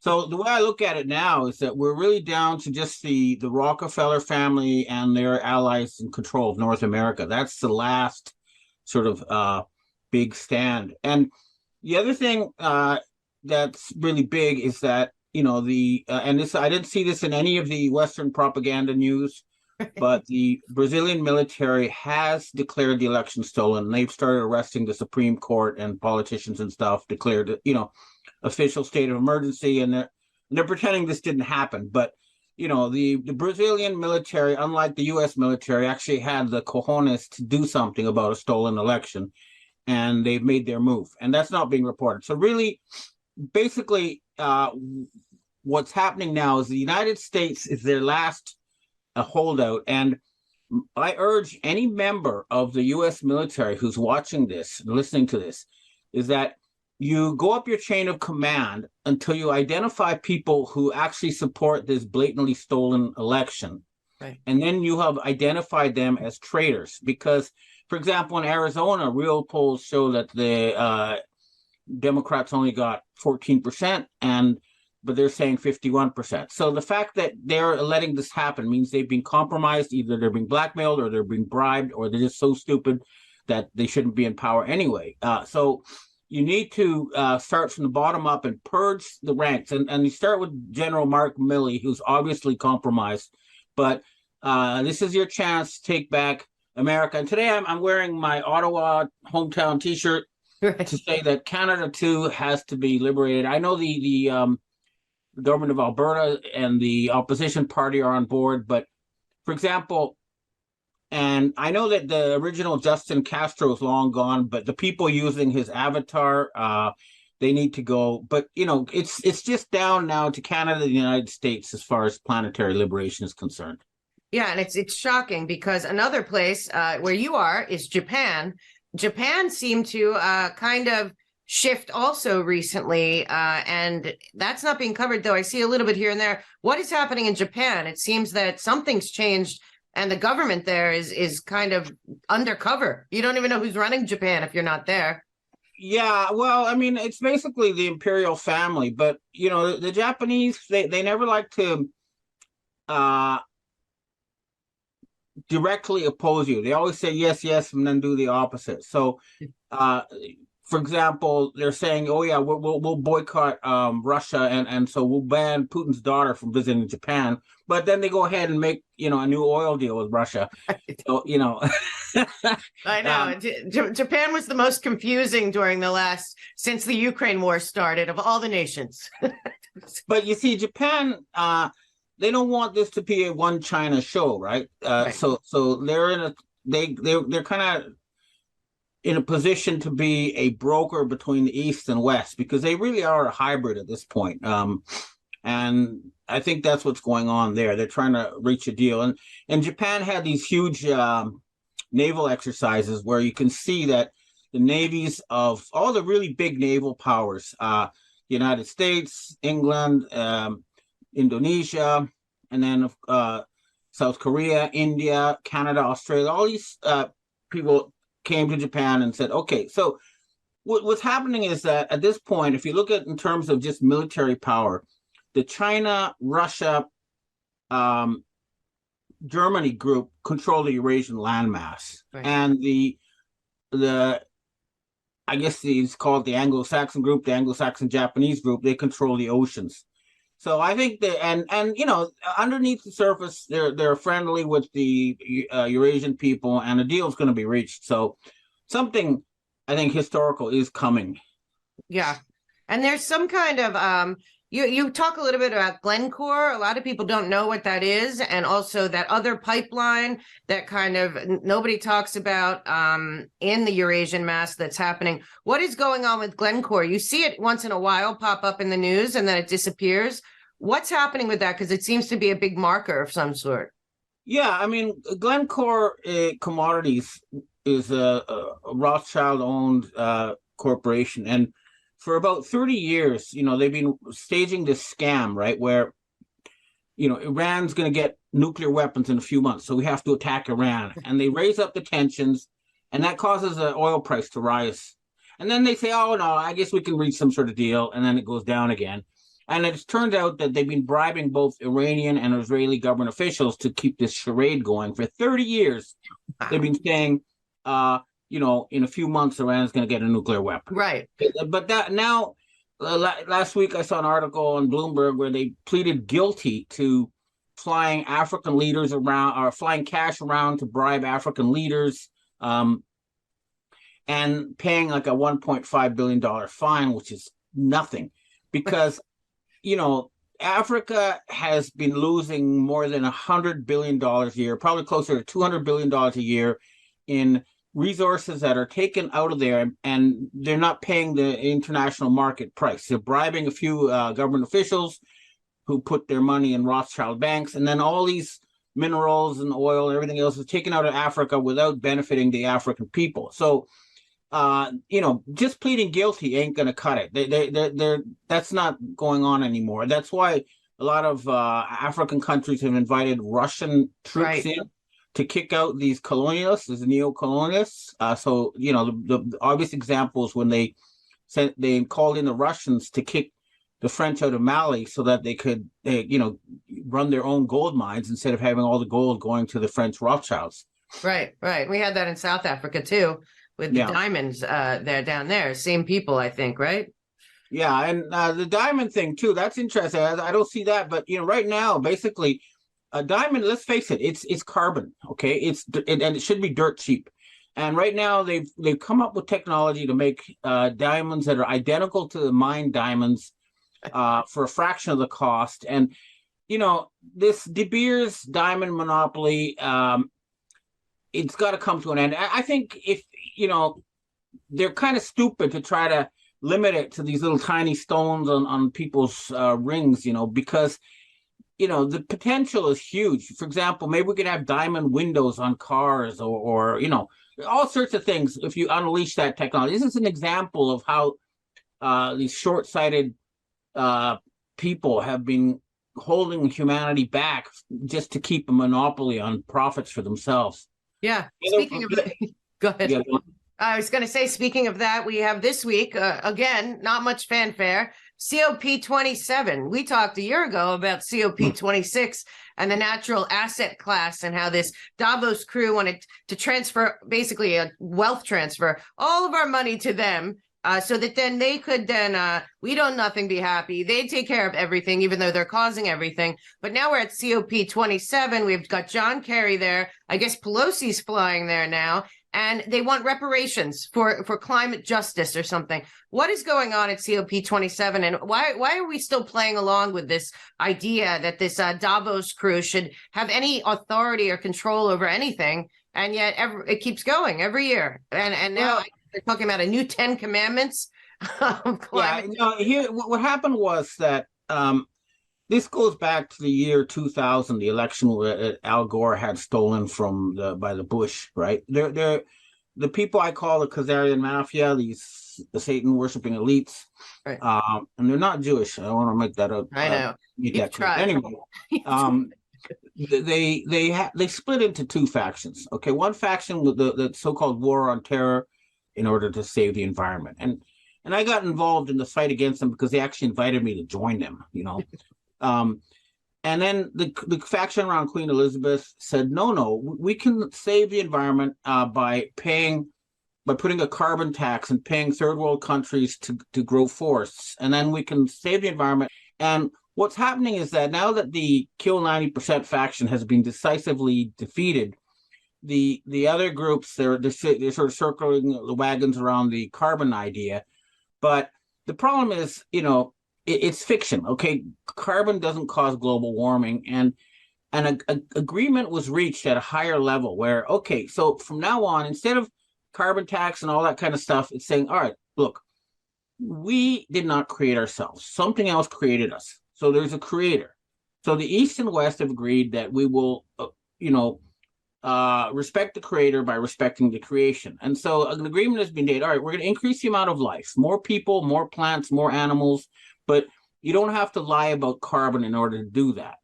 And the problem is that the group that was behind the carbon thing don't want to give up control to some new, entity that includes the rest of the world and not just the inbred elite in Switzerland.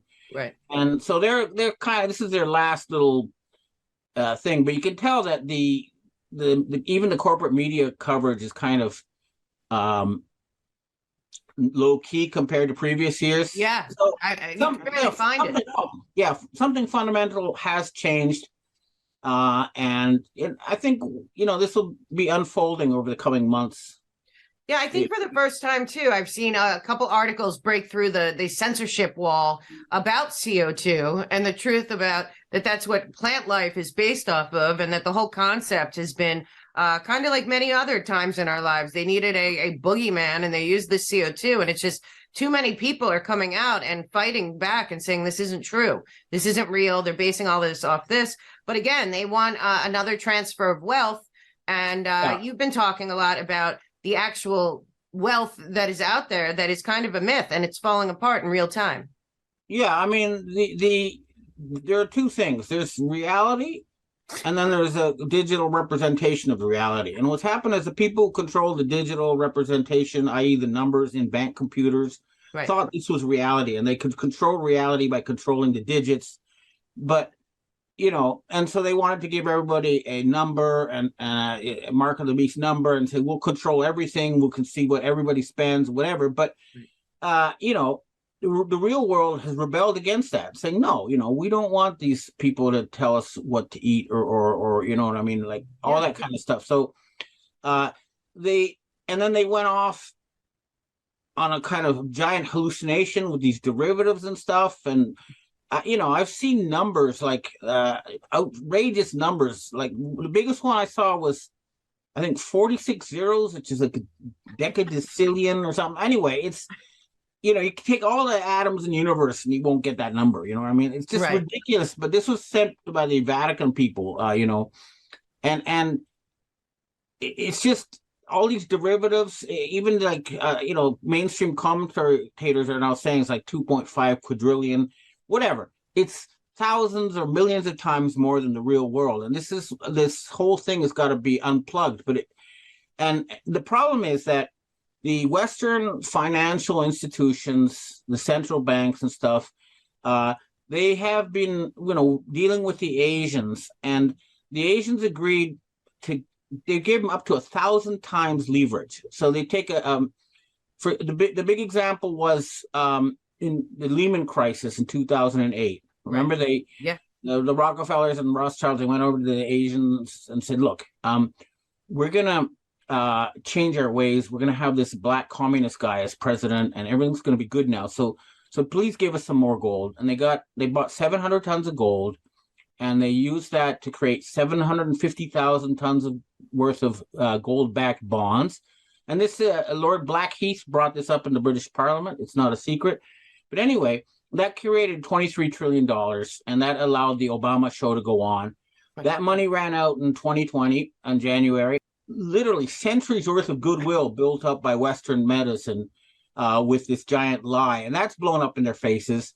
And then they tried this big Ukraine war, which basically, my view is that it's like they're taking all their weapons to the pawn shop to keep their show going a bit longer, because I talked to Russians, and they said that all the synagogues in Ukraine and stuff are full of weapons. And they said to the Jews, well, why you got all these weapons? And they said, well, it's just business. The Ukrainians are selling them to us, and because they don't want to use them. And so we're sending them to, we're selling them to Syria and other places. So in other words, they're taking their final bits of property, to the pawn shop. They're selling off their weapon stashes, and even Pentagon spokesmen are admitting that they're running through their weapon stashes. So it's really that this Ukraine thing is blown up, and I don't think they have anything left now at this point. Unless, and this is the big question mark, they pull out their secret space force. Because I've heard repeatedly that these UFOs are actually human anti-gravity technology. And I actually met a Japanese industrialist, introducing me to an old gentleman who was a weapons specialist for the Japanese Imperial Army during World War II.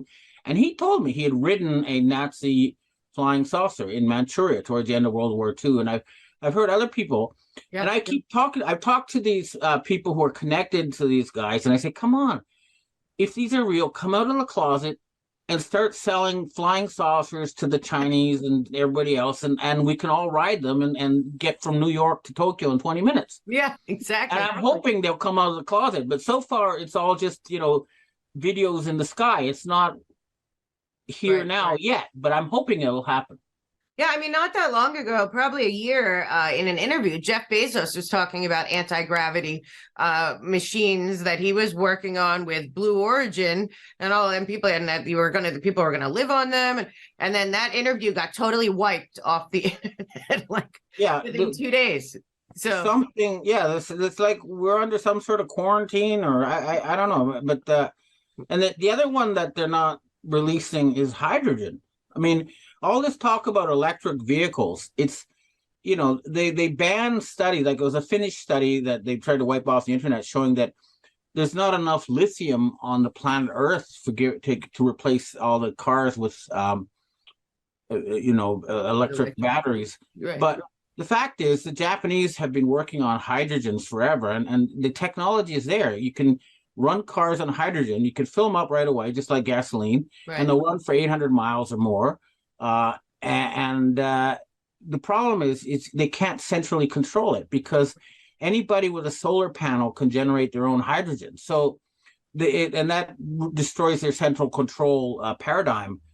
And that's why they've been suppressing it. And that's, the sort of thing. If hydrogen is released as an energy form, that would make us all the equivalent of millionaires, Yeah, what's so crazy is everything that you say, it goes back to the same group of people. But the good news is, I think, because of people like you and other people like you out there, that most of the world at least has a large group of people that are aware and looking at them. And yet I was looking the other day, the World Economic Forum and the UN and all their partners, World Health Organization, IMF, if you look at their websites, they're all doubling down on this global governance, that the only way forward is global governance. And they even mention on the World Economic Forum website, the guy in Hungary, Orban, and Trump and Bolsonaro being like problems, because national sovereignty is no longer going to work going forward. So they're pushing with that. They have Biden is involved in announcing this UN ARCOM and agenda upcoming. People don't even know it. So they're still pushing for a globalist regime that the people don't want. And I don't see how this doesn't implode for them at some point soon, because they're getting so desperate as to really put it on their own websites that this is their plan and that we're going to just have to go along with it. And that's not going to happen, but they won't stop. No, it is. Look, the UN is a privately owned corporation. The IMF, the World Bank, all this is, the WHO, all that is definitely goes back to the Rockefellers and their control grid. Right. And they're, fighting tooth and nail to keep control. They still have, control in Switzerland. But you can see with Switzerland suddenly forgot that they're neutral and started going anti-Russia. They really kind of pulled all the stops. And the UN too, they revealed themselves as not really a world body, but a bunch of bribed and blackmailed pseudo leaders. With I'd say you can see this with some of these votes where they're obviously intimidated. They won't allow secret voting. So the UN is fundamentally compromised. So is the IMF, the World Bank. All that has to go. Right. The healthy parts can be kept, just like when a company goes bankrupt, the auditors go in and they find the parts that are actually making, that make sense to keep going on and keep all that. But a lot of that, especially the top ranks, has to be removed. And I think that's why the death of Evelyn de Rothschild is huge, because I believe now we're just down just to the Rockefellers at this point, and they're holed up in Switzerland. A lot of these other rats are deserting the ship. They're trying to go to Antarctica or other places. But really, there's nowhere on or off the planet for these people to escape to. It's game over. And at this point, truth and reconciliation is just not going to work. There's going to have to be Nuremberg-style war crimes tribunals. There's no way around that at this point. There's now, too much anger. Do you see that do you see anything out there giving you the sense that this is on the horizon? I mean, I'm seeing I live in New York City, so there's still people here that are walking around with 2 masks on and like social distancing, but they're the last of the vestiges. But do you see any on the geopolitical scale a push towards truth and justice? Because I'm sure you saw last week this professor from Brown wrote an article in the Atlantic, amnesty, right, should be forgiven, and I'm saying, well, they're admitting it now. So yeah, they're saying, oh, you know. No, I mean, look, I was told that the Reiner filmmaker, again, pardon me. I know. He stated these tribunals about this whole thing, that the intelligence agencies are watching this, and the good news is that people in the NSA, the MI6, you know, the white hats in the Western military intelligence agencies get it, and you know they know that this has to change, and they've been watching these tribunals and they've been gathering evidence, but at this point I think a critical mass has been reached. Now the other thing is, of course, Israel. We noticed that there's been supposedly Benjamin Netanyahu came back into power, but my own sources say that that's not the original. This is some kind of avatar, but since then, there's been like a cone of silence over Israel. And I noticed the Mossad website, Debka, hasn't renewed for more than a month. So I think they're just waiting. They're ducking. They're keeping their heads down there, and they're waiting to see what happens above them. Because, you know, they were founded by the Rothschilds, and the Rothschilds have lost power. So it's like they're waiting for something. And I think a lot of them, you know, they're still, I mean, the religious fanatics think it's some kind of end time scenario, and the rest are saying, you know, whatever. But they're keeping their heads down at this point. Yeah, it's weird. All of the information worldwide, because you know it's all being censored and controlled as much as they can by the great narrative folk. But everything's kind of popping through, and nothing makes sense. Like that whole thing that happened here, huge distraction with Nancy Pelosi, and then they say to the whole country, like, "Sorry, we're not going to give you any information. This is nobody's business." And it's like people are at a point where they're sick of it. They're sick of the censorship. They're sick of the propaganda, and that's, I think, when it falls apart. Yeah, and talking about Nancy Pelosi, I mean, two of my own sources say that her husband was arrested and taken to Guantanamo. But then you have these opposing factions in the establishment saying, one side saying, oh, it's a QAnon right-winger who attacked him. And then they have the other people saying, no, he was some kind of homosexual prostitute. And they're sort of doing that. And you can see the same thing with, you know, oh, they're still stuck in this paradigm where you have to be, Hegelian, right? You know, right. Constant chaos. Each other, instead of, you know, harmony and friendship, you know? Yeah. So the whole paradigm is broken. Yeah, but I think that's what, well, at least that's what I'm getting. You say this and then you're like some kind of sympathizer of Putin, which, you know, whatever. But it looks like the BRICS nations, as you talked about for now a long time, that the BRICS nations are now being joined by 13 other nations. I guess yesterday was like Armenia, we got Pakistan, Saudi Arabia. So they all want to join that. And those people are talking about the multipolar world and cooperation and all of that. But then just like what you're talking about, then people say, no, it's Xi and Putin. They want the Great Reset too. They just want to control it. But that's not the messaging that's coming out. And watching all these other countries, and now it appears Germany, and maybe even Turkey too, joining them. What would we do? Look, Germany, Turkey, Mexico, Brazil. Brazil has already been part of it. Saudi Arabia, Egypt, the whole thing. I mean, basically, and now with the European landmass down, really, it's just North America at this point. England is not on. Has become independent for a while since Brexit. So really, they're circling the wagons in Canada and the United States, and that's it. And it's almost game over. I think there's some high level.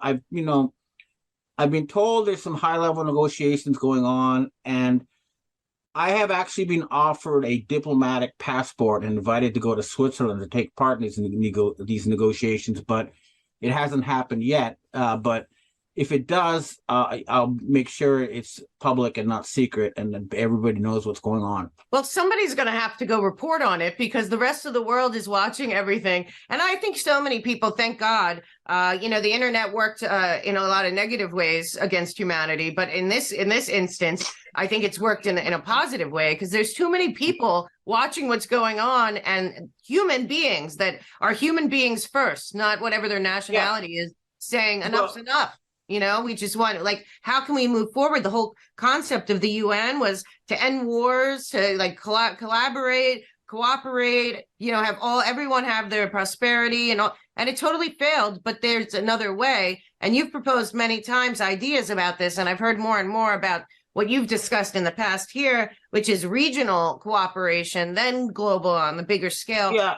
You see that being evolving behind the scenes anywhere? Well, again, I mean, the plan I put forth is that we move forward like a small hunter-gatherer tribe, because, our ancestors throughout if you believe in evolution, the millions of years, they lived in small hunter-gatherer tribes. There was no dictatorship. It was like a small family.